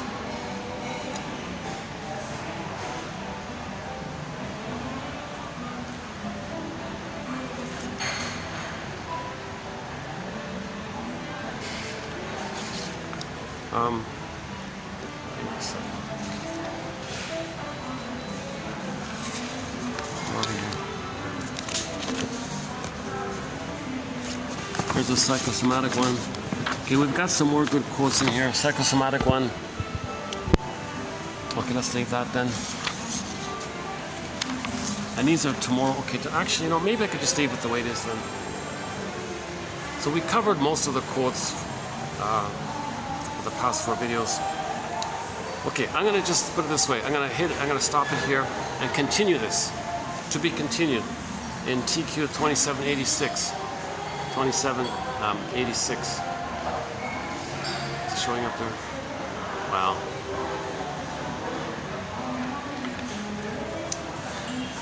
And yeah, you know what? Yeah, these next quotes coming up are from very solid authors. Masterson. This Christine Lawson is good. And yeah, that's about it. One from Alice Miller, one from Ralph Klein, which we read. Okay, so mainly Lawson and Masterson. So yeah, so we'll continue in the next video, and on this very confusing, very popular topic called the BPD personality pattern. Basically it's the bully pattern, right? If it's the lower functioning one. And typically, men show the aggressiveness of it. Oh, I guess I'm just gonna sit right here. Yeah, okay, I gotta go. Okay, let's hold on a second, let me pack up here.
Oh yeah.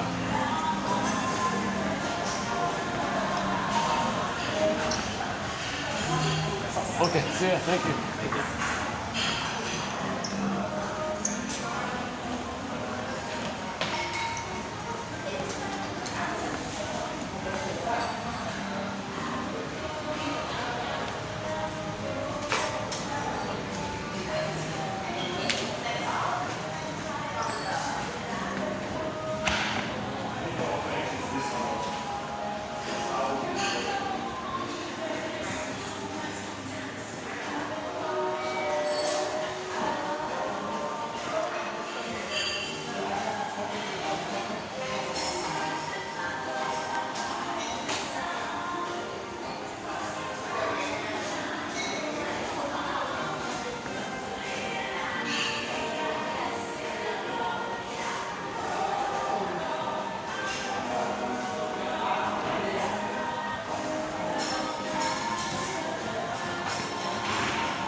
I'll just go across the street and see if we can finish up with any concluding thoughts here. Hang on a sec.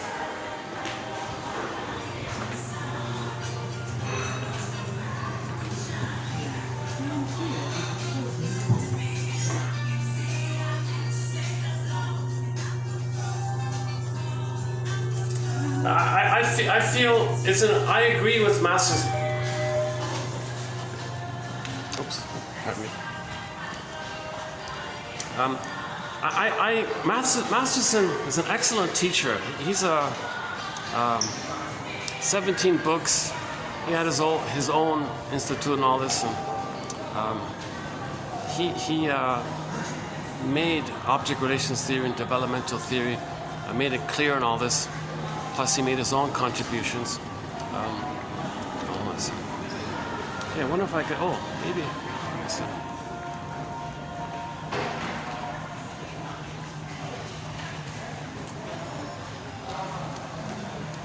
I wonder if I could just sit here for...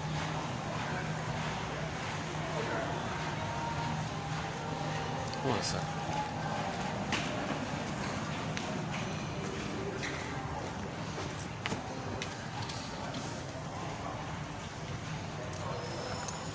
Let's try this for a bit. Let's see if this works for a bit.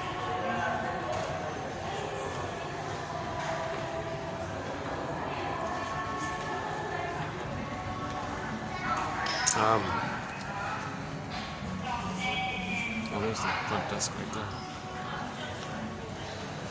Yeah, he has made a lot of contributions, James F. Masterson. So, Let's just dig up the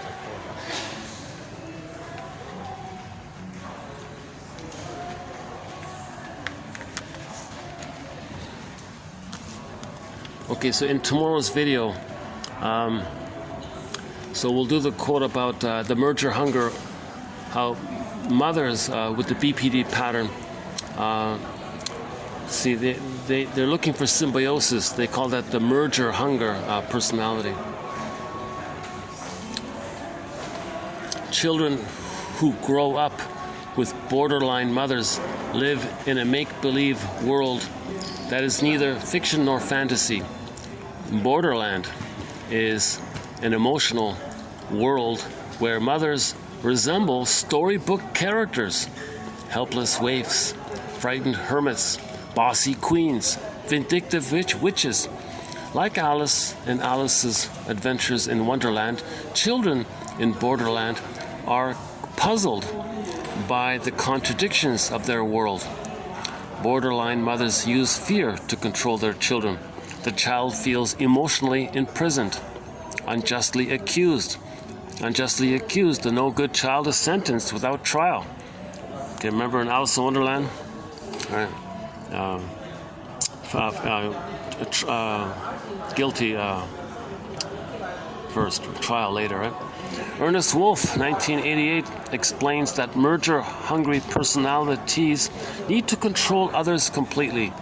The borderline witch's merger hunger personality leaves her children feeling devoured, suffocated, oppressed, etc. Although borderline mothers may love their children as much as other mothers, their deficits in cognitive functioning and emotional regulation create behaviors that undo their love. Borderline mothers have difficulty loving their children patiently and consistently. Their love does not endure misunderstandings or disagreements. They can be jealous, rude, irritable, resentful, arrogant, unforgiving. Healthy love is based on trust and is the essence of emotional security. Their children, therefore, may grow up without knowing the meaning of healthy love. That's a pretty good one, yeah. The cognitive style in borderlines consists of a lack of focus or attention to the matter at hand. A balanced understanding of an event is impossible to achieve. Okay, and we'll go on and we'll continue this. And we'll continue like this tomorrow. Yeah. Yeah, that's a good one there. That second one here, yeah, by Lawson. Very, very, very popular self-help book. I didn't realize what a well-known, popular book this is. Tens of thousands of reviews and comments and things. And, the mothers, borderline mothers, or whatever it's called. I forgot. I'm just sort of part way in it.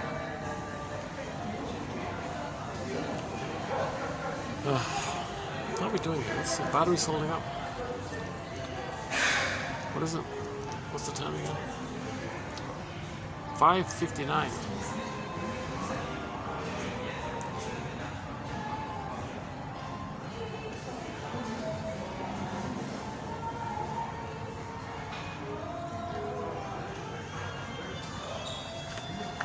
Yeah, okay.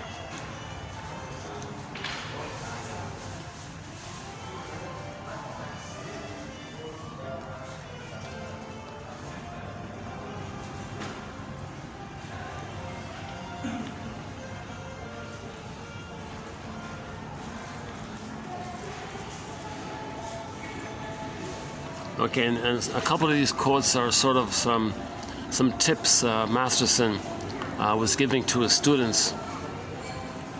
So that'll be in tomorrow's video. Okay, we mentioned the Ro-Ru and Wo-Ru. Also, I'll develop that one tomorrow. I'll see if I can. And one about the psychosomatic issue. Yeah. About the body bears the burden. The truth about our childhood is stored up in our body. And although we can repress it, we can never alter it. Our intellect can be deceived, feelings manipulated, our perceptions confused, and our body tricked with medication. But someday, the body will present its bill. The body speaks for the soul if the soul doesn't find a voice. So that's the famous conversion. So imagine the image of water to ice. Water converts to ice. Conversion, right? If the feelings can't flow and all the energy there goes to the body, to the organs, to the organ systems. It's inappropriate like that. It puts too much stress on it. And then there could be a symptom like that, like a physical symptom. And this physical symptom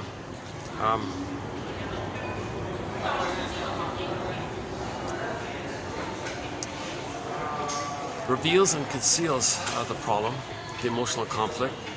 So water to ice, okay, motions to body symptom, right? Motions that can't flow harder into a body symptom. The body remembers, the body keeps the score. Okay? Every body tells a story. The leap between mind and body like this.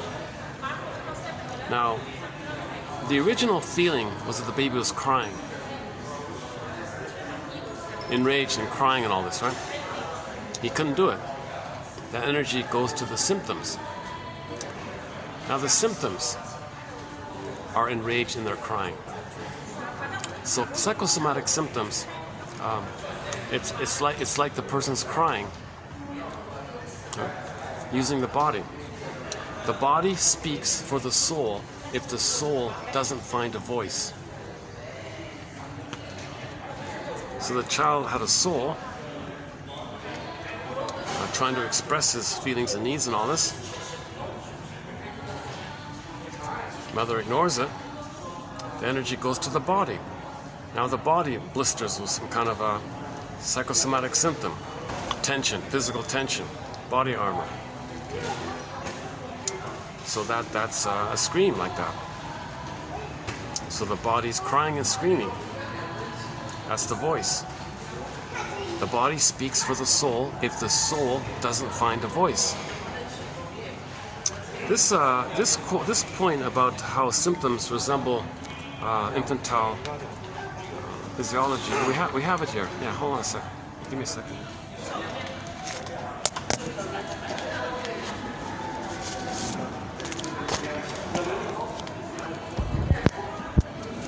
Yeah, let's do that one here about the symptom. Hold on a second. Yeah, here we go. This one here, capex. Yeah, here's a good one, yeah. There is good reason to consider that what have come to be called psychosomatic disorders are the outcome of a disturbance in object relationships. A disturbance in object relationships. There's the mother and the baby. There's a problem there.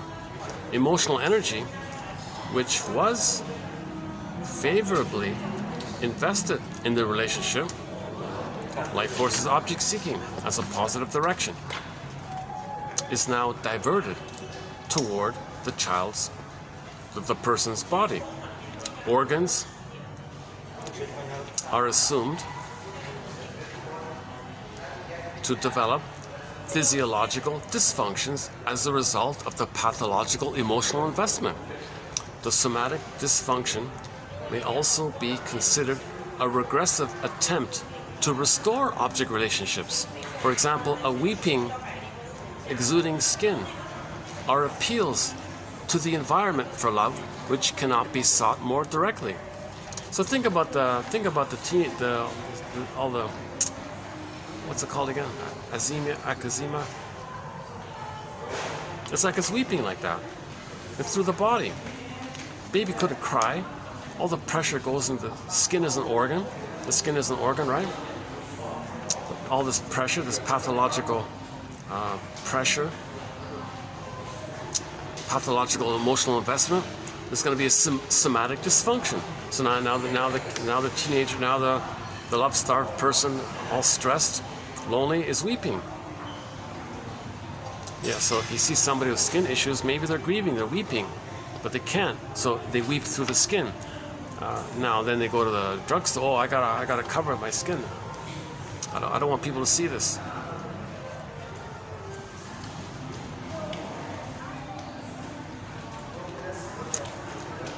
A weeping, exuding skin are appeals to the environment for love, which cannot be sought more directly. Such physiological communication originates during the early mother-child relationship, in which physiological responses are an essential part of intercommunication. So that's pretty obvious, right? The baby's crying and all, that's physiological response. That's part of the communication between the mother and the baby. Well, that's squelched. Energy goes to the body. Now the body is overwhelmed and it becomes dysfunctional. Now there's a problem there, organ failure or something, or zits, skin problem. I don't know. It's crying. It's angry and crying. Johnny Sarno says all this back pain is the rage that the baby feels at the mother. So the baby's rage at the mother goes to the body, and it gets a sore back. Right? Speaking of which, so our main lead on this topic is John E. Sarno. We did 4 videos on his work. I believe I plucked out the best quotes from his books. I think he did 4 books. I think I plucked out roughly 100 quotes from it. It's in it, so you type in Sarno, S-A-R-N-O. Yeah, Sarno makes an added point that few people don't mention. So we may firstly recognize the psychosomatic symptom as the person crying for love, or enraged that he's not getting loved, and the body is expressing it because there's no words. The person's not putting words to it. What's that again? The body speaks for the soul if the soul doesn't find a voice. So the body's speaking. The body's screaming and crying and expressing rage and all this. So that's one part. The other part is that the symptom is telling us that there's a conflict, and it's repressing it as well. Okay, that's another main part. But the third main part is that the person let's say the lady with the skin problem, skin issue, she may say, that's my problem. So just cover it, then problem gone. No, that's a symptom. That's a symptom. So the obsession with skin cream products, let's say, can distract the person from the emotional problem that caused the zits. So we can use so Sarno says we can use our psychosomatic symptoms as an opportunity, like a straw man, like a red herring. Focus on the symptom and keep your attention there as a defense against the pain of what caused that symptom. So he says we create psychosomatic problems to distract us from the emotional pain. The psychosomatic symptom is an expression of the emotional pain. Okay? But we then just say to ourselves, well, the symptom's the problem. Focus on the symptom, obsess about the symptom, to make us unaware that the symptom is an expression, that it's revealing the emotional pain. Oh no, it's just a symptom. Oh, so now we're playing whack-a-mole with the symptoms. And that's why many medical doctors got tired of this and said, well, let's identify what's causing these symptoms. So many doctors become shrinks, right, for this purpose. I'm not talking about the meds ones. I'm talking about the talking cure shrinks. Yeah, that's a good one, right? I think that's a good one with Capex, yeah.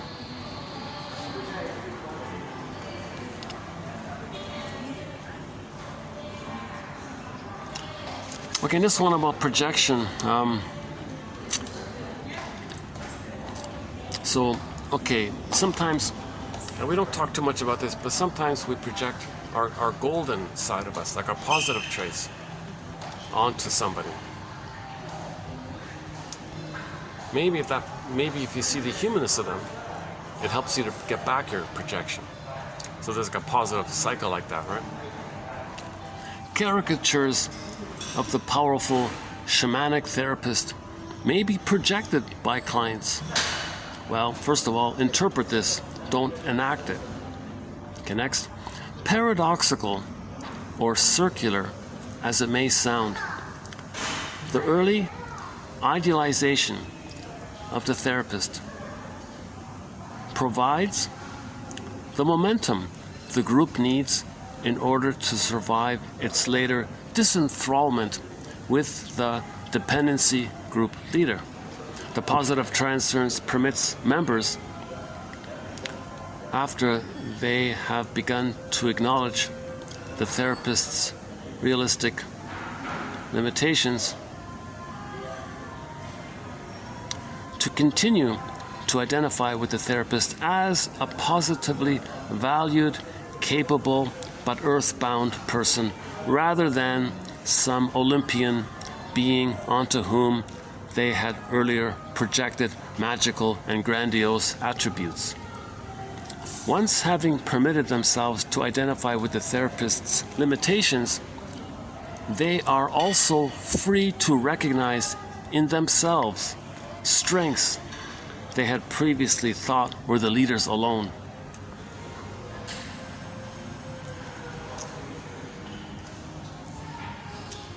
Oh, there's a sappy song above here. Oh, that's that Roberta Flack song, right? Is that right? Oh, maybe not.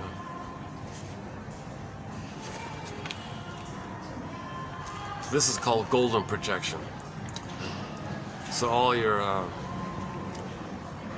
confidence, let's say, look how confident the therapist is, look how knowledgeable, wise he is, and all this. Then you see him. Oh, he's just an ordinary. He's just like us, kind of.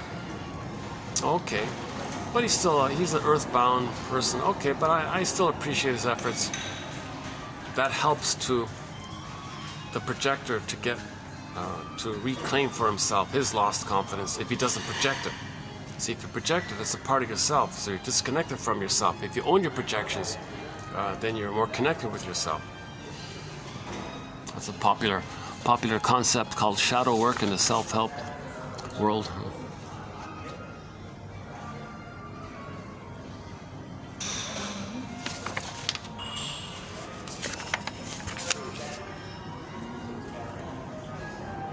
Okay, let's just leave it there. Yeah, I feel a little badly. I should have left I didn't realize all the guests were coming in at the end there. And someone gave me like a little nudge. Come on, people are coming. Because I always leave before the guests come. But as I was leaving just now upstairs, there were like a dozen, more than a dozen guests in the restaurant. Jesus. I lost track of time sometimes. A good video to follow up from this one is yesterday's video, the swan one. Basically, I'm doing swan videos and spaceship videos. So today's a spaceship video, right? Yeah, there it is there, right?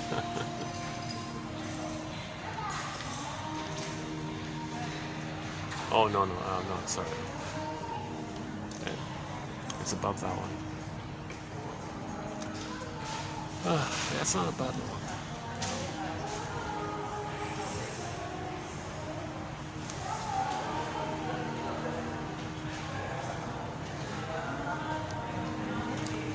You know, I'm noticing the effects. I'm not having my guava juice. Oh my God! For a short time, there were two shops that sold fresh pressed. I'm just talking about. I'm winding down here. Robert Bly does that. He says at the end of his lectures, talks about something simple and mundane, to bring people down to earth, kind of thing. So I do this with guava juice now. There were two shops that sold guava juice, fresh pressed guava. I mean, like at a reasonable price, not some ridiculous, over-the-top price in some expensive shops. I don't mean that. And if I had a half a liter of fresh pressed guava juice, I felt calmer, energized. It was like what spinach was for Popeye. It gave me a lot of energy, I felt invigorated. I felt like the nutrients my body was missing and craving were there, and I felt relieved by that. My body was saying, thank you for these nutrients, kind of thing. The guavas, it's kind of like a cross between a pear and an apple, it seems. A little bit like that, right? But I loved it. And I could have a half a liter of guava juice, and I could do like an 8-hour video. Like today, if I had this guava juice, I'd be fresh. I'd be speaking more smoothly, and not like now. So all I had was I had a little bit of tangerine juice, which is sort of like a backup, but it's just like drinking sugar or something, basically.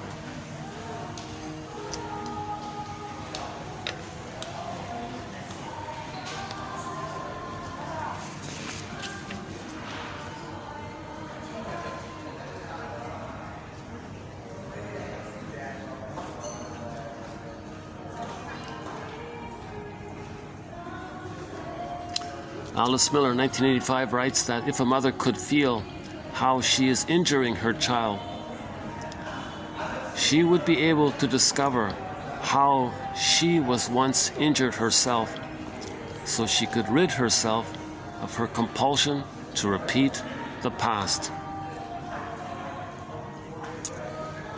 I've never heard anybody say it that way. If the mother can first reflect on, hey, wait a minute. Am I treating the child without soul vision? Am I being soul blind to the child? Am I not seeing the baby's feelings and needs? Is that what's going on right now? That links to her memory of her past. Then if she has that self-recognition of soul vision for herself, she'll have soul vision for the child and not repeat the whole thing.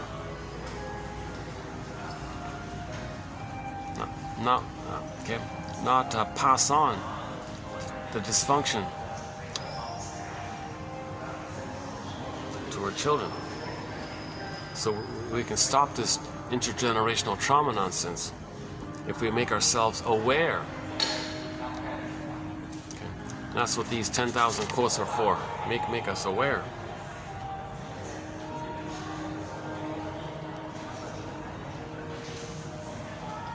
I think this collection should be in everybody's iPhone, accessible to anybody.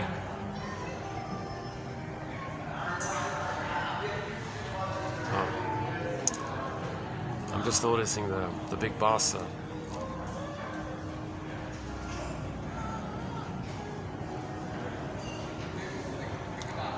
The main guy is just over there. I don't really know him. I know the junior managers. I don't know the top guy. I just had a brief little hello with him once.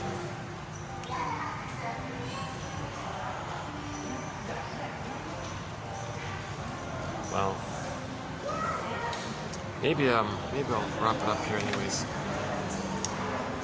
Should we go next door? Yeah, let's just go next door for a minute. Yeah, hold on a second.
busy here.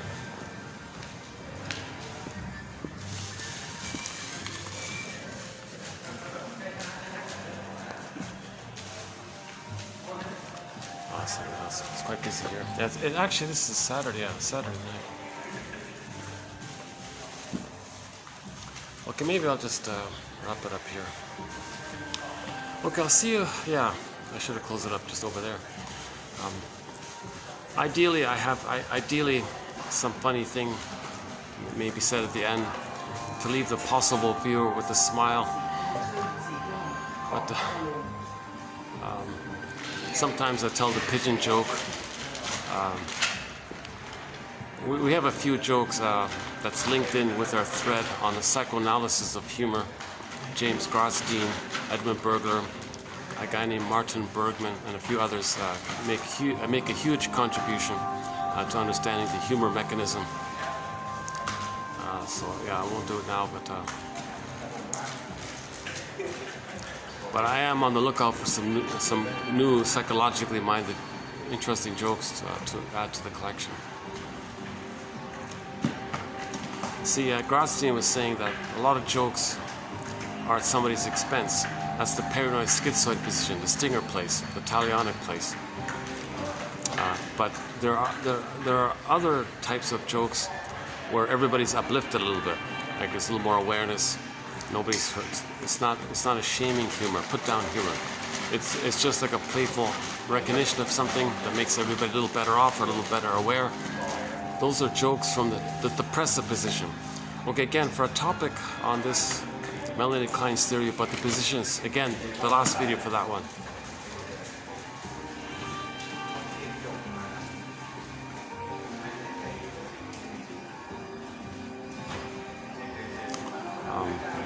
Yeah, I guess I should close it up here.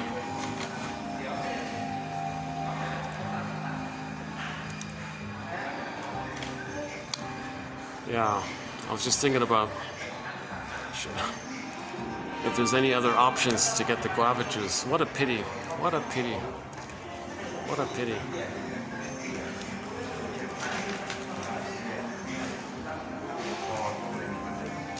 And I even once did try that super expensive one, and it wasn't even that good, yeah.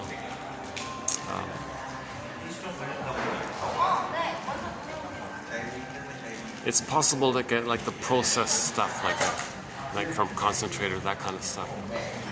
It's kind of missing.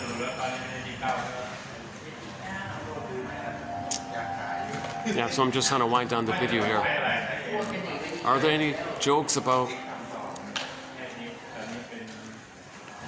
guava fruits? Guava fruit? Guava. Guava. Sounds like the sound a bird might make, like a parrot. Guava, guava, guava. Okay, I'll just see you in the next video. We'll continue this topic on the BPD pattern. Oh, back to Grotstein. Yeah, Grotstein, he's the guy that gives us the theory of the BPD pattern being a fusion between the narcissistic pattern and the bully pattern. So in the next video, I'll discuss those two patterns as separate patterns, and then to see how the BPD may be like a fusion of the two. That's Grotstein's theory. So until then, I'll see you in the next video. Your mission, should you choose to accept it, is to go to TQ 2599 and read the first 5 quotes there from the classic show, Route 66. To read psychology every day for 10 minutes, and to forgive psychology for its jargon, to just forgive it, says Robert Bly.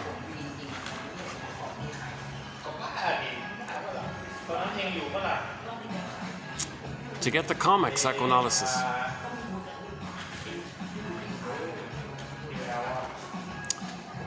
To read the Janov quotes.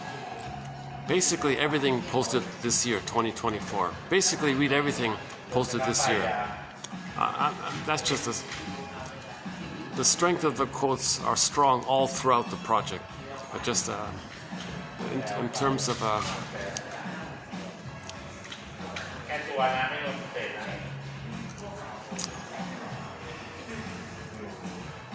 John offers a nice balance between psychoanalysis and self-help. He's sort of in the middle like that.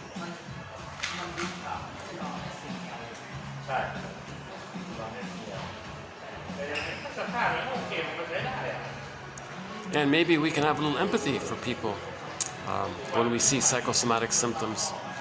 And I'm gonna guess that maybe that the ladies with the plastic surgery and all this, that could fit in that category, that they're crying for love. Plus seduction as power theory, plus having a mother with them, creating a oneness. So we can add that as a new possible theory, that they're crying for love.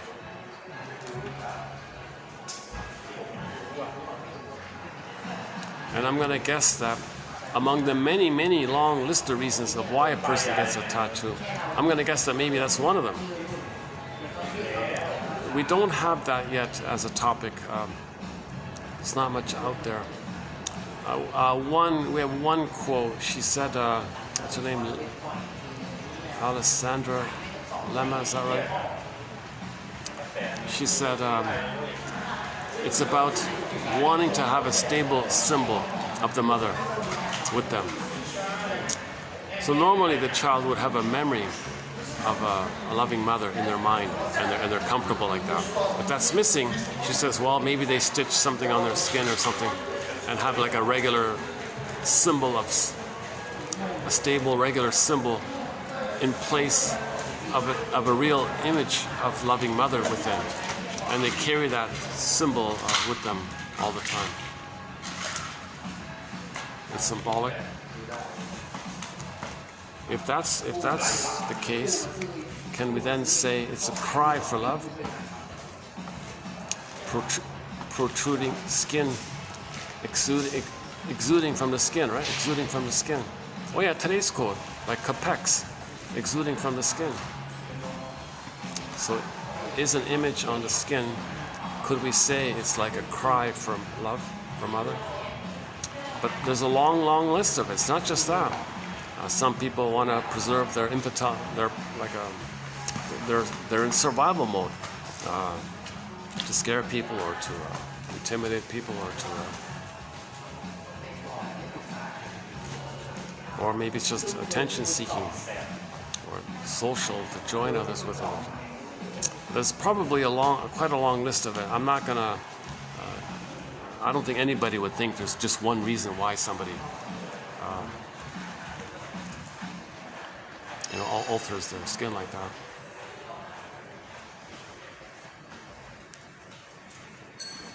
I'm just thinking about today's quotes about the woman, the baby who couldn't cry. That energy went to the skin, and the skin belched out some zits or something. It's kind of like they're crying, it's just through the body. The body speaks for the soul when the soul doesn't have a voice. Christine Lawson, yeah, pretty good book. That's a pretty good book. Wildly popular. I didn't realize how widely popular her book is. It's called Borderline Mother or something like that.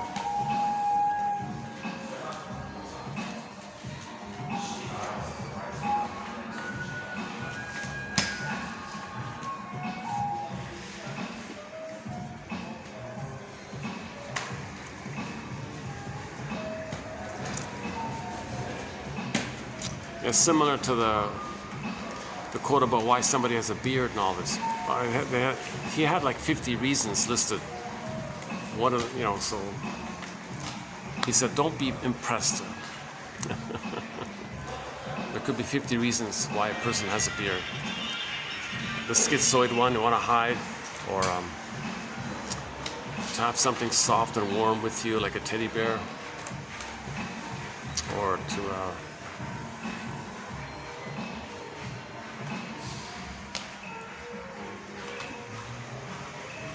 a symbol of assertion or something.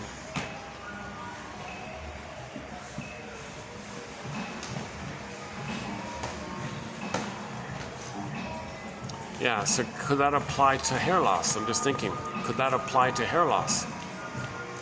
That the hairs are falling out, that's crying. there's too much stress. So maybe the stress maybe my stress went to the hair follicles, and the hair follicles was damaging, and as a result, the hair fell out like little tears, kind of thing. As I say it, I know Baldy's just passing by me.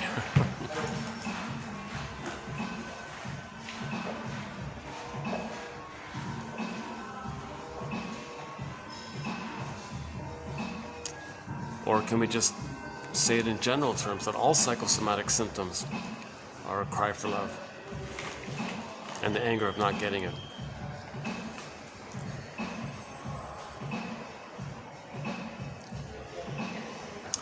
Yeah, okay, there's a whole bunch of people around me here. I'm trying to have a rest here, so why don't I wrap it up here? Let's see.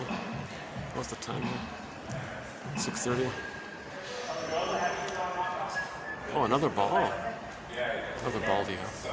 I mentioned one theory in the last video that somebody on YouTube gave about hair loss.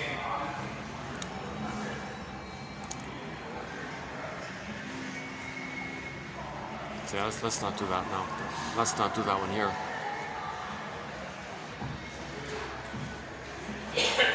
Maybe that's why I loved having a fresh fruit, because the sugar was embedded within the pulp and the juice and the water, the skin is all together like that, and the body liked that. And the body doesn't quite like concentrated processed sugar removed from the context, because the body is used to whole foods. So if you extract sugar from like a beech, let's say, that means the water's not going to be there, the pulp is not going to be there. You got this concentrated condensed sugar from the beech. And he was saying that if you take processed sugar in your soft drink or whatever, the body is freaking out. Hey, where'd the sugar come from? Is this sugar from a beet or a sugar cane or something? Well, where's the rest of it? Where's the water that's part of the sugar cane? Where's the water that's part of the sugar beet or whatever? Where's the water that's supposed to be with the fruit? What's going on here? I got all the sugar, but where's the water and the skin of the fruit and the pulp of the fruit? Well, what's going on here? Where's the water? Where's the water? Right? So then the body freaks out. How do we digest this? So it scrambles, the system scrambles around, find water. So maybe he was saying it might go to the scalp and suck the water from the hair follicles to help process the sugar, thereby depriving the needed moisture in the hair follicles. Things dry out like that, and the hair falls out. That's his theory.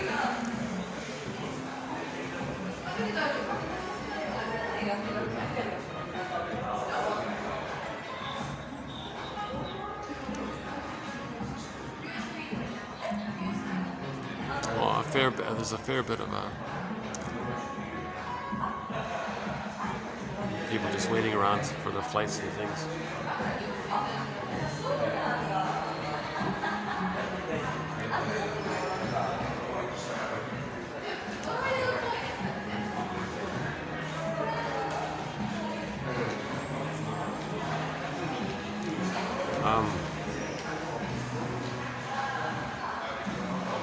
And we mentioned the Navajo code in this video. Yeah, the Navajo one. Very advanced cultural traditions. They didn't do these terrible things that we say they did. The people that came over did those terrible things, and they want to look good, so you project it. Oh, they do those terrible things.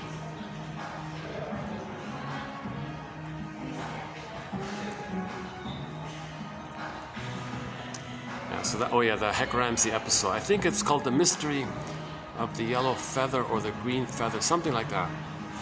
Yeah, that's one of your missions, should you choose to accept it. One of the missions is to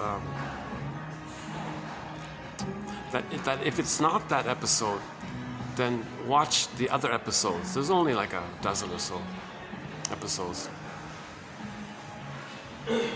I think they did like 12 or 13 episodes. They're long episodes, like like a over an hour kind of thing. They're almost like little short movies, actually.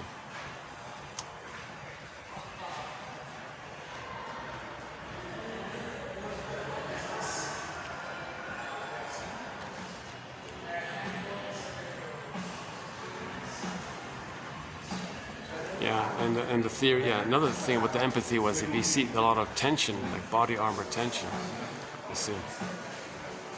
That's the pain of not feeling. That's tension. Janov also makes this point that that if we're not feeling, that's pain. The energy of that pain leads to tension. Then there's this desire to release the tension, but the steam fills up again. So that's not healing. That's not healing. That's just a temporary moment of feeling better for the moment.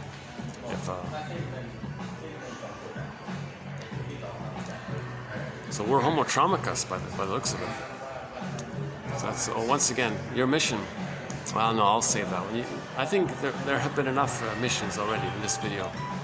But yeah, 2725 part 3 of 3. There's a 7.5-hour video called The 48 Symptoms of Homotraumicus. It took me, it's a very emotionally draining topic. And I think I had the guava juice at that time. That's why I was able to do a long video. I can do an 8-hour video if I have my guava juice. It's my spinach for like Popeye. It's really like my personal spinach, as what spinach was for Popeye. This guava juice kind of was for me in doing these videos. Because otherwise, I take a caffeine. I'm not really a coffee drinker, so I quickly get a little burst, and I feel the withdrawal of it, right? I'm not a caffeine drinker at all, really. And I can't get it, and then if I don't drink the caffeine, I'll end up drinking all this coconut water, which is very sweet. So I get like a little boost like that, and it goes down quickly. So I can only do like a 3 or 4 hour or a 5-hour video, and I'm already speaking, I'm already slurring my words a little bit, right? I can feel myself. I've noticed for the past hour, I haven't been speaking too clearly. But if I had the guava juice, I'd just be started. I'd just be getting going now, right? I'd be on a roll.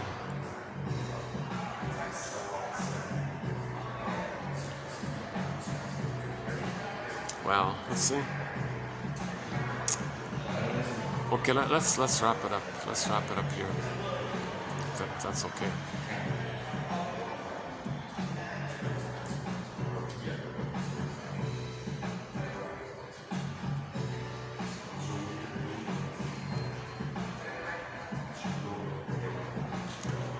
Yeah, one joke. Actually, Masterson tells this joke. It'll surprise me a little bit. Maybe he was being a little talionic to the audience there. I'm not sure. Maybe he was being a little angry at his audience. I'm not sure. But he was speaking to some other shrinks in a group or something at one of these seminars or something. And he wanted to help people to be open-minded about psychoanalysis. To give it a second chance, so to speak, kind of thing. So his joke was that once there was a guy in some kind of country club kind of place, like a yacht, a marina, or maybe like a golf course kind of place. One of those kind of places, right? And one guy's on his own, right? And he sees another guy who's on his own, sitting at the I don't know, at the bar, I guess. And he approaches him and says, hello, I'm wondering if you'd care to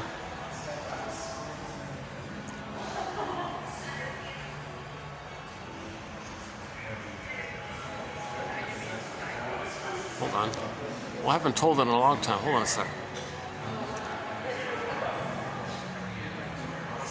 I'd wonder if you'd, I'd wonder if you'd want to share a cigar or something. We just have a chat or something. We'll share a cigar here. A cigar, he said. The second guy said, what? Oh, no, I tried that once. I don't like it. Oh, okay, okay. A minute later he says, well, I'm wondering, do you want to share a drink? Oh, no, I tried that once, I don't like it. The second guy explains, you see, the thing is, I'm waiting for my son here and all this. Your only child, I presume.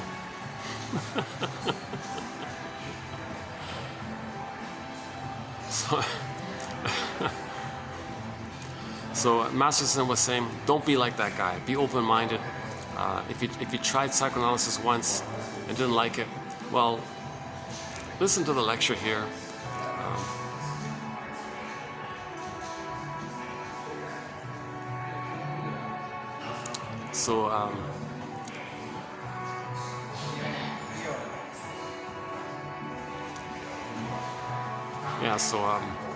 In conclusion, don't judge these quotes by yours truly or anything like that.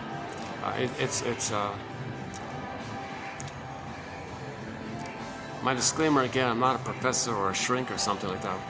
I'm not a midwife. I'm not a nutritionist. I'm not a doctor. So keep that in mind. So judge the quotes directly yourself. I'm only the humble compiler passing it along kind of thing.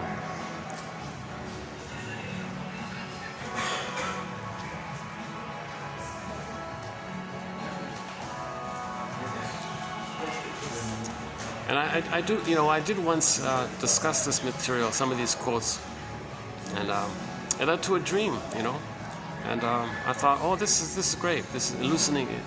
It brought up something that I didn't know before, and that's a healing kind of thing. So that's something that can happen, right? You read these kind of quotes, then you go to sleep, a feeling comes up. Okay, then in the morning, you write what you remember of the dream. It's okay, just whatever you remember kind of thing. One self-help author has a thing called TTAQ, an acronym for give the dream a title, identify the theme maybe, the main affect, emotion, A for affect, and question. What question do you think maybe your unconscious self is asking you? And then say to yourself, it's like this in my soul today. This is a letter from me to me.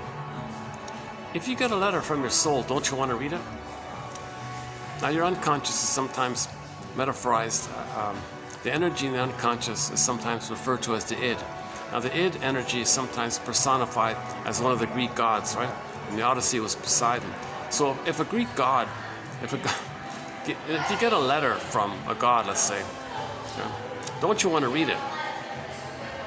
If you get a letter from your soul to you, if you get a letter from your real self to you, don't you want to read it? So that's what the dream is. It's like a letter. The image is Hermes flies across, giving this letter, make the unconscious conscious. It's like this in your soul today. And you take that dream, and then you free associate from the sequences in the dream. Some little dream sequence you remember. You take that sequence and then say to yourself, what does this remind me of? And then now you're getting more to your consciousness. What does this dream sequence remind me of? And just say what freely comes to mind, and more comes to your consciousness. So we're trying to make the unconscious conscious. That's the healing journey, to make the unconscious conscious. The more conscious we are,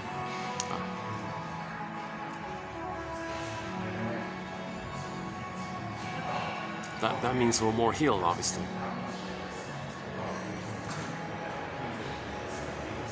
The less conscious we are, that means there's too much of us that's repressed, and we're sleepwalking through life kind of thing. I play Azaz's song, E Boule Pareni. Oh my God, I miss playing our songs. Oh my God, jeez, jeepers, yeah. The most recently newly added song to our soundtrack is Olsen, O-L-S-U-N, by Sertab Erener, a singer, a popular pop diva singer from Turkey. I'm talking about her updated one, like a rock version of it. It's about the grief process. In the music video, you see her hugging a tree, a fig tree or something. That one there, that's a pretty good one. You know, when the feelings came up, the mind was rushing like a river, trying to process it, attenuate it. So the mind, the third mind, is going to try to understand the emotions. If it can't, it'll create ideas to repress the pain. So it does both, right? Then she went to the pet store to buy a cat, you know, and she talked about the importance of admitting that it was a loss. Like, just admit it, that was a loss, kind of thing.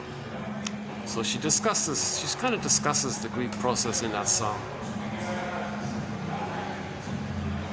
Another, about maybe half a year ago, we had another song from a Turkish band called Altın Gün, called Rakia Su Karamam.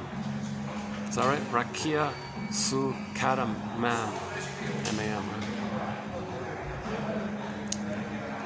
It's actually, they do covers, they do mostly cover songs of old ancient traditional folk songs from Turkey, and give a new life with with this jazzed up, upbeat version of it. That's awesome. It's a great song. We have a lot of songs from singers from Turkey. Devrim Kaya, a couple of her songs on there. A couple of songs from that CD called Turkish Groove. That's a great CD, Turkish Groove, from the Putumayo company. Actually, Sertab Renner also has a song on that CD, Turkish Groove, called Buddha. The second track, I remember now.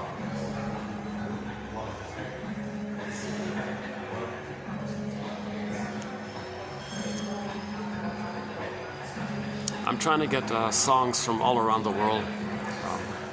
So we got songs from every continent and every place.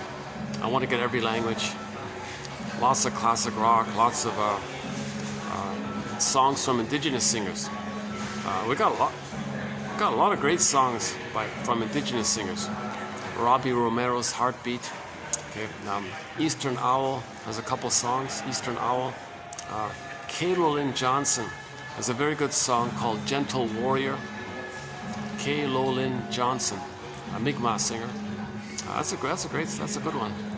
And the Cashin Band, and Beatrice Deer, Edie Sapi, Kelly Fraser, and Susan Aglu Kark, Brian Andre, underappreciated singer. Brian Andre, we've got like 5 of his songs on our soundtrack. Brian Andre. I think he only had 2. No, I think he had 3 CDs or something. 2 or 3 CDs or something. Sylvie Bernard, one song of hers. Jenny Luzon, the Broken Spirit song's on there. Willie Mitchell, I mean the one who sings Call of the Moose, that one. And Birch Bark Letter and Killing Your Mind, that one. Yeah, that song, Killing Your Mind, what he means by that is that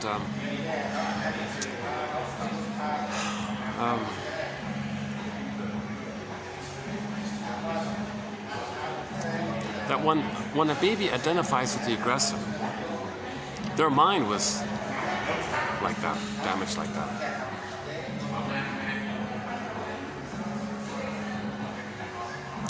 He does Birch Bark Letter and Call of the Moose and I Promised You a Song.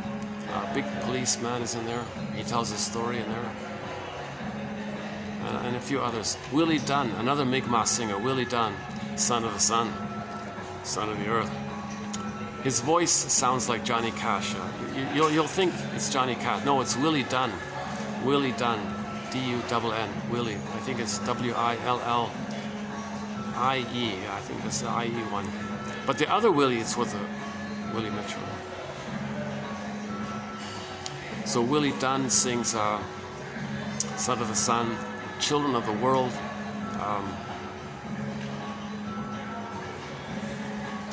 the Ballad of Crowfoot. Crowford, why the tears? You've been a brave soul for so many years. That's a good song. A few others.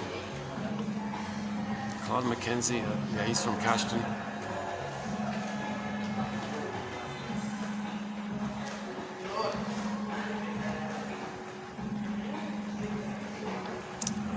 Yeah, there's others. I'm not remembering it right now, but there are many other good indigenous singers. There's a music video called Child of the Government. That one there.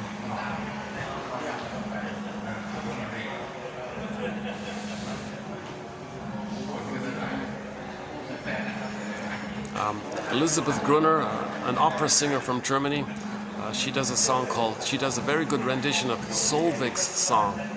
So Solveig was kind of like Echo in what Echo was for Narcissus, Solveig was for Peer Gynt in the Peer Gynt story. So she sings Solveig's song.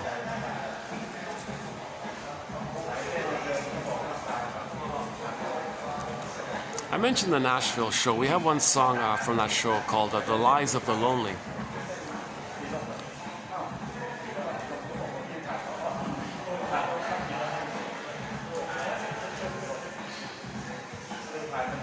Some ambient, like New Age, some disco, yeah, some disco's in there. 3 from the Glee, I mentioned Glee today, 3 from the Glee show, More Than a Feeling. It's a combo song called I Will Survive, Survivor, that one. And there's a third one in there. Well, the third one is Rumor Has It, plus another one. Yeah, those are my top, that's my vote for the top 3 Glee songs, those 3. One Way Ticket, and Yvonne Elliman, one of hers. Barbara Lewis, one of hers, yeah.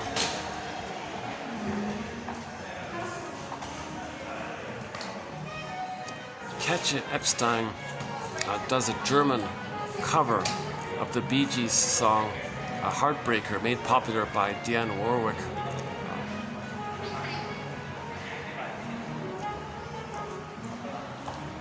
Okay, in the classic rock, yeah, Street Heart, I mentioned that one. Their second album is entitled Under Heaven, Over Hell.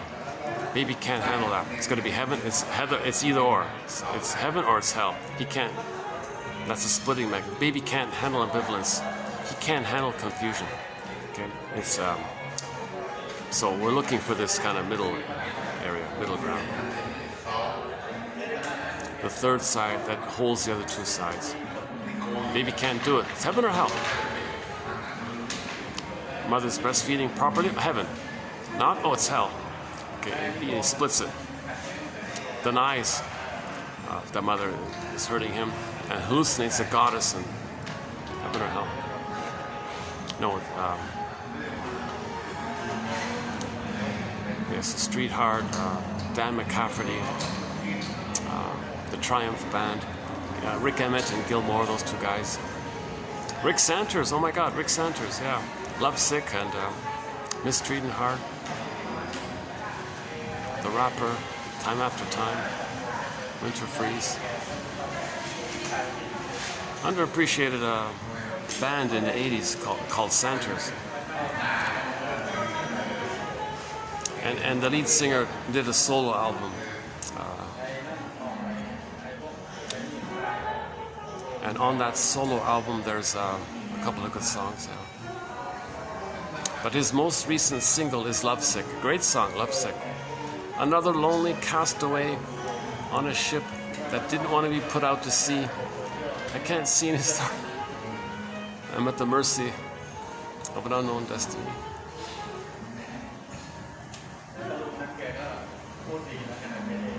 Our theme song to 1001 Windmills of the Mind is Katja Epstein's German cover of the song Windmills of the Mind. Great song. I'd love to play it right now. It opens up with the tuba, you know, the big booming tuba sound. Great song. My favorite English rendition of that song is the one done by Barbara Lewis, mentioned earlier, Barbara Lewis. Those are the only 2 renditions I kind of like.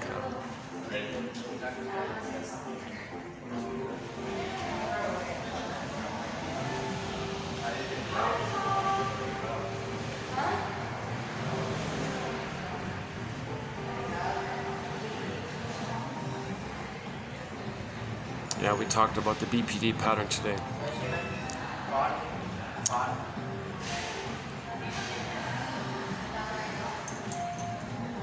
So if the mother has a BPD personality pattern. Okay, then she's traumatized. So you can recognize that she was traumatized. Merger hunger, trying to control others, using tricks and tactics and dodging and flips and flops. And bait, emotional manipulation. So all these games people play. It's one quote is back to projective identification. The source point of projective identification is that when the baby's nursing, they're one, right?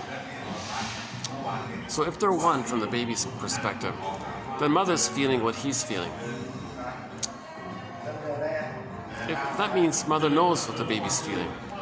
That means if mother knows what the baby's feeling, the mother can soothe the child if he's distressed, for example. Meet the baby's needs.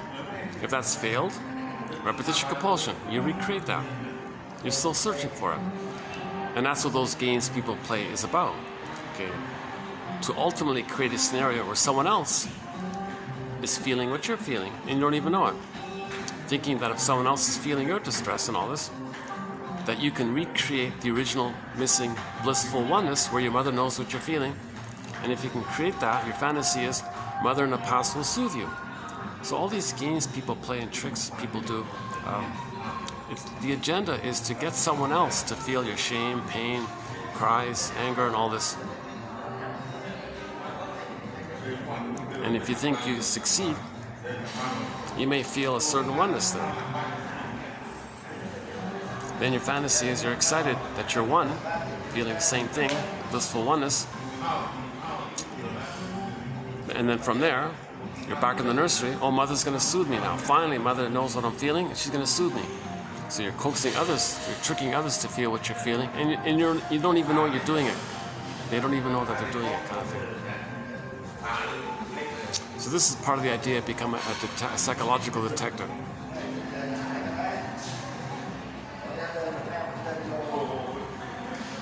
I just watched, so I mentioned Judd for the defense. Yeah.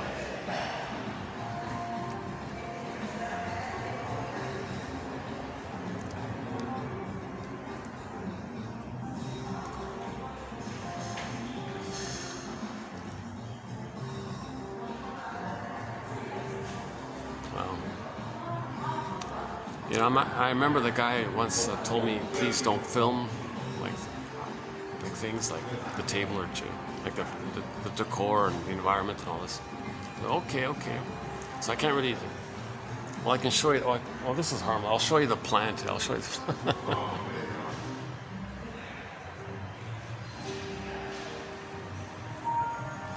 See, it's fun doing these videos outdoors because if I need like a little break to, swat away a mosquito or something, I can turn the camera around and show you a bird flying across. Hey everybody, look at that bird. Meanwhile, I'm reaching for some tissue to wipe off some sweat or something. A little embarrassing. I keep all my mistakes and bloopers and all this. My energy, my focus is to get the quotes out because I'm feeling them. A lot of these psychology books are being withdrawn and removed. Oh my God, it's ridiculous. They leave all the fluff there. They don't care about that. It's the analytic attitude that's being removed. Because that's the stuff that makes people conscious. If you know yourself, you know what's going on outwardly. If you don't know what's going on inwardly, then you don't know what's going on outwardly. That's what they want. They don't want you to know what's going on outwardly. So they make you unaware of what's going on inwardly. If you know what's going on inside, as above, so below. A link like that.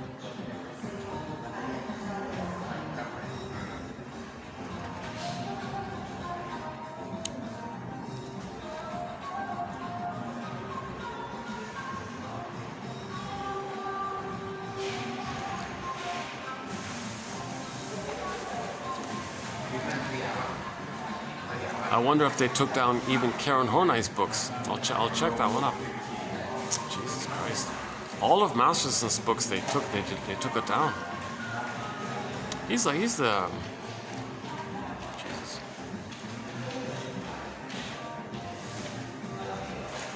Unfortunately, there was no one, when he passed away, no one kind of picked up his banner kind of thing. He didn't really train anyone. Or maybe, I don't know, he tried. No, that's not true. He trained a lot of people, actually. He helped a lot of people. He mentored a lot of people. It seemed like none of them really was at his level kind of thing. So the closest we have is Candace Orcutt. And today, I think it was either in today's video or next video, one of her quotes. So if you type in Orcutt, O-R-C-U-T-T, we have a few of her quotes in our collection. She's probably Masterson's top student.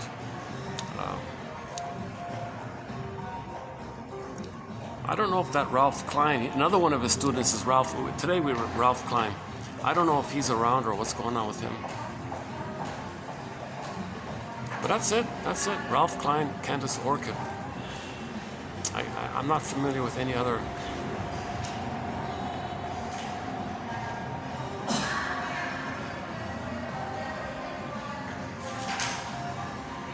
No, there's another one. Oh boy. What's his name? No, there's another one. I forgot her name. There's another one. The Masterson's his last book before he passed away was sort of a collection of articles, a bundle of articles, and he wrote a couple of articles in there as well. But most of the articles were from his students.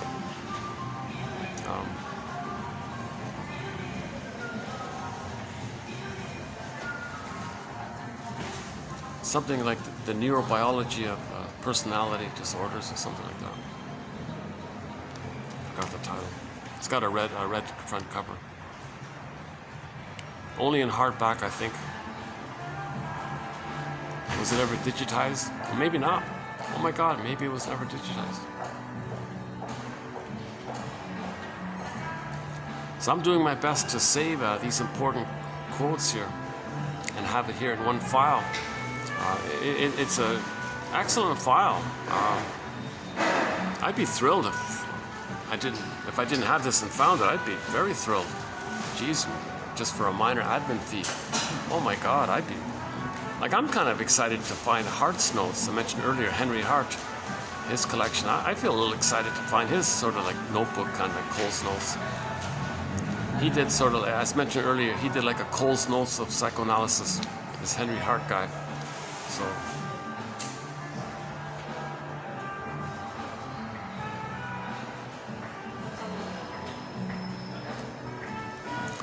And I think I've plucked out sort of the best definitions of terms from various psychology dictionaries. So I went through this phase of looking for all the psychology dictionaries that I could find, but searching for the psychoanalytic concepts within those psychology dictionaries. And then I would pluck out the best of those.